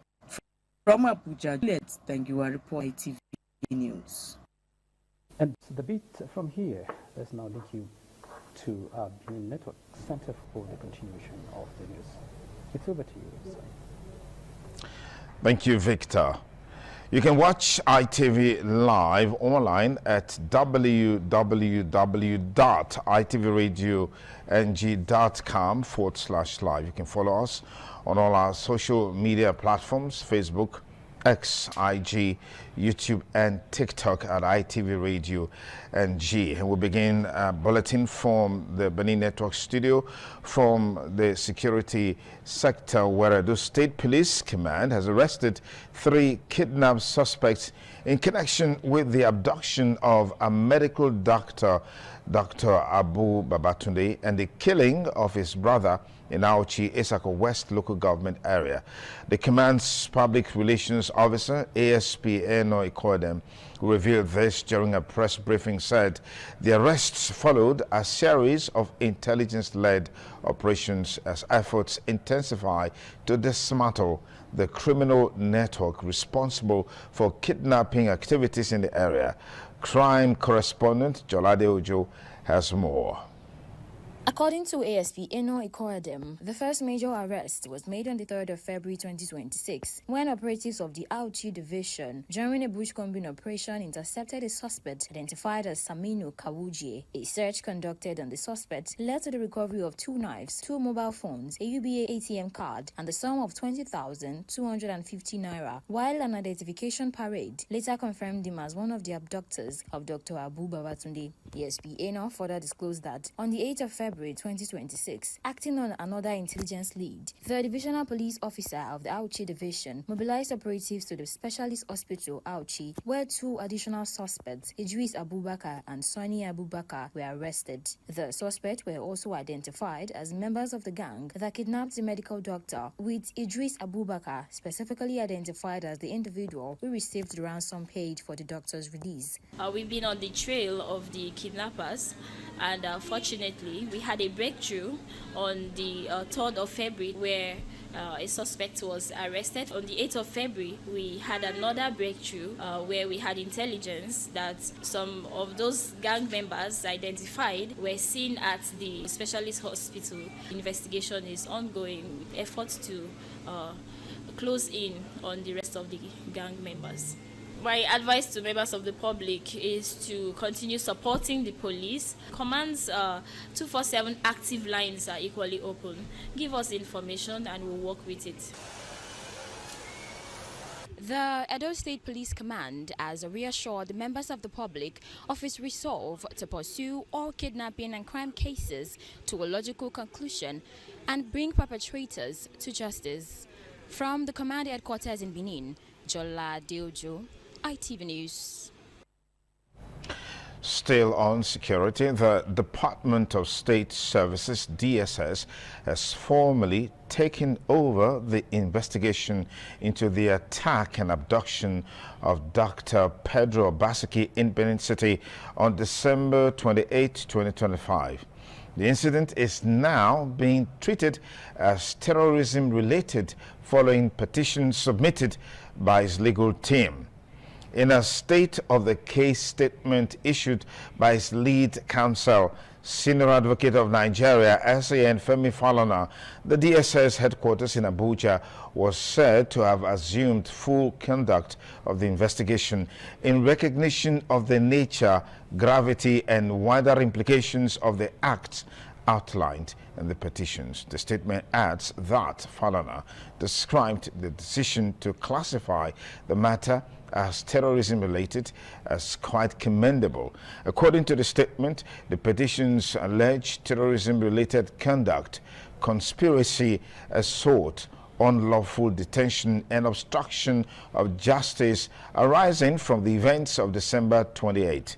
Falana said Dr. Obaseki welcomes the development and has continued to cooperate fully with all lawful investigative processes. He disclosed that the complainant has previously engaged with the DSS in Benin City under the authority of the state director, adding that any concerns arising from those interactions, including issues of conduct, handling, and procedural integrity, have been formally documented and incorporated into consolidated representations before the appropriate authorities. The legal team has also instituted civil proceedings before Nigerian courts. Falana said these actions are intended to complement and not prejudice ongoing investigations by security agencies while seeking judicial remedies and institutional accountability. Beyond Nigeria, petitions have been submitted to international and regional bodies, including the ECOWAS Court of Justice, European Union Human Rights Mechanisms, and the United Nations Special Rapporteur on Torture and Arbitrary Detention. Falana said the steps were taken to ensure transparency, preservation of evidence, and adherence to Nigeria's international obligations. The statement further notes that social media and digital platforms have been placed on notice over the circulation of footage linked to Dr. Pedro Obaseki's alleged dehumanization and abduction in order to ensure responsible platform conduct and cooperation with lawful accountability processes. Dr. Obaseki stressed that all actions taken were solely in furtherance of justice, the rule of law, and public accountability, not for sensationalism or political motives, while calling on authorities and the public to support efforts to ensure that all criminal perpetrators, collaborators, and enablers are identified and held to account. A fatal road accident occurred on Sunday along Hadejia Road at Kwana Danja in Kano State. The accident, which involved a commercial DAF trailer, claimed 7 lives, while 70 others sustained various degrees of injury. The Federal Road Safety Corps says 105 people were involved in the crash. Rescue teams arrived at the scene within 5 minutes and evacuated the injured to 4 hospitals in Kano and Nasarawa State. Preliminary findings point to overspeeding and loss of control worsened by illegal practice of carrying passengers with goods. The FRSC has warned motorists, especially commercial drivers, to obey traffic regulations to prevent further loss of lives. Reigning queen and runners-up of Miss ITV Nigeria Beauty Pageant 2025 and the delegation led by the chairman of the organizing committee, Wilson Omasho, paid a courtesy visit to veteran filmmaker and philanthropist Ambassador Lancelot Odua Imaswen in Benin City. The visit aimed at exploring opportunities for the young talents to gain experience in film production and showcase their skills in creative projects. Ofure Aneto has more. In his response, Chairman of Miss ITV Organizing Committee, Mr. Wilson Omasho, thanked Ambassador Lancelot Odua Imaswen for his immense support to the Queens, saying his commitment would help them turn their pageant success into opportunities in the movie industry. Really did positive because I see a lot of talent in them. Both the Queen, the runner-up, even all of them. I see this desire. They're like, we say, well, we're going to see Ambassador. I say, just be patient, we'll go. And today has come. Well, I really appreciate you. Thank you so much for sticking to your word. In his response, Ambassador Lancelot Imaswen congratulated the Queens and assured them of opportunities to participate in moving productions. He emphasized that willing participants will be guided and encouraged the young talents to stay connected for future collaborations. I congratulate you, Madam Queen, Miss ITV Nigeria Beauty Pageant winner. And people have begun to understand that beauty pageantry is far beyond just physical beauty. And of course, we are open to actualizing our deal. Meanwhile, the Miss ITV Nigeria 2025 reigning queen and runners-up expressed their gratitude to Ambassador Emma Swain for providing a platform that allows their talents to be recognized, nurtured, and applied in creative projects. I just want to say thank you so much, sir, for this opportunity. It's a privilege, and we truly appreciate you so deeply. I've never believed that I would be here to see. I've heard a lot about you, and I'm very excited. It's a good privilege. Thank you. Okay, well, we came to see Ambassador Dr. Lancelot Emmanuel Odua, which he promised that whoever comes out tops will be given a role in one of his movie production in Nollywood. And he said he's going to stick to his word. From Benin, Ofuri and Netta, ITV News. The Court of Appeal, Abuja, has held that the Senate acted within its powers when it suspended the lawmaker representing Kogi Central District, Senator Natasha Akpoti-Uduaghan, for misconduct. In a unanimous decision by a three-member panel of justices, the appellate court said it was satisfied that neither the appellant's parliamentary privilege nor her constitutional rights were breached as a result of her suspension from the Senate. The court, however, vacated the contempt proceedings and 5 million naira fine that were awarded against Senator Akpoti-Uduaghan over the satirical apology she made to the Senate President, Godswill Akpabio. In its lead verdict that was delivered by Justice Abba Muhammad, the appellate court held that the Senate President was not wrong to have denied the Kogi senator, who was not on the official seat that was allotted to her during plenary on February 20, 2025, the opportunity to speak. It held that the Senate President is empowered by the rules to allocate seats to members, adding that lawmakers are only allowed to speak from seats allocated to them.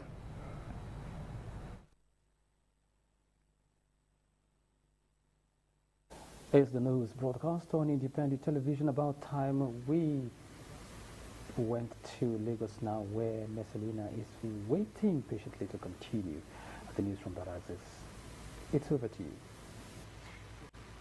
Many thanks, Victor, from our Lagos network. The Lagos State Governor, Mr. Babajide Sanwo-Olu, has advised youths to be good ambassador of the country by doing right. The governor, who gave their advice at the Bile Youth Academy, Lagos State University, Ojo campus, told youths to be changers. Addressing Ibile from various parts of Lagos State during the 7th edition of the Academy, Governor Babajide Sanwo-Olu, represented by the Youth and Social Development, Bolaji Ogunleyinka, government's Theme Plus agenda, prioritize the activities of youth, especially in making good ambassadors of the state. 10 outstanding participants from each division will advance to the next phase, and that is just what it is. One day leadership seminar and alumni launch scheduled for Tuesday, the 17th February 2026, to strengthen mentorship, alumni engagement, and intergenerational leadership. At the end of the program, there will be one state youth ambassador, just like Obadari there, and there will be 5 divisional youth ambassadors that will emerge, just like those that have attended today. The selected ambassadors will lead community-based projects addressing local social and economic challenges, reinforcing grassroots participation, volunteerism, and community ownership in line with our Theme Plus agenda. Some of the ambassadors of the Academy, while appreciating the state government for investing in youth, said they will continue to partner with the Lagos state government on the way forward.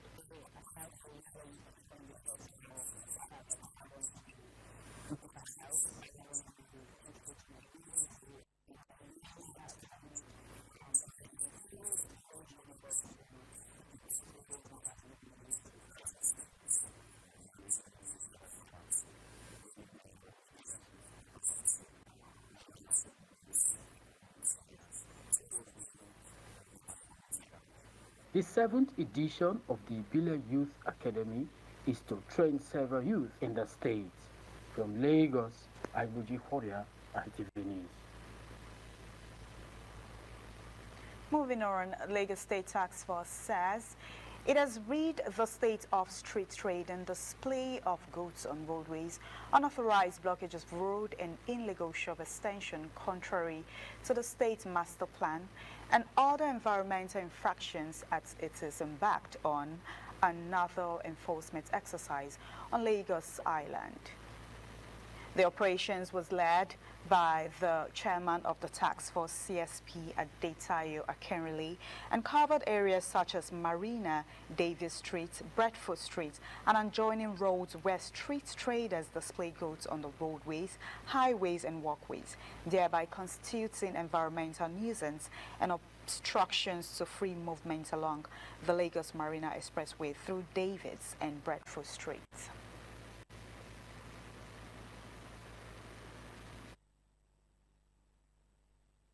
Is the news broadcast on independent television. Time now for a quick break. When we return, more stories. Please don't go away. Many thanks again for rejoining us on the ITV Main News tonight.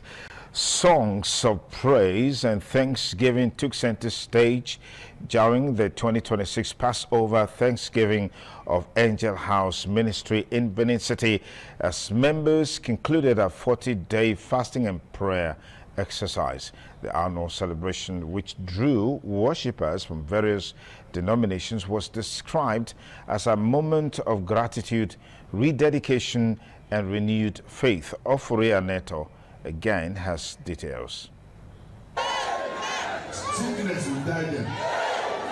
Passover is a biblical observance commemorating deliverance and divine preservation, marked by sacrifice and thanksgiving. It was on this note that members of Angel House Ministry celebrated the 2026 edition with symbolic offerings, including the presentation of livestock as part of their thanksgiving. In her sermon titled "You Shall See Them No More," wife of the vision bearer, Reverend Joy Ajala, described the celebration as a reflection of the biblical Passover observed by King Josiah. She encouraged worshippers to remain steadfast in faith, assuring them that deliverance will come in due time.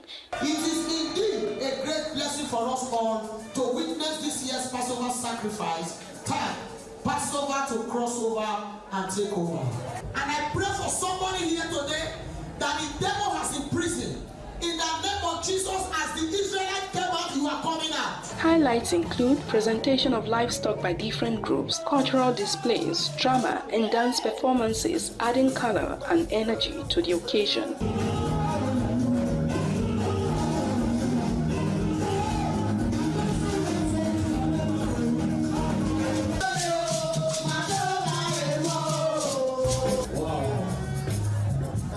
The vision bearer, Prophet Ebe Ajala, alongside members of the ministry, thanked God for the strength to complete the 40-day fast and urged worshippers to remain committed to their service. The whole one started by Passover and ended by Passover.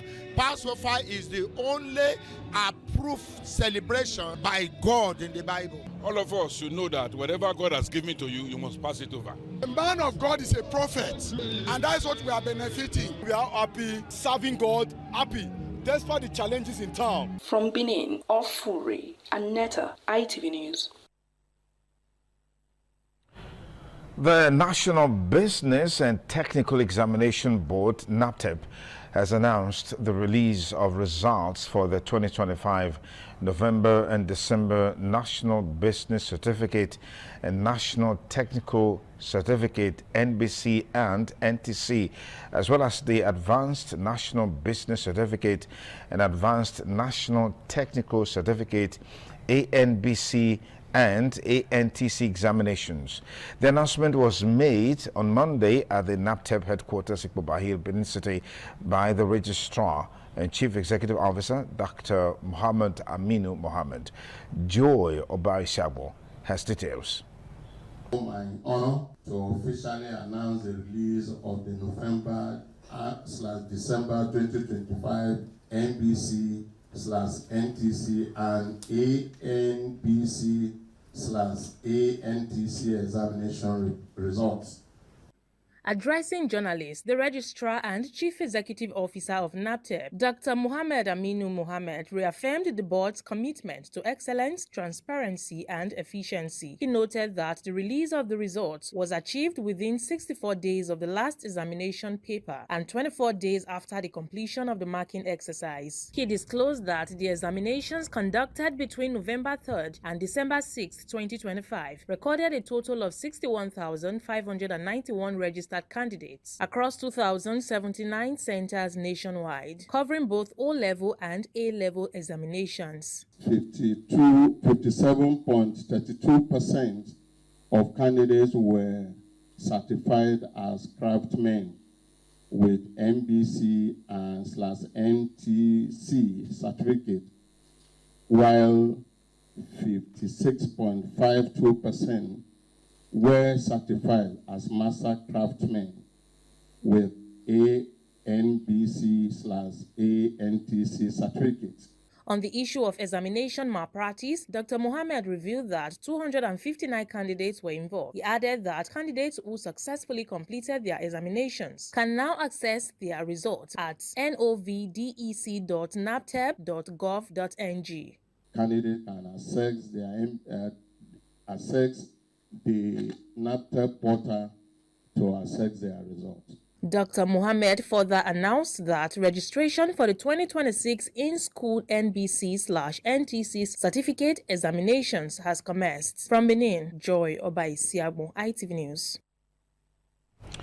Now to some community reports. The Ohen of Ohoromi, Ohen Owohai Binovia, alongside youths of the community, have renewed calls on His Royal Majesty Omonobanedo Ukwakolokolo Obaewa II and the government of Edo State to intervene over what they described as persistent attacks on their lives and properties by some individuals in Ohoromi. The latest incident reportedly disrupted the Ohen's traditional rites after suspected attackers allegedly stormed his compound, firing shots and injuring several persons. Jolade Ojo reports. The compound of the Ohen of Okoromi was allegedly attacked in the early hours of Monday, disrupting traditional festival, a rite performed to pay homage to the gods at a shrine approved by the palace of the Obara Benin. The attack reportedly left several persons injured and receiving treatment in hospital, while a man identified as Edwin Binovia is said to be missing, with claims that he was taken away by the attackers. Eyewitnesses and victims allege that armed men reportedly wielding weapons, including AK-47 rifles, stormed the premises and opened fire on people within the compound. They further claimed that the attack was ordered by the Okao of Okoromi, alleging that the group has persistently attempted to force the Ohen and the supporters out of the community. All those community people, when they follow Okawaka, we surprise they just come, they attack or they don't carry come, begin to shoot. Before you know, they don't blood everywhere. So hide for us the opposite. They from that side, they use AK, they launch the compound. All of us gonna hide. We say we don't get anywhere again, we will stay for that community. And they say they attack us, they fair attack us for Ashland. My friends, my people, they wrong. Now they tell me, carry me for bike, carry come on, go inside bush. Maybe small bit, you know. I say, work on that community. It's not that when we go to their house now, we are even in his house. You can see blood everywhere. He's not even outside. Reacting to the allegations, the Okaigere of Okoromi community, Mr. Loki Osadiai, denied the claims, describing them as false and misleading. Nobody can attack the Ohen at all. Just last night, we have been getting some security report that he's keeping some talks in his house, planning to attack the community this morning. So we now called the CPO to draw his attention to the situation at Okoromi. He went in his office this morning. The report also came that they have shot some of our people. Affected residents are now calling on the Obara Benin and the Edo State government to urgently intervene and bring an end to the crisis. From Benin, Jola Deuju, ITV News. We'll take a short break on the ITV News. More stories when we return. Please stay. Thanks again for rejoining us. Despite residents of Warri, Delta State commending Governor Sheriff Oberewori for quick intervention on the reconstruction of Warri-Benin Expressway, some residents have called on the governor to invest in human capital development, as construction of roads and bridges cannot sustain livelihoods of citizens.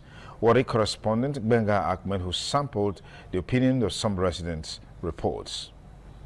Some respondents, while commenting the construction of Warri-Sapele-Benin Expressway by Governor Sheriff Oboriwori, which although is at the advanced stage of completion, described the project as a significant infrastructural stride.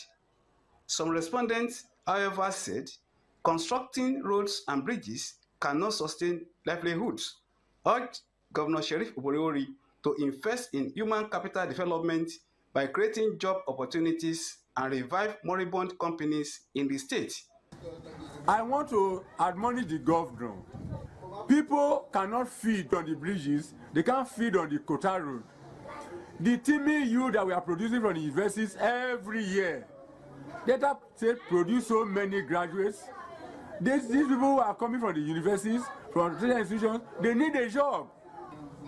So I'm trying to tell the governor, he should pay attention to human capital development. He has also taken over this west road towards Elume, which is also a federal government road. That's another good step, and I encourage him to do more. But the youth, when they the town, so they not get work. They do anyhow. What they're not supposed to do, they do them. So if they get small work, what they do, they pay the small money. They not go, they do anyhow. The respondents, while calling on the Delta State and federal government not to focus on road reconstruction alone, however, harped on the need to prioritize industrialization that will create more jobs for teeming youths in the country. From Warri, Benga Ahmed, ITV News. The rejection of electronic transmission of election results real time by the Senate, sparking public outcry, has continued to dominate discourse among Nigerians. Guests on independent television flagship program This Morning on ITV were divided on the workability of the electronic transmission of election results real time. The report by Ahis Unamore is presented by Ibonsa Ugiagbe.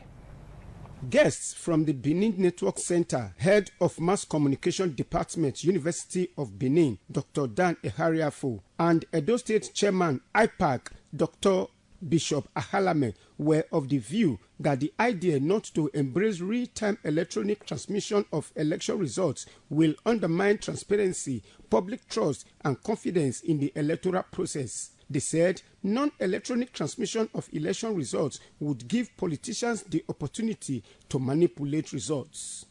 The way out is that there should be electronic transmission of results. The part of INEC is ready, and I'm wondering why the Senate is afraid of this.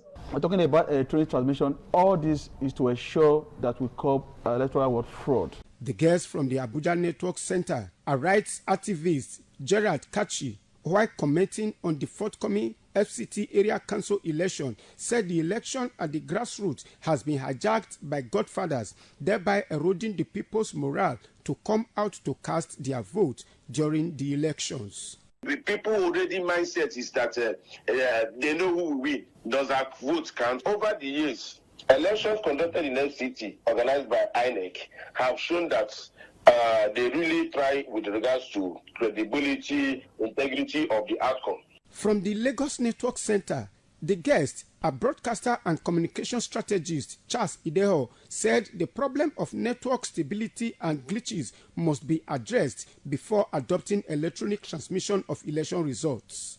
We should revisit the Oshoi 4 that we used in 1993. Oshoi 4 is very clean, though it may be analog, but at least it worked.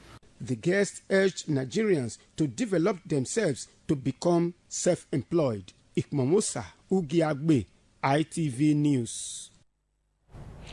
Residents of Eba Island, a Tijere community in Ilaje local government area of Ondo State, have staged a protest against the Ogun State government's claim of ownership of the oil-rich Eba Island.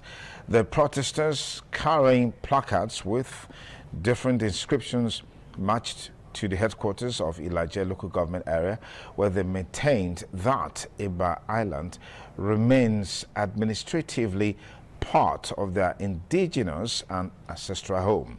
They insisted that the island has for decades been under the undisputed control and governance of Ondo State. According to the demonstrators, Eba Island is inhabited by indigenous Ilaje communities whose ancestral ties, economic livelihoods and cultural heritage are deeply rooted in Ondo State. They argue that any contrary claim undermines the historical and administrative identity of the people. The aggrieved residents appealed to the chairman of Ilaje Local Government Council, Mr. Morris Orikmenai, and Governor Lucky Aiyedatiwa to urgently intervene by engaging the appropriate authorities to protect the territorial integrity of the state and the interests of the affected communities.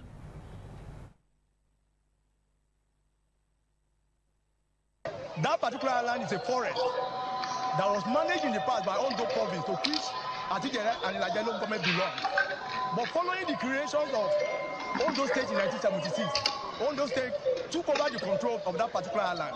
As I speak, it is not only Ago, Balogun, and Alaja, the location of that particular oil found on Eba land that are located on the island. We have other communities, and they pay their allegiance and homage to Atijere Kingdom. We are here to articulate our yearnings to inform the government that they should not allow the Ogun State to take away what belongs to us, because Eba Island in Atijere community belongs to Atijere community under Ilaje local government, not Ogun State. We are appealing to the federal government to help us appeal to the good people of Ogun State to stay clear, because we wouldn't see reason why they should be making trouble over a place that does not belong to them historically, geographically. It is out of place. The chairman of Ilaje Local Council, Mr. Morris Orikmenai, who acknowledged the peaceful conduct of the protesters and sued for its sustenance, also firmly rejected claims by the Ogun State government suggesting ownership of an oil deposit located on Eba Island, describing the assertions as misleading, inconsistent, and unacceptable. He discountenanced sensational media briefings and inaccurate public statements over the location of a long-existing oil well, which it insists is situated in Atijere, Ilaje local government area of Ondo State. The news returns in just a moment. Please stay with us. Thanks again for joining us on the ITV Main News tonight. The indigenous people of Biafra has announced the permanent cancellation of the Monday sit-at-home across the southeast following a directive from its leader, Nnamdi Kanu, with effect from February 9, 2026. The announcement was made by the group's spokesman, Ima Powerful, in a statement issued on Sunday, which said the order came directly from Kanu. The group warned that any individual or group attempting to enforce sit-at-home will be acting against Kanu's direct order. Powerful also cautioned against what he described as false flag operations aimed at creating fear and discouraging residents from resuming normal activities, urging people to remain calm and law-abiding. Powerful said the new directive left no need, excuse or justification for residents to remain indoors on Mondays, stressing that economic and social activities must resume fully. The pro-Biafran group had declared the weekly sit-at-home in August 2021 to protest Kanu's rendition to Nigeria and subsequent incarceration, a move that often resulted in the shutdown of markets, schools, banks, and offices.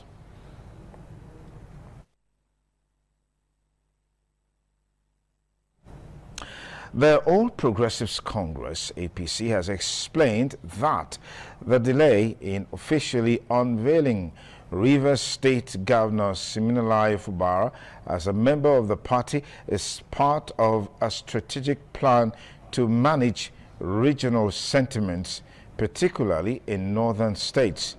APC National Chairman Professor Netawe Iwalda disclosed this while speaking as a guest on a satellite television current affairs program. Reacting to thoughts in some quarters, Iwalda explained that the delay has nothing to do with Fubara lacking authority. When asked about claims that Fubara appeared unable to assert control as the APC leader in Rivers State, Iwalda challenged the premise of the question, demanding evidence of any internal complaint. When the interviewer referenced comments by the Minister of the Federal Capital Territory, Nyesom Wike, about political actors in Rivers State uniting under President Bola Tinubu's renewed hope agenda, Iwalda said such support groups were separate from the APC official structures.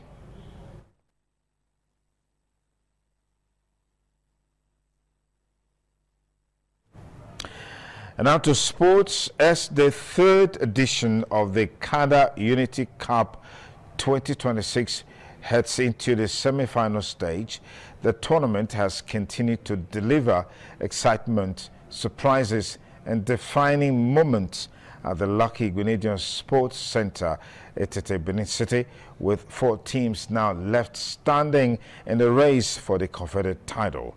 Let's join Solomon Aino from the sports desk for the complete story. The Nigerian Army and the Nigerian Immigration Service were locked at 1 goal apiece at the end of regulation time before Immigration emerged victorious in the penalty shootouts, winning 2-0 to book a place in the semi-final. In the other quarter-final encounter, the Federal Road Safety Corps FRSC edged the Economic and Financial Crimes Commission EFCC by a lone goal to complete the semi-final lineup. The result confirmed the Nigerian Immigration Service and FRSC as the final teams to advance, joining the Nigerian Security and Civil Defense Corps and the National Youth Service Corps NYSA in the last 4. Players and officials expressed satisfaction with their performances at the end of the matches, describing the quarter-final stage as highly competitive, intense and well organized, as attention now turns to the challenge of the semi-finals. I would love to credit the victory to my team because it was a collective effort. We were so resilient in this game, even though we were 1 goal down. We kept pushing, we kept fighting, and I really have to say a big kudos to my team. The game was well played, actually. We have the spirit of sportsmanship. We came here is either to win or to lose, but with the full hope that we are going to win this match, because it's an easy task. It's like a walkover to us, but unfortunately for us, we couldn't even score a single goal. Nevertheless, my players have played well, actually. Everybody was impressed with the performance. We outperformed them, but lucky wasn't on our side. Organizers have also praised the discipline, sportsmanship and competitive spirit displayed by all participating teams, while fans describe the match as exciting and well coordinated. That this tournament has been top-notch, from the organizing to the various paramilitary participants. And on sport news, as the third edition of the Kada Unity Cup 2026 enters the semi-final stage, the tournament have delivered a compelling mix of discipline, drama and defining moments, reinforcing its status as a unifying platform for military and paramilitary agencies in Edo State. From the opening ceremony to the conclusion of the quarter-finals, the championship has steadily grown in intensity at the Lucky Grenadian Sports Center at Etete, Benin City. The tournament opened with a strong statement of intent as early group stage matches produced emphatic victories, tightly contested matches, and the first sign of team positioning for knockout qualification. As the group phase progressed, momentum shifted. Defending champion Nigerian Police Force were stunned into an early exit, while emerging contenders such as National Youth Service Corps and the Nigerian Army and the Economic, Financial and Crimes Commission EFCC asserted themselves with decisive performances. The knockout stage raised the stake further. Quarterfinal encounter delivered goals, red card and penalty shootouts, underlining the competitive spirit of the tournament. The Nigerian Security and Civil Defense Corps (NSCDC) announced their credentials with a dominant display, while NYSC continued their impressive run with convincing victories. Nigerian Immigration Service showed resilience under pressure, edging past the Nigerian Army on penalties, while the Federal Road Safety Corps (FRSC) demonstrated tactical discipline to secure their place amongst the last four. Beyond the result, organizers, sponsors and fans have praised the organization and conduct of the tournament, describing it as one of the most competitive editions so far. With the semi-final lineup now confirmed as NSCDC, NYSC, Nigerian Immigration Service and FRSC, attention turns to the final battle that will determine who advances to contest the coveted Kada Unity Cup title. As anticipation builds, stakeholders remain optimistic that the semi-final will deliver even greater drama, quality and unity with value that have defined the tournament from the opening whistle. And that's it from the Sport Desk. I am Solomon. I know. Thanks, Solomon. That's a wrap on the ITV News tonight. Thank you for your time. Good night. ITV, certainly the best.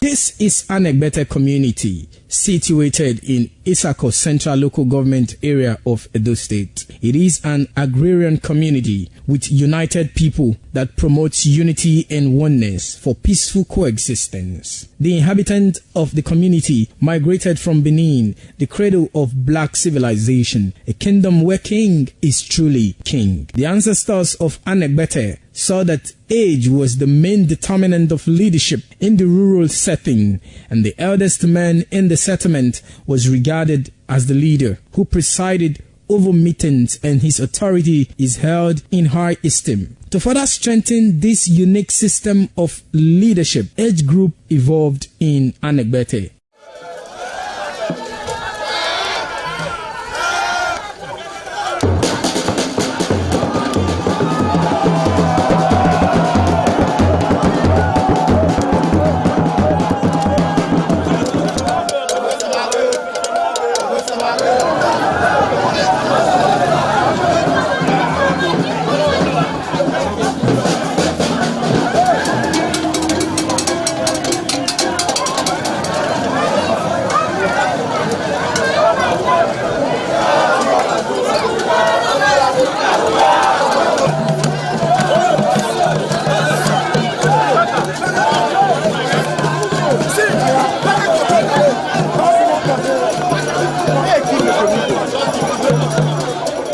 In Anegbete, age group is categorized into two, that is the common and the noble. Anegbete is rich in cultural heritage, as the community at noon saw the commitment of the festival with the first set roll out in beauty colors to showcase their might and strength, indicating their feet and ready for the responsibilities behold on them. The streets in the community with a feed up of young men and women adorned with the festival. Later, the royal family takes the stage as their children fight out royally and work in the community to showcase their might and fitness.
You're welcome to another edition of the program African Discourse on Independent Television. My name is Evan Sunokugie. You're welcome to the show. Today on the program African Discourse, we're going to be looking at the relationship between two nations. The relationship that has come of age, pre-colonial relationship and during colonial relationship and even post-colonial relationship. I'm talking about Nigeria as a nation, and of course the United Kingdom. Now, 2 days ago, we saw that the president of Nigeria got an invitation from the monarch of the United Kingdom, talking about King Charles III, to pay a state visit to him on the night and on the 8th of March, and of course on the 9th of March next month. Now, when we talk about state visits, it's a big one. It's a big visit, there's no doubt about that. And it will amaze you to know that for the first time in almost 4 decades, that's about 37 years, this is actually the first time that a Nigerian government is having a state visit to the UK. And it's so surprising to know, I mean, despite the relationship between the United Kingdom and of course Nigeria, we understand that this is the first time in more than almost about 4 decades, that is more than 30 years, that we're having a state visit between Nigeria and the United Kingdom. So today on the program, we are going to be exploring the impacts of this state visits. What benefit is going to be to these two nations, talking about Nigeria and of course the United Kingdom. And I have 2 guests on our program today. Very rare to find them, but I was able to get them because of, I had to do the calls and ensure that they will be on the program today. Well, first and foremost, join me to welcome a one-time NANS president, that's the National Association of Nigerian Students. I'm talking about Comrade Jude Imagwe, and of course a foremost foreign affairs analyst. He's joining us virtually this afternoon all the way from Abuja. Comrade Jude Imagwe, you're welcome to the show. Evans, thank you for having me, and good afternoon, Nigerians. Good afternoon, great people of Edo State. Okay, and also to a big brother friend, somebody that you call him, he gives you his word, and definitely he joins you on the program. A foremost human rights activist, and of course a veteran analyst when it comes to international affairs. Comrade Roy Orivabo is our guest on the program also this afternoon. Comrade Roy Orivabo, you're welcome to the program. Thank you. Good afternoon. Thank you for having me. My dear friend, my comrade in the now struggle. Thank you for seeing you after a very long time. Okay, all right. Thank you so much. Thank you so much, Comrade Roy Orivabo.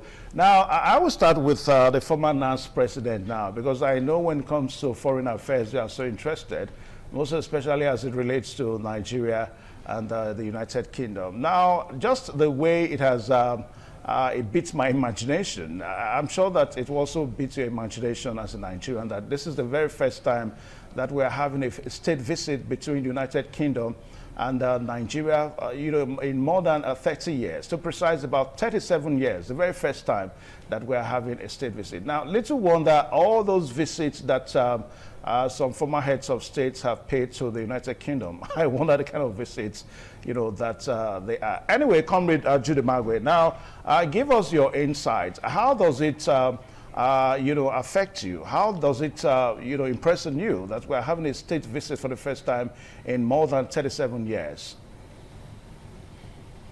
Yeah, well, thank you again for having me, and thank you for having such kind of topic to be discussed. I think sometimes in 2019, President Muhammadu Buhari of blessed memory also had a visit that was tagged a state visit to the United Kingdom, except my memories or my records are not correct. But I felt that there was a visit of that nature. And I also felt that during President Goodluck Ebele Jonathan time, again, it depends on the nomenclature that is tied to it. However, as it is, a state visit is not usually just ceremonial photo taking. It's one of the highest level of diplomatic engagement that every serious nation take critical advantage of. It's usually a visit that is away from cosmetic, it's away from dancing, it's away from everything. It comes with the full respect that the president is accorded. And when I say the full respect, it means everything that a president needs to diplomatically engage. That is the platform to which it is usually created. And I think the March visit for President Bola Ahmed Tinubu, as much as it's the first one, there are a whole lot of burning issues that the president and his team should take a very strong advantage of to see how we can do this. The King, His Royal Majesty, has done that, and I feel that historically, most state visits that has to do with diplomatic conversation, you go from trade renegotiation. We are very huge at wanting to see how we can have most of our commodities exported and having an open free market for people to begin to transact commodities. That is something that can be part of the conversation. We are currently having a very strong security situation, and we need global partnership, and we need these world powers to see how they can come in to intervene for us. That is a window period that the president could also cash onto. We're also looking at our cultural differences and educational exchange. It's also, you see, in the recent time past, we've had a serious complaint where they say we have exodus of our medical doctors leaving the shores of Nigeria. We also have exodus of our young people, students traveling out of the shores of this country to go study, and most don't find their way back. Those knowledge acquired there are never returned back to our country to make significant impact to economic growth, to national advancement, and to policy thinking. Those are some kind of exchange, education exchange programs that the government can look at. But I feel the summary of it is that every state visit, as real as it is usually an opportunity. And so that is why we will not be dealing directly with our own presidents and the team that will be managing our president during this visit. Before the visit, it is not when you get to the visit to begin to assemble the challenging problems and what you want to be demanding. You must take every meeting, every hour, and every opportunity as though you will never have them again.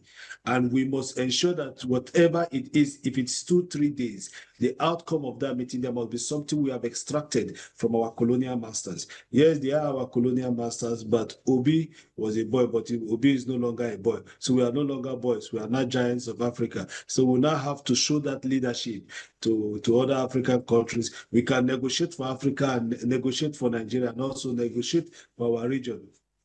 That is usually what I expect of this state visit. And I hope so strongly that the president team will not be sleeping. They'll be doing every and anything they know they needed to do to take advantage of this opportunity. And at the end of the day, we may have something come out of it better.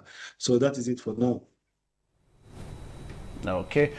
All right. So we'll see that the president has almost about a whole month to prepare for the state visit, because the visit is actually going to be on the 8th of March and on the 9th of March. So it's about a whole month from now for the president to prepare for that state visit to the UK.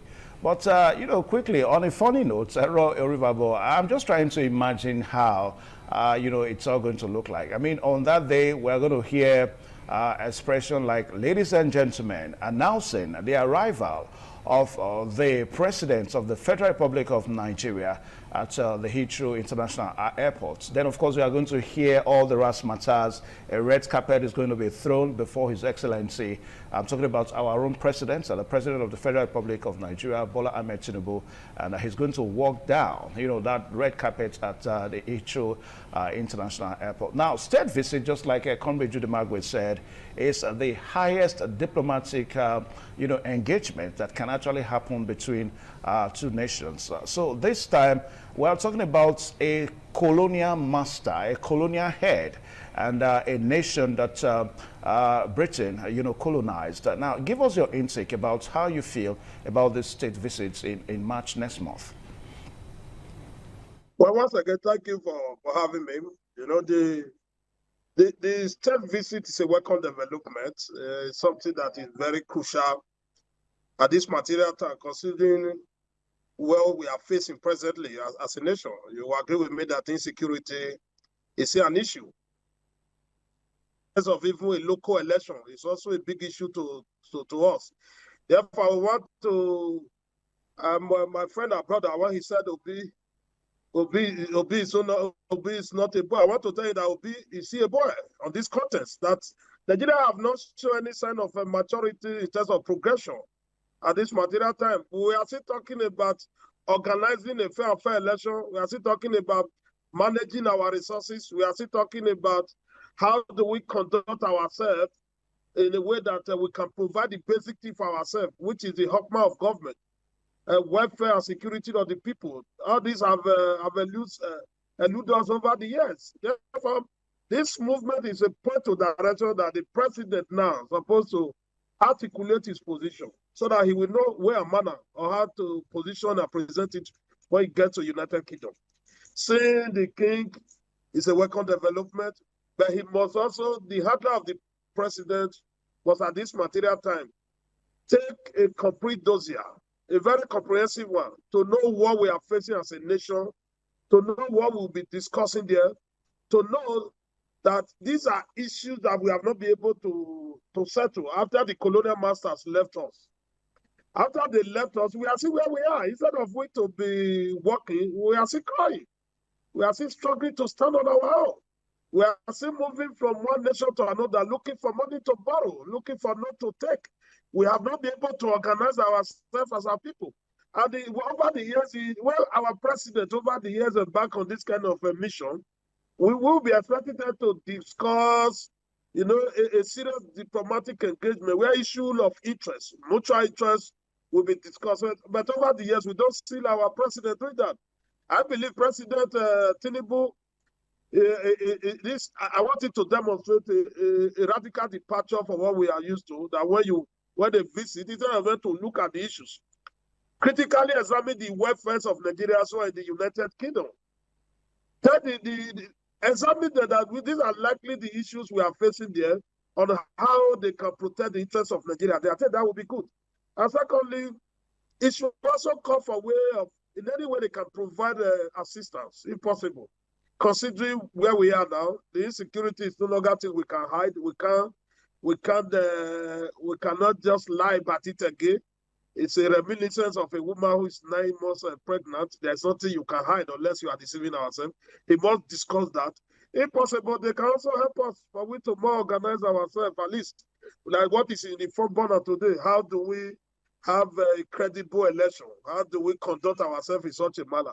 We should be discussing that. And quite very fundamental is that now that the world is gradually moving away from what we are used to. We have crude oil, but the world is gradually not looking at that direction. They are looking ahead. We are already looking at Nigeria, looking at the state where the oil will not be there again. Also, now the world is embracing technology. We are discussing AI now. The Nigerian government should also be positioning ourselves in that direction with the king so that all issues will be properly evaluated and dissected. So that as in Nigeria, you will be proud to see your president in the United Kingdom representing your interests, discussing what is affecting your interests, not on the personal move. The president will go there and be looking for the best hospital where he will go and relax, looking for the best avenue where he will go and sit down. That is not what we want to see now, because it's a critical time in the history of Nigeria. And Nigeria government must be very responsible and responsive. I'm very sure, let me not be so negative, I'm very sure that the president is already aware of what we are facing as a nation. And the handlers and the managers of the president by this will be able to have a complete dossier, make a serious presentation before all of us when it gets to the United Kingdom.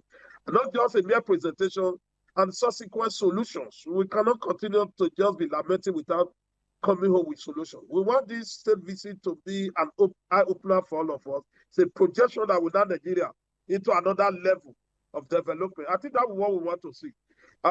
Finally, we want to see our president representing the interests of Nigerians.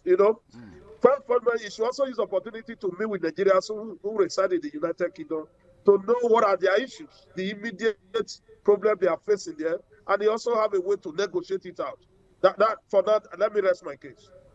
Okay. All right. Now, Comrade Judy Magwe, let's take it from the other way around now, because there are some analysts that are of the opinion that perhaps this is another sure way to actually maybe want to put a kind of an approval on Nigeria, talking about our you know, the way we are seen internationally. I mean, we've seen presidents since the king ascended through. That's about 3-4 years ago now.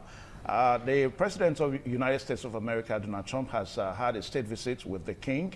And of course, the president of Russia, Vladimir Putin, has also had a state visit with the king. Then the Chinese president, Xi Jinping, has also had a state visit. So now it is the turn of Nigeria to have a state visit. Now, what do you make of this against the backdrop that Nigeria has been designated a country of particular concern?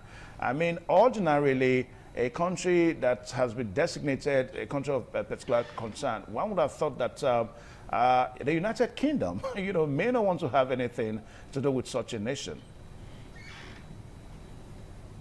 I think first is to the extent at which those that have evaluated the Nigerian situation have painted it to be a country of particular concern. The indicators and parameters upon which presidents and heads of state judge instances before their table is different. So what would have informed President Trump's decision to place Nigeria as a country of particular concern may totally again be different from why the King of the Great Britain had also invited Mr. President. Now, again, whatever the challenges are, like I stated from beginning, what this matters for Nigeria is very critical and strategic. It's critical and strategic in the sense that my brother mentioned that we have not advanced. I think, yeah, I agree with his submission, but again, I do not think that we have not left where we were yesterday. We obviously have left where we were yesterday, but it's just that the managers of some of these institutions have not actually shown to us the capacity to which they needed to manage this institution. Nigeria is not the problem. It is those we have saddled with responsibility to manage situations in Nigeria that are our problem. If INEC failed, it is not the INEC as an organization, it is the manager of the INEC that had failed. And I feel clearly that as much as we are always thinking that we will have to run out to see. You see, today we are celebrating it that our president has been invited for state visits. It is because we have turned ourselves to beggars. It is because as much as God has blessed this nation, we still feel that we do not have what it takes to manage ourselves.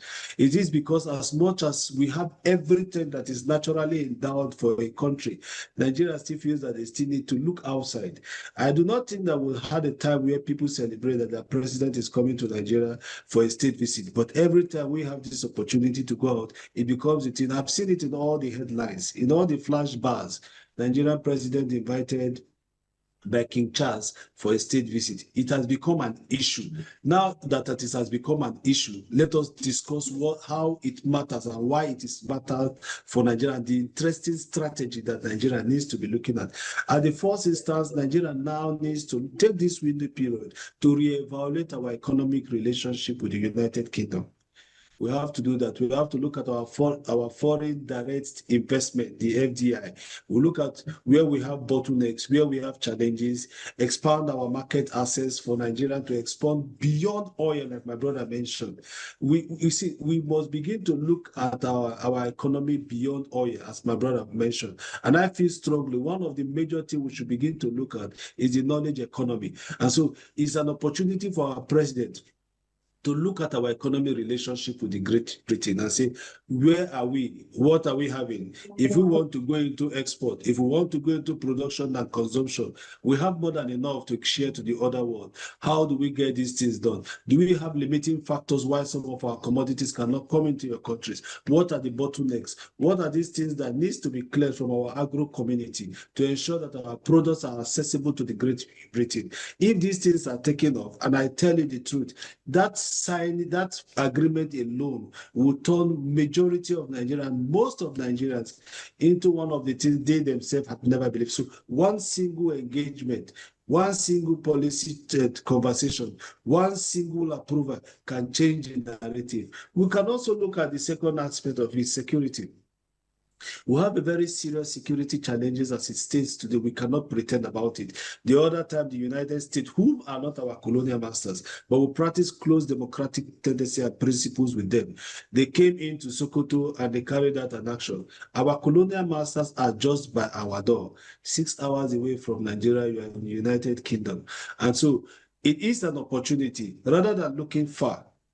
The United Kingdom is one of the world powers too, among the 5 world powers. So we can also look at issues that solidify security conversation. We look for means to get security assistance framework from the United Kingdom, combating insurgents and banditry. We look at our cyber cooperation, information sharing, and how do we get these things sorted. When we are taking these things one after the other, the government that we are visiting takes our country serious. Now, we can also, again, as something that we can benefit from it, outside economic conversation, outside security issue, we can also look at education, research, and skills partnership. I see parts of the world where lecturers have these exchange programs. We find it very difficult to begin to accept our own research product. Everything that IMF tells us to do globally is a product of a research institution.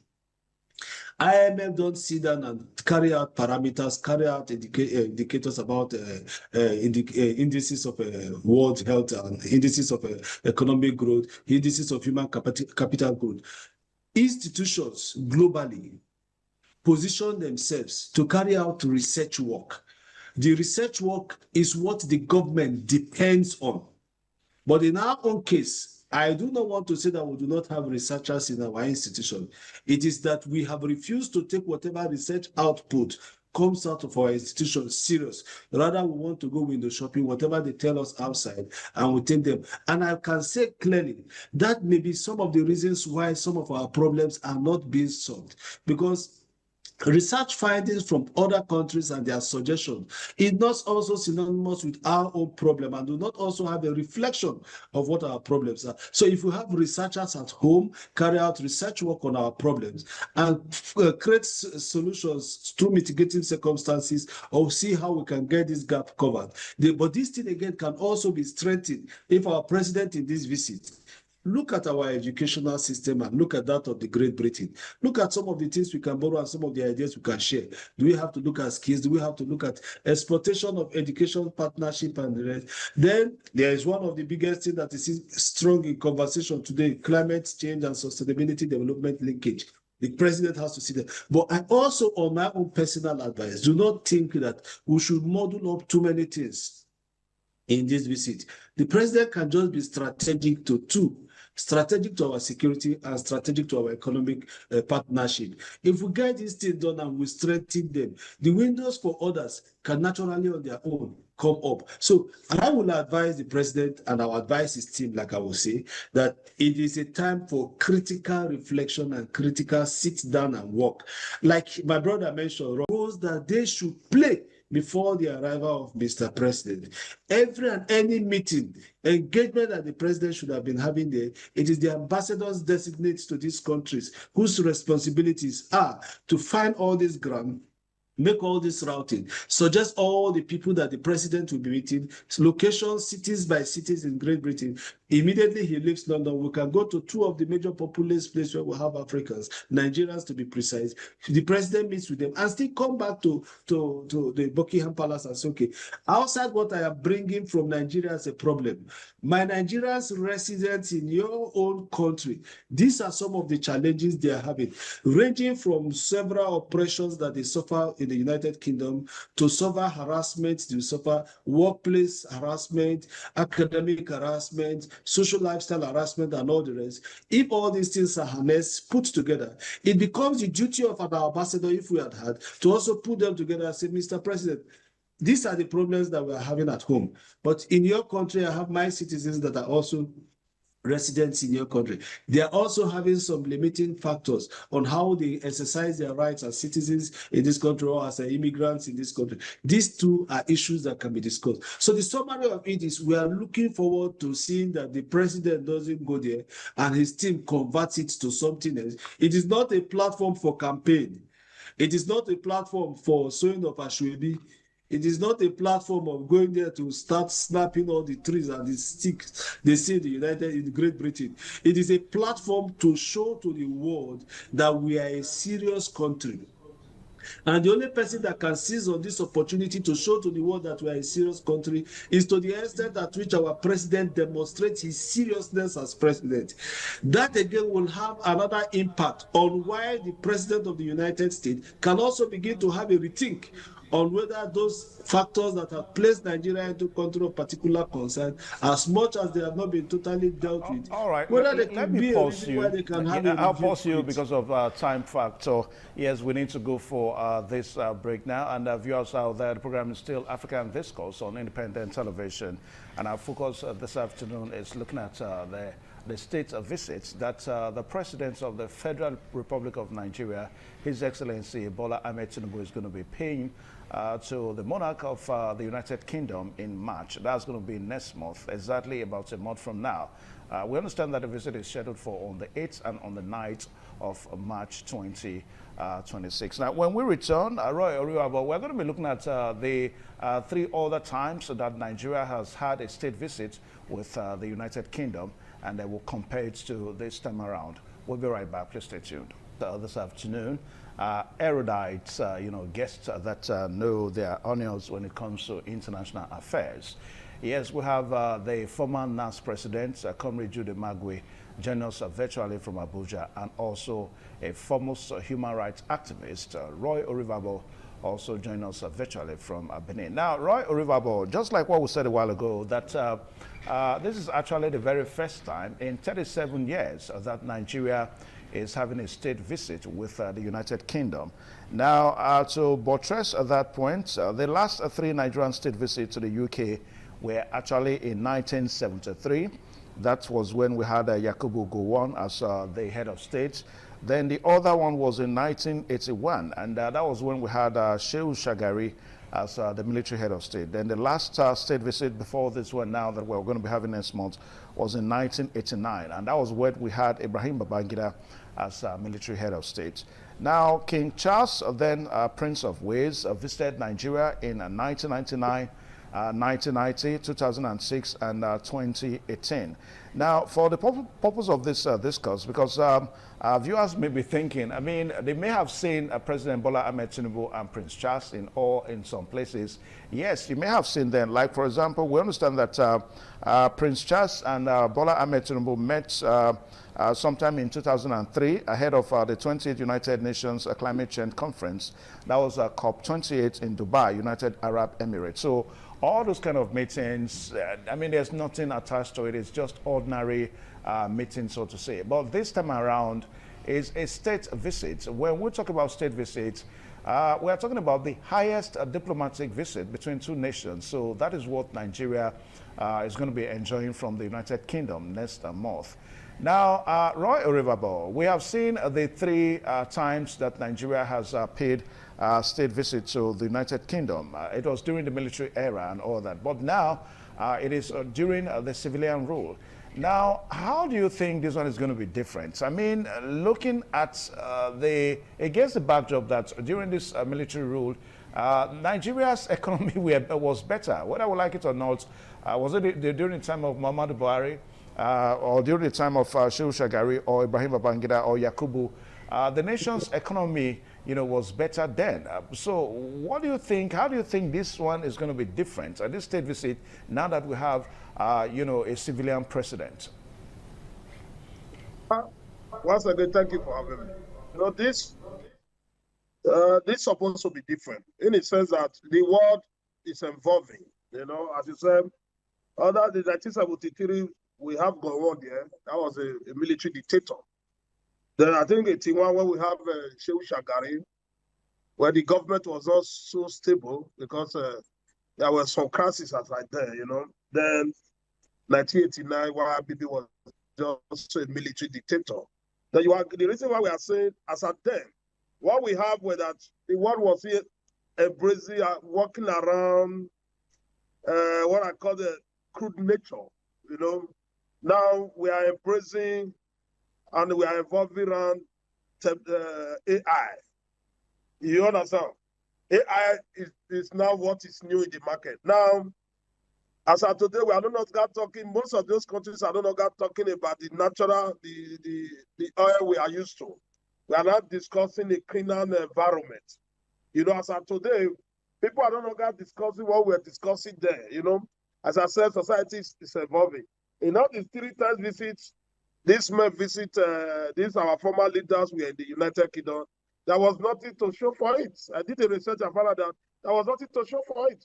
All issue they presented that to date, is this the same issue that will be presented? Therefore, there was no issue they discussed then that we have a benefit. And the reason is that Nigerian leaders have a way of going to this country, and when they are moving, they always position themselves as a servant-master relationship. Then any arrangement that see you as a servant-master relationship, there's usually not a positive outcome. And I hope and pray this time our president was able to showcase and demonstrate that it's not just the president of Nigeria, it's the president of the largest nation in the world. The largest black concentration of black race in the world. What does that show? That in anywhere you see 5 black men on the surface of the earth, just know 2 are going to be from Nigeria. He must be able to demonstrate that based on what the natural things God gave to us, the natural resources, Mr. President must be able to demonstrate and showcase that to the world. Using the king as a direct contact that over the years, if it is possible, if I were the president, I will be discussing areas with the king, how they have managed us when they were our colonial masters. Some of those issues they did not do well. Very just now, you had a court judgment in I think in Enugu, where they have been instructed to pay those they were eliminated, those slaves they were eliminated by the United Kingdom. Their masters, therefore, the president must use this opportunity to tackle this matter and present it, so that the king will know that this is the time to rewrite history. This is not the time for the president to go there and start romancing with them. It is not that, because if we romance with them, at the end of the day, we'll end up to be a mere jamboree. There is nothing. Therefore, we must be very critical, very strategic, and very direct to the point. As of today, you were once our colonial master. We appreciate this. We have moved from that colonial era. We are now in post-colonial era. We are not standing as a nation. Despite our current disposition, the president must be able to highlight some of the issues that let's have a robust engagement. It's no longer servant and master relationship. These are what is very key in this our movement, and it is a state visitation. Because the president decided to go on master and servant relationship, that we will not have anything to celebrate. And the interests of Nigerians must be the focal points, must be discussed at this level, must take it to the world level to say, well, these are issues. I'm aware that some Nigerians are being treated unfairly in the United Kingdom. Records are there.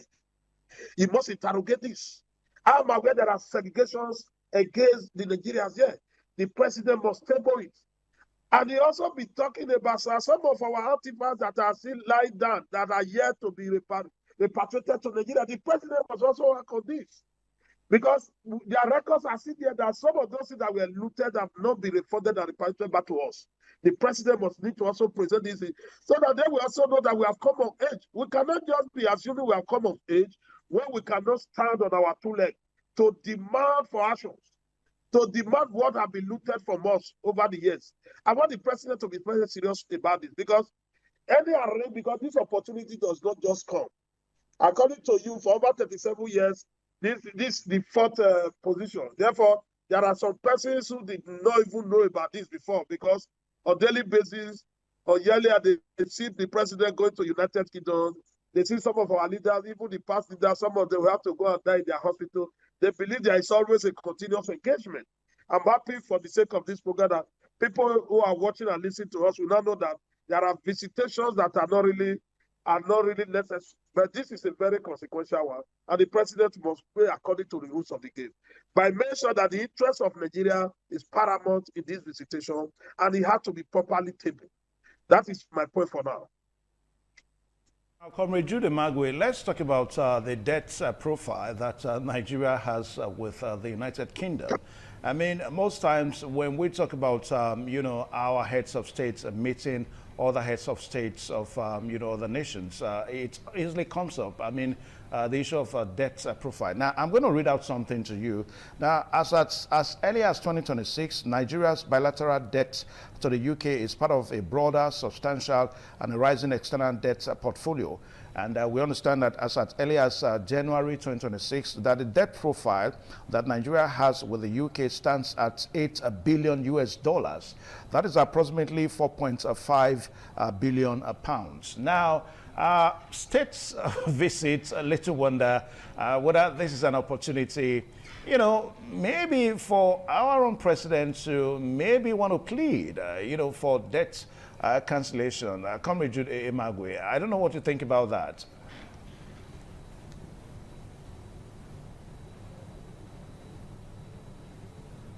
Comrade Jude? Yeah, my brother Evans. Yeah, my brother Evans, thank you for this question. I think, again, first, I will still want us to, I hold it in strong record that President Buhari had an official state visit during Queen Elizabeth, so we could check that. I know there was this ceremony on Rasmatia around that time, either between 2015 or 2019. I will actually have to check that later too, so that I do not have to carry things on my head that are not supposed to be occupying my space. And the second part that you mentioned about debt pardon and the rest, to be very honest, I think Nigerians are actually tired of several empty diplomatic engagement without any impact, and that can lead to a measurable progress. During President Obasanjo, we had the debt relief, and between President Obasanjo till President Tinubu today, we had almost surpassed what we were relieved of. Now, can you now say that the debt that was pardoned during President Obasanjo and the debt that we had incurred after them up to today, are there measurable evidences within the Nigerian space to suggest that this money had translated into the dividend of democracy? The answer is no. And in one article and in one conference I had attended, I had challenged the people of IMF.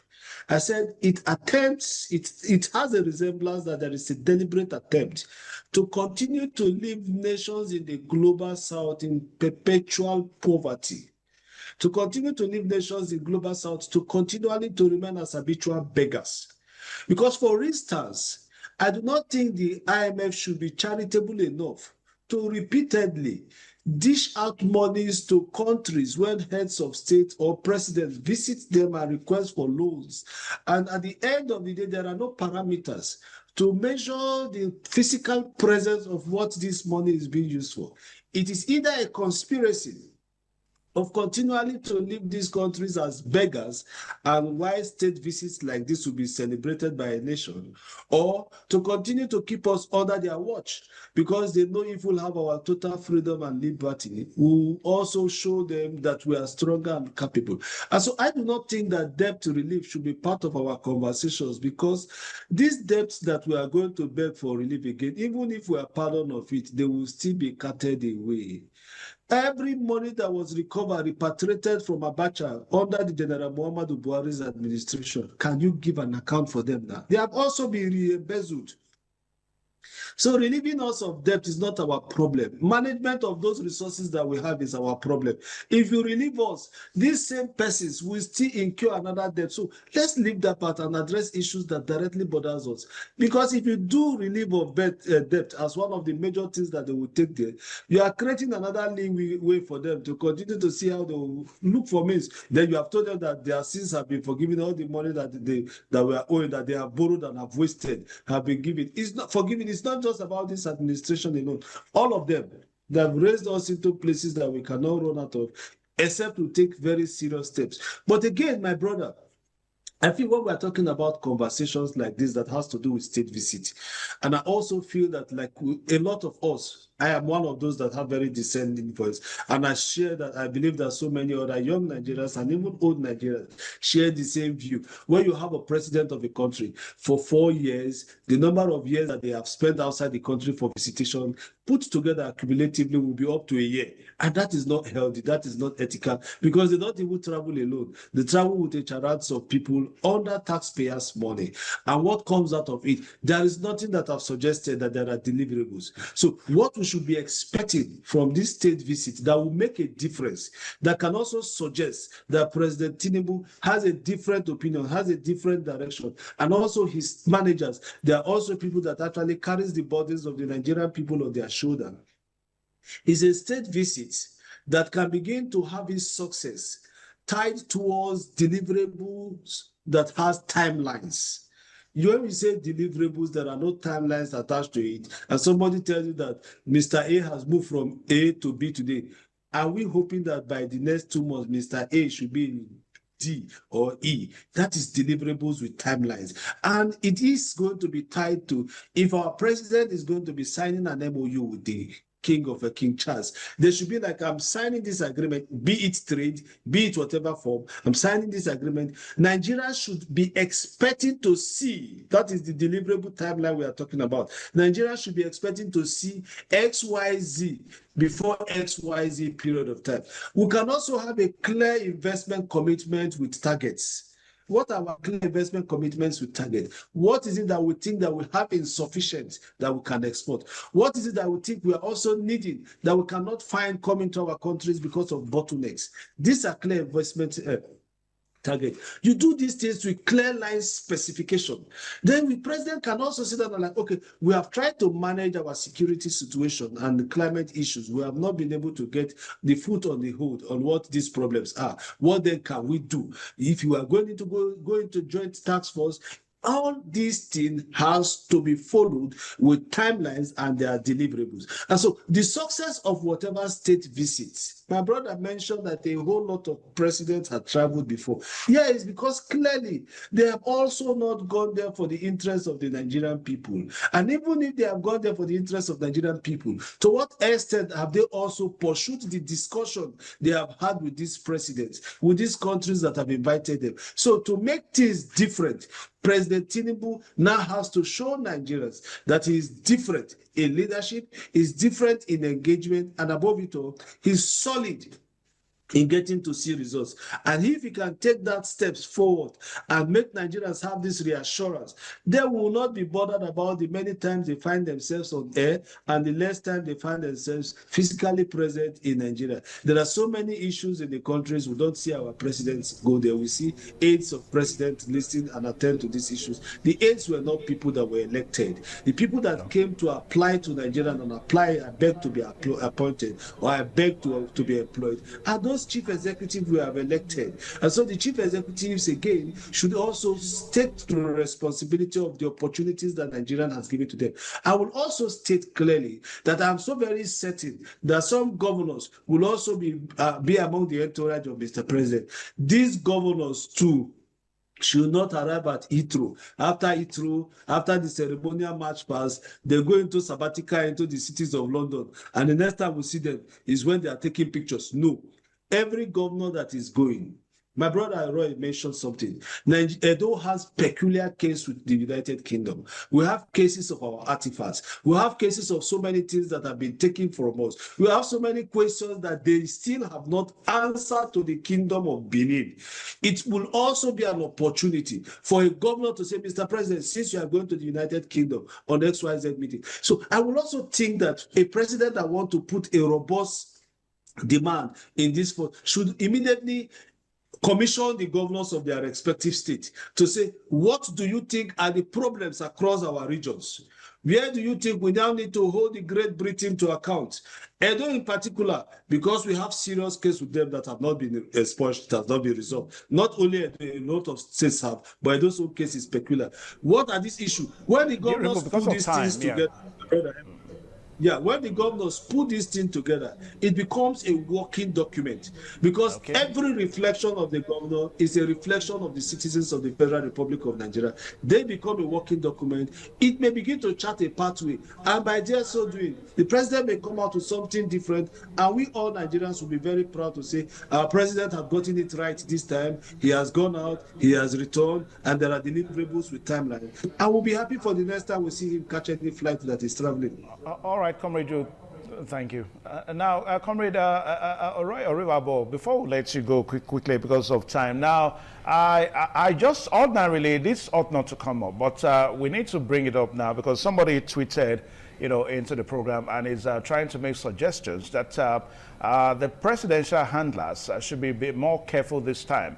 I mean, we saw what happened when the president was in Turkey. I mean, it's natural though. I mean, the president stepping on his, his steps, missing his steps and almost falling down. I mean, it's natural.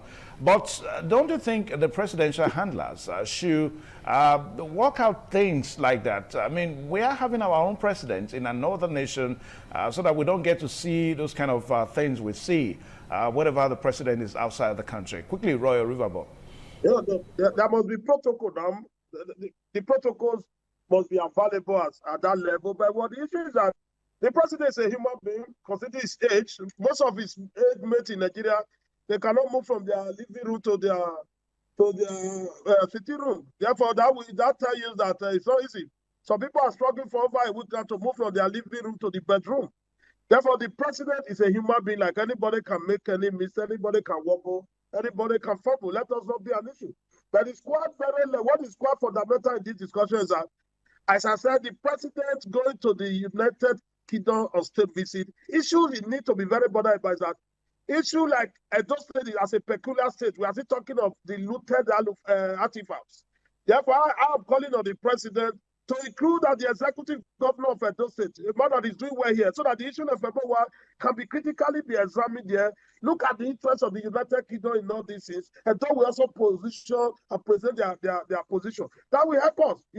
I'm calling for this so that we have an opportunity for the president to have a more robust engagement. If there are issues that are far away from the president, our executive governor here can immediately, furnish the president with the latest development in terms of what's going on in regards to the Ebola, because this is an international monument that all of us are happy about. We want to see the sustainability. We want to see how it's going to affect the life of the people. And that's the reason why we are calling for this, that the president needs to consider the executive governor, my dear brother, who's doing well in the State, to be among the entourage heading to the United Kingdom, so that the issue that have to do with the State will be critically examined and resolved adequately for the benefit of all of us. Thank you for having me. May God bless you, my brother. All right, thank you so much, Roy Orivabo. So this is where we'll draw the curtain today on the program, African Discourse, and we have a whole month. I mean, the president has a whole month to prepare for this state visit in the UK. And we also understand that the royal guards in the United Kingdom have been preparing for our own president to ensure that the president has a smooth visit during the time he stays in the UK. We want to say a very big thank you to you, Comrade Judy Magwe. I mean, finding time to join this program today, it's really beats, I want to say thank you from the bottom of my heart. And also, big brother friend, Comrade Roy Orivabo, also thank you too on the show. Well, until same time and next week, when we will come with another topic and, of course, another set of guests on the program African Discourse. My name is Evan Sunokogi. Good afternoon. TV, certainly the best.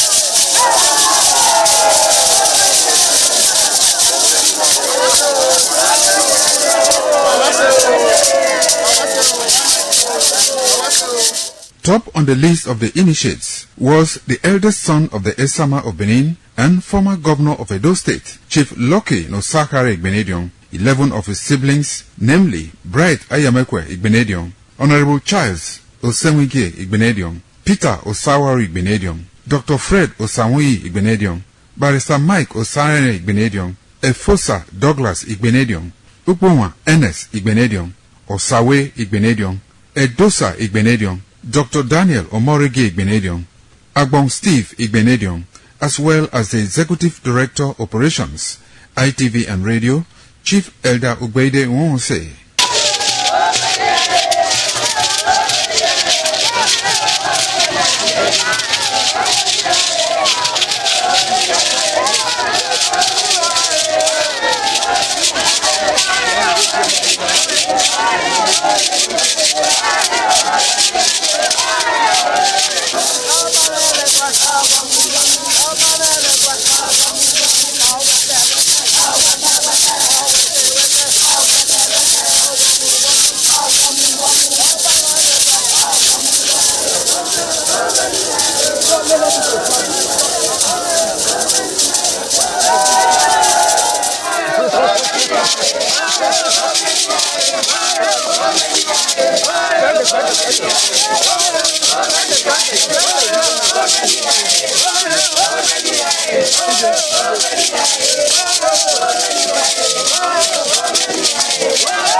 It was a vital aspect of Okada community's cultural heritage, which emphasized the significance of age, responsibility, and community service. Over 50 notable sons of Okada were also initiated. According to tradition and customs, those initiated, dressed in white traditional attire, were made to undergo some rituals, while the Odionwe pronounces blessings on them and assisted them to take a seat with the elders.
The Ugewe is the final ceremony of the series of festivals. It is one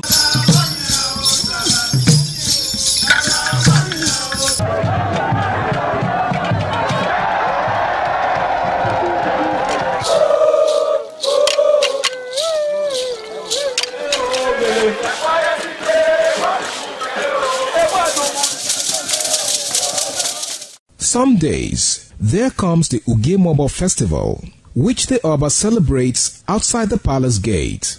A pavilion is built of red cloth where rites are performed to drive away all evil spirits still unsatisfied by the year's sacrifices. The Emobo Festival is to commemorate an event in Benin history which dates back to 1504 AD.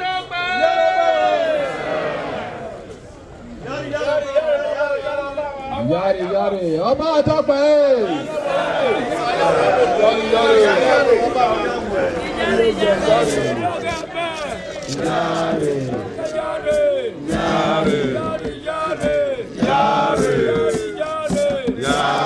Yari.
The Oba of Benin added a colorful mood to the year's celebration as he walks round the city center amidst cheers.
ITV, certainly the best.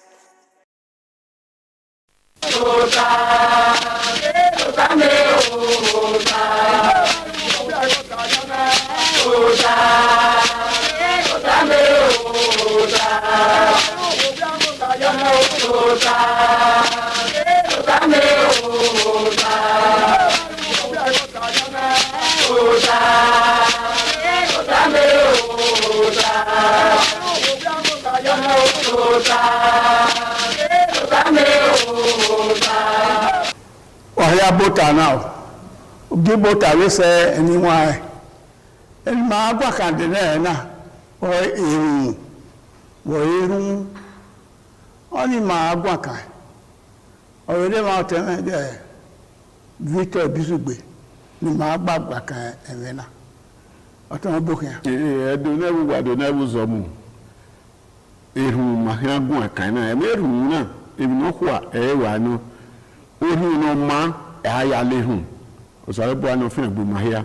Oba atokpe. He said, me so boss en ge ni ri o. No ri e do ba yan kai. O do ya fe. Me we do to wa ya. E ave te ni ri o wa ke ni ri si. Osalobo awodua obiyo biton no gegbera wa ya fe e wa ni da hima ya fe e ni mata no manoro no ri e yu wa rion ni no gba ne wona kate ari oba noro na te government owe opewulu so ba no ge no ri e si yo orion no ya dole wona yi e yo no ne obedo ya fere ngba o tedo ya fere salugba no get no get pe no give no ma rari egwani mani we guy ke mani we guy ya fere e no ma o adi ma ro ya oba ato pe se oteme e ni ma gwa kana o ehun bo ehun nebute prayer erun o ma se ni ya fe airi ni erun o ma se erun o se erun na ni wa be no ya re be no saro bo ya mama he ori opa no ero erun ke ya ase owo wan agbon no saro ba ri eno wa no ya agun e bible ni ma we ni erun e ya fe ìyẹn rè rọ ndawusa no de ma be gwa kan eyin no yẹn so pa ehun ma gwa kan e na ehun ke ya o dowesi no pi agben nu ga agben na ogben na yawe no ma o pa no ba sese ehun aya re ne ho re do eyo ehun na ekinado ehun na do ekinari ere eki omo no eki gono eki no yaki we mu eru ayadu ya fe eru o se mi ya ba bedagbon wana ima ya ma he ode ya fe lo eru saba ya ti en ni ma eru o pase ti ya ifie wuri eru e ma gwa kana eni wa bi bota re de na o teme Victor Bisugbe eru baba be wa o eru owo eru musa opia na ya gbode eru no ma pataki ewa no huda owo eru ramudia ni yoku to bon opia o ramudia no rede to bon ram eru na ase no salo bo ahi ni do wa dogo no wa nu eru de no gba umana insamu ba meze ehun gamudia ni yoko to bon pure gamudia no rede to bon ran zebe ni carry taibon o ma ko ma no me eko ni mani ehun aya nemi ehun aya no salobu ayin o ma pa kekan wa podo wa ti salobu deri e ona me tu digwe uneru wi ni baba wo na me ehun o ke ya ebi no keke ni ra oya asuemu okeke iye oya asuemu mima ma be yehu ma oja asuegbe na de ni we eri magwalo omo si ma obo na wa tana ase no kwa oruwehu hu da we na una gwehu na eni rere lowo mo ku la mo to unehu sarebua sumere urigbo uneru ege yan gbakere odugbo uri eki kiniri na enoro egun emi ehun no kwa ewa no mami o ma nenehu oye wo ma no ma ebe na aya nne osarebua eyin he ọ̀rá rẹ̀ ìkẹfẹ́ ìwẹ̀ ìdúrẹ̀ ẹ̀bọ̀rọ̀ ìga ọ̀rẹ́ náà yà á nù ẹ̀ wàá yóò sáwẹ́ bọ̀ wẹ́ẹ́ bẹ́ẹ̀ ní ènìyàn wọ́n máa sáwẹ́ bọ̀ ọ̀rẹ́ máa fi gbé ẹ̀ ọ̀rẹ́ ìdìgbọ́ nírú ọ̀rẹ́ nù ẹ̀bọ̀ náà dúró náà mi ẹ̀bọ̀ náà dúró náà mi ọ̀nà wàá yẹ ìrìnàmì ìhù yìí ehu má gbé hùdàwẹ̀ ọ̀mà nẹ́nẹ́rù èṣù ẹ̀yìn nù ọ̀wọ̀n nẹ́nẹ́rù èṣù mami osalobọ náà yẹ níwọn àmà ìròyìn ọ wọn ni màá igbó náà nírú ni màá mèké náà mi dẹkọdẹ náà yà nà yìí ní ẹbẹ bọwọ náà bá ti àrẹ̀rẹ̀ nírú ní mèké náà sùn náà ọba àtọpẹ. iṣẹ ẹniwọn wọ́n dá ẹ̀rọ náà ta ọwọ́ ẹ̀kọ́ ló dẹ̀ láde èrò wọn àná àyàsí wọn ẹ̀rọ wọ́n paná yá nírú ẹniwọn ẹ̀. Ehun orí sẹ́yìn ya fẹ́ ehun ọ̀rẹ́ máa ta mo ṣàlọ́pọ̀ ya wòrò ya fẹ́ sọ́pà kọ́ àwọn ẹlẹ́wọ̀n yọ ẹ̀yìn ìrìnà ọ̀rọ̀ yíyẹ òhìọ́nẹ́ ehun òhìọ́nà òun bẹ́yẹ̀ ẹ̀ sọ́pà àṣẹ́nà lẹ́lẹ́kẹ́ àbẹ̀yẹ ànẹ́rù yèrí èyí náà ló dùnà ọwọ́ dùnà tọ́ra dùnà ní máa yà ó dùnà ẹrù náà èmi rí aṣọ́bọ̀ ìyàfẹ́ ní ìyá máa wọn ẹ̀wọ̀n mọ́dọ̀ à wúlò wọ̀dọ̀ máa mi mọ́ bí ẹ̀ gbèrú yàrá ẹrù yẹn yà sọ gbèwẹ̀ wúlò kọ́ máa mi mọ́ àmọ́ sí kí ní kókò wà wọ́n yà rẹ ẹrù náà ehun wẹ̀ rí ayé wúlò ẹrù yọ̀nùkú ní ìyá máa sẹ́ àṣẹ ní gèlè alẹ́ nìyẹn wọ́n ní kíá ẹkìnà dúnà àbí ní káàtà sí wọ́n yá pàwọ̀ wá ó wà pa onírù gbogbo wọn yé ìrìnwẹ̀ yá rúná bọ́ ìdómìnà ni ìwà dómìnà ọ̀sánlọ́gbọ́ ọ̀sánlọ́gbọ̀dúà bó ṣe náà yọ̀mí gbé bó ti góòlù wẹ́ lérù lámẹ́wẹ́ àfiwòrẹ́ rẹ̀ dàgbọ̀n wọn èrùn ayá mọ́ àgbọ̀n ẹ̀ èrùn erí máa yí máa yá mọ́ àgbọ̀n ẹ̀ òhun náà hàn má ọ̀nẹ́rù nìyẹn bí ẹnìyẹn mímọ́ nìyẹn mìíràn èyí ọ̀dà fún ọ yẹ lọ́rọ̀ ìdáná ọmọ nílà rẹ̀ wọn anábì ọmọ nílẹ̀ èrò wọn ní àyà yìí rẹ̀ àná ẹ̀dẹ̀ ni máa zọ ọmọ pẹ́ẹ́dì yẹn ni máa zọ ọmọ rẹ̀ dò nà yà á yẹ ni èrò wọn ẹ̀ nọ èrò kéèyàn nìyẹn wé gbèsè náà lè lè máa yá fẹ́ yẹn bẹ́ẹ̀ wọn máa dọ̀ hín wọn náà lérò èrò wọn gbèsè ẹsẹ̀ wọn dá èrò wọn yẹn dàgbèvà ẹ̀ máa wọ́n á lè nà máa dàgbèvà wẹ̀ ìrònú rí aná ó sàrọ̀bà kó yọ wẹ̀yẹ̀ yà wẹ̀wù mọ̀dànù yà bẹ̀ èrò kèrò nù ná bẹ̀ dàgbé wẹ̀wẹ̀ lẹ́hùn kẹlò yẹ yà nù mẹ́kẹ́ náà yẹ nù ẹ̀mìnì mí nà dà òwà mìnì mí nà dà lẹ́yẹsẹ̀ èrò yà kẹ́ni wá ẹ̀ èrò àyà lẹ́gbó àyà lógò irun o sọ̀rọ̀ bọ́ ají lórí káta náwó bábò yàfẹ́ irun náà irun ni alákàsẹ̀ tayọ irun ẹ̀rù máa wúzàrò dè máa gùn akẹ́mìnà yẹn sọpá gbèrún akínẹ̀ ẹ̀rọ bọ́ọ̀kínẹ̀ ètẹ́ bọ́ọ̀kínẹ̀ mọ́ni lówébè gbèrún akínẹ̀ òwú ẹ̀nẹ́ ló wà ní ààrẹ wèbò wọ́n ti kó náà lè rú díẹ̀ ẹni ẹ̀rọ ní ọ̀sẹ̀kẹ̀ ní ayé wẹ wà á mà wà ní mímọ olóbo yà fẹ́ ẹ̀yà dùnúdẹ́nu wà nọ̀wé ọ̀nàkà oríwèé dúgbẹ́ ẹ̀rùn sálọ́bà dúgbẹ́ ẹ̀rùn níkà lọ́gbẹ́ mọ́ ní yóò nọ̀rẹ́ ẹ̀ àgbó náà àògò náà àtúwẹ̀hẹ́ àríẹ̀kì wọn lámọ́tò àríẹ̀kì wọn lámọ́tò àríẹ̀hẹ́ ẹ̀hùn ẹ̀hìnà ìmọ̀ àwọn náà yóò wà rẹ̀ rẹ̀ kí ẹ̀hùn yé rẹ̀ dágbìmà ọ̀kẹ́ pọ̀lọ̀ sísẹ́rẹ́sì yẹ kọ́ àwọn àtàlẹ́rù sọpọ̀ ìhun lẹ́sẹ̀ ọ̀rẹ́rọ̀ ọ̀nà ìwéwúwẹ̀ ẹ̀yà gbọ́ wọn òwúrọ̀ pé àrí òsì ìlú òwú tẹ̀sí wa èyí sọ̀mẹ̀ tí sọ̀nà òwà lẹ́nu ìwú àyà gbọ́ déwọ̀n máa ní máa ń ìnáwó ẹ̀rẹ́ ọmọ àwọn òkú ọ̀nà ọ̀rùn ìwé dàrá èyí láàrin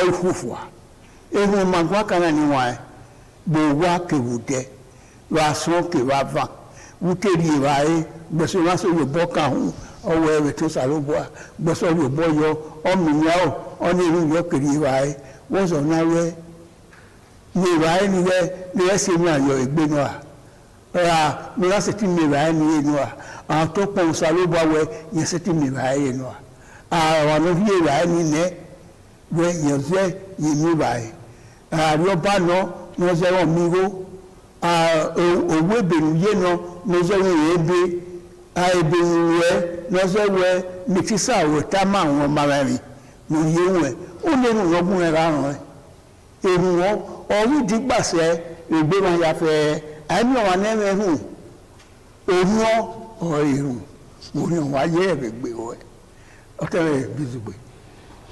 mo ní wáyé ní kàn án ehu ẹ̀ọ́dígbàsẹ́ ìní yàfẹ́fẹ́fẹ́ òun ìtagbọ̀n náà ọmọ ní ehu wúwo ọmọ ní ọyọ ọmọ ní máa dùn ọmọ ní rírà gbọ̀n náà ní ehu ẹ̀yìn kàn mọ̀mọ́ kọ́ wọn yà yẹ ọ̀bọ tí ó wẹ̀ lélẹ̀ ehu ọ̀rẹ́ ẹ̀tí náà mọ́ ehu ọ̀rẹ́ ẹ̀wà náà mọ́ ehu ọ̀sùn ọmọ adẹ òdẹ̀nà wà bóyá ehu wọn yà sùn ọmọ ahẹ́ wọn bẹ wẹ ehu ẹ̀wẹ̀ ẹ̀nà ọmọ àná kẹ́ẹ̀kẹ́ ọmọ àníwẹ̀ ní ehu gíẹ́nì iye kòkòrò náà kò gbé lọ́mẹ̀kẹ́ náà dé ehu gíẹ́ wọn bẹ wẹ ehu náà àwòrán kan ẹ̀yìn lò ehu wọn wọ ọkọ ehu ẹ̀ ṣẹ́ ó sàbọ̀ àgbàgbọ́ yọ ọwọ́ òkọ ọ̀nà àmẹ́rù ọ̀gá sí ìhù dàn ọwọ́ ẹ̀sà àrẹ́pà pè ní èní ẹ̀ ní ẹ̀yà àdó sísí ní ẹ̀yà àdó ẹ̀yà gbọ̀ wọn ó sàrẹ́pà pè ní èní àmà ìwé tọ́ ní ẹ̀yà àdó ẹ̀ ó sísí ni ẹ̀ẹ́bẹ̀ tọ́ àgbọn náà ọ̀rọ̀ ẹ̀bọ̀ ní ìsàrẹ́pà rẹ̀ tì yọ wẹ́ èhú ọmọ òkọ ọwọ́ ìmọ̀ kàkàbọ̀ wá sí oníyè lórí họ ọ̀nà wẹ́ the prayer of a wicked person is an abomination. Ìyẹn wo ni ẹ̀ wọ́n? Wọ́n ṣe àlébò yẹn. Ìyẹn lè bẹ́ẹ̀ wo ni ẹ̀ wọ́n? Ọ̀nì ọ̀sẹ̀ ẹ̀ náà mẹ́wẹ́ oní inú ọma ẹ̀ ayáléhu ẹ̀yìn inú ọma ẹ̀ ọ̀ lè lè hù kíá. Tí ehu ọ̀hẹ̀hẹ̀ bò ọ̀hẹ̀hẹ̀ tù ọ̀hẹ̀hẹ̀ wá tọ́ọ̀dì àìmọ́ ọ̀tún wọn mú ọ̀hẹ̀ gbéra mi inú ọma ẹ̀yìn ilé ehu yé ọ̀dígbàgbé. Ọmọ akọ wọn náà yà wọ èmi ọ̀nà yà n'ehu èmi ni yà gbìyàn ọ̀ àgbìyàn ni mọ́nà wọn ní n'ehu ó yẹ ọ̀nà máa ń wẹ òsàrọ̀ wúdà ọ̀sàrọ̀ bọ̀ ayé ẹ̀wẹ̀ yà n'ehu náà yà n'ehu èmi kémi ní wọn kọ́ mọ́ wíyẹn ìgò alọ́ ehu tí yìí kìn abẹ́ hó ehu àmì ẹ̀wò bọ́lú wà dá yìí wọ ọ̀nà ehu. Ugbe ahụ wọ n'ahịa èmi kẹ́mi n'ugbe nta ni ọlọ́run gbogbo olùwò orí ọ̀nà mmanụ ya tà ní ọfụ ìrọ̀rọ̀ tó ṣẹ̀dá gbòǹwẹ̀ sàrẹ́gbọ́ n'ọmụdị akíma na onye ẹ̀tí rí ìwé ìgbé nímọ̀ ni màá tẹ̀tí yàrá lẹ́hùn ọba àtọ́pẹ́ yìí. Iṣẹ́ emu ẹ̀rọ̀màgbọ́n aka níwọ̀n ẹ̀ wẹ̀lọ́dà ọ̀rẹ́ ọ̀hánàwé rẹ̀ náà wà ní ìhùn rẹ̀ bí ẹni òmìnbọn ní ìhùn yìí. No maso ọbọna wọ́n sì ní ìlú ní ma náà sẹ́ ẹ̀kọ́ wẹ́nu à egbò wẹ́nu à wọ́n ní ìlú yìí pa ní ìlú yọ̀pa gbèsò wáyé pé àwọn ìlú yọ ọmọdé yọ ìlú ní dèkè ńlá náà dùnwànú mọ̀bọ́ wà náà gé ọ̀sálọ́gbọ̀ ọ̀sálọ́ dájọ́ ọ̀sálọ́gbọ̀ yọ lẹ́nu wọ́n ní ìlú ní ilé ní ọmọdé dé yọ ẹ̀nà ọ̀sẹ̀ má so ihe eze nínú ọma ọnwụ yẹn ọwọ́ bò ọyà afíà ọyà arúgbẹ́sì ọyà arúgbà nílé sí na zọ ni ọmọ pàmò kọkọ ọmọ ìwé wọ́n wá wàwẹ́ ẹ̀mínàwẹ́ ẹ̀mátàn ìran àwẹ́rá òkú rẹ̀ èyà dènà wá ẹ̀hùn ọ̀yẹ́rìn náà ehun na wa ehun ni ọwa ehun ni ìwé ni ehun náà ni orí ó ní ìrọ̀ lọ́gbọ́ ẹ̀ dékìnà orí ẹ̀yẹ́ rí e àti ìwé náà wà wọ́n dà ní orí dáadáa wa ehun ni ọ̀há sẹ́yà ehu kenya ti no ho anya oho onwo ho ehu da onwo ho epo ewo iyebu iyereto Muda uzaro de magwa kahe muda eruwewu ni nyeru yunu ema de ni ma uto hero no we ala uda hero no wada no we uda da ge vai e no ma pa ma evo wa mo wa mo bai e ma e no sunu yi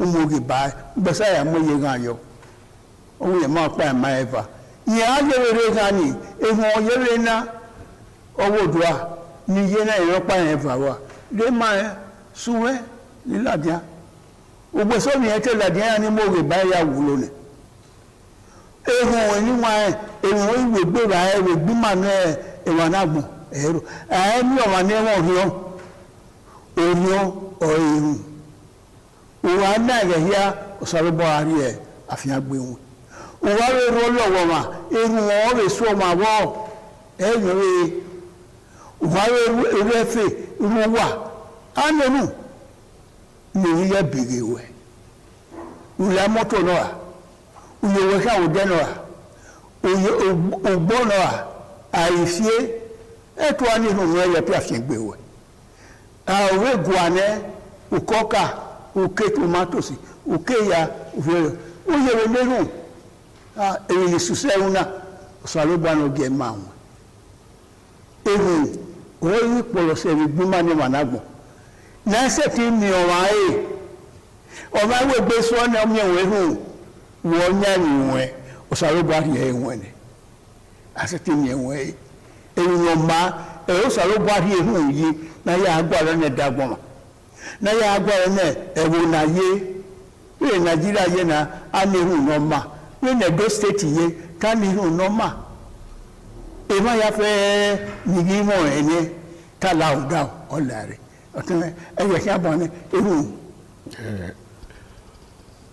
awa ehun I setting kawe ehun ye eme yiboro yi eni kemi no gba kemi hu ehun na o wa o ka wo o won no gba na ehun e o salu gba wesu ọmọ no go anehu e timo na ya so we ewu no ma e u sahie ni ma ehun na e ma ya se ti ya di ai bi ma re ya di agbi ma bi ma re ya di ai mo bi ma re ya iwu emi ya wo bo sale boa ta bo ri bo sale boa wa nehu o le no ma pado ka we Yorùbá pa ehun me Yorùbá o ma ni wa to ni kekan ehun no me Yorùbá wa ehun erago erike yidi erike mi na iwa ohun ta gbe ni afefe ehun na ukawo ehun na am ko down where I ehun ni ko down o sare bo si afian gbe o yenu o yu to me o yenu o ya allow down o yenu o yu mane o yenu ku we kere mo kewa me edagbe wa o yi se no ma pado ka we o yi kan yawo efere wu ege awe ni no wegbe anawe no la ho no si bi Israel ona wa wo na we do no salobu wa we no do to bodo neye o salobu na egbu mu eyin ho ni ona igberi yiye be no ona mi kana ri ori aye eyin no we do keke ri emi ya ni ri ori oyin mi aru opo pamo ri gbe ani eze elapa osalobo na gimale eze ri ise ni man no salobo ai e o kan bi awu ni mo ase oba atokpe ise enu e ma ye na ni wa eru wa mi wa so waro o wa na o wa na eye ni emi na gwa lowo da wo wa no wa ni ki unda owuya iya fe na niru ro aya poru aya ri emi ladia emi no kasu nu da eraso ni aya ri ato ya ku ehun aya fe wo re wa ho awe ya na be no aye o salo bo wo do agi wi ro sunu ege kubu okem na ela wona ege la tedona ege la gwa ege la oredo yase utesa asia ehun no ni wa do na ye ko ata ni runi to gele so pa esureba no hiya fa mawuma uzano de ma gwa kan he oni esu eyihe ehun ogwesu gbina ehun o agbada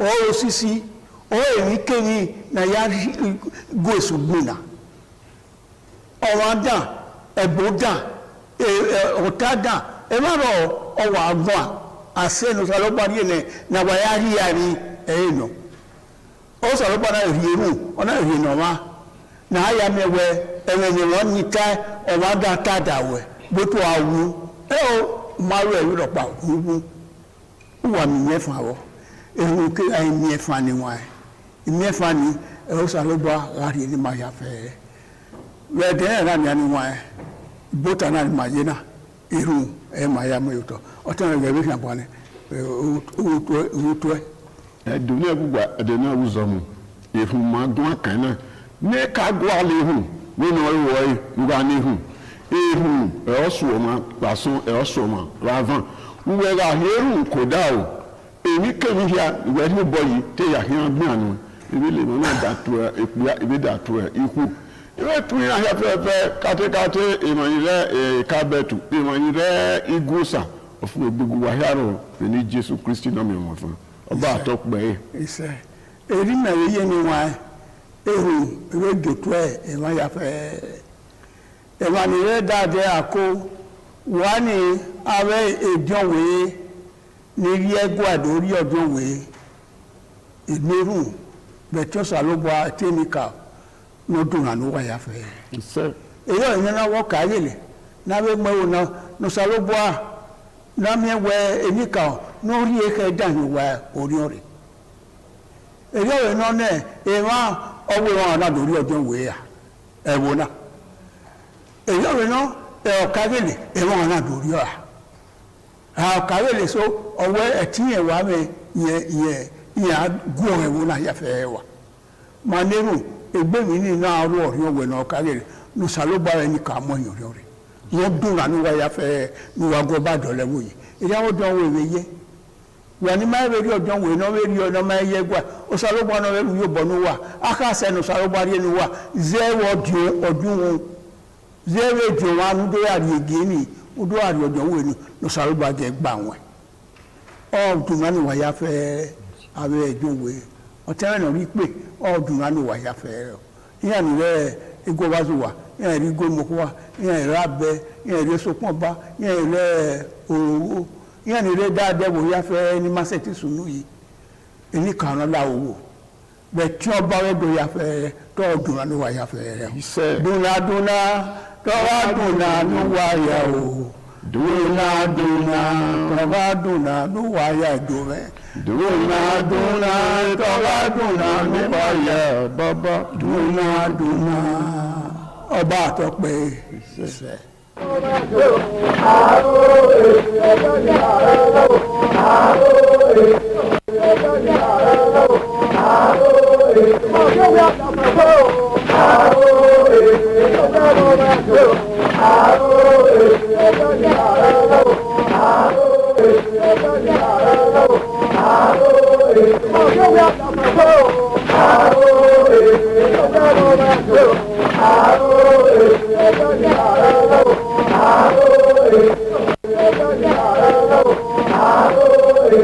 Oh,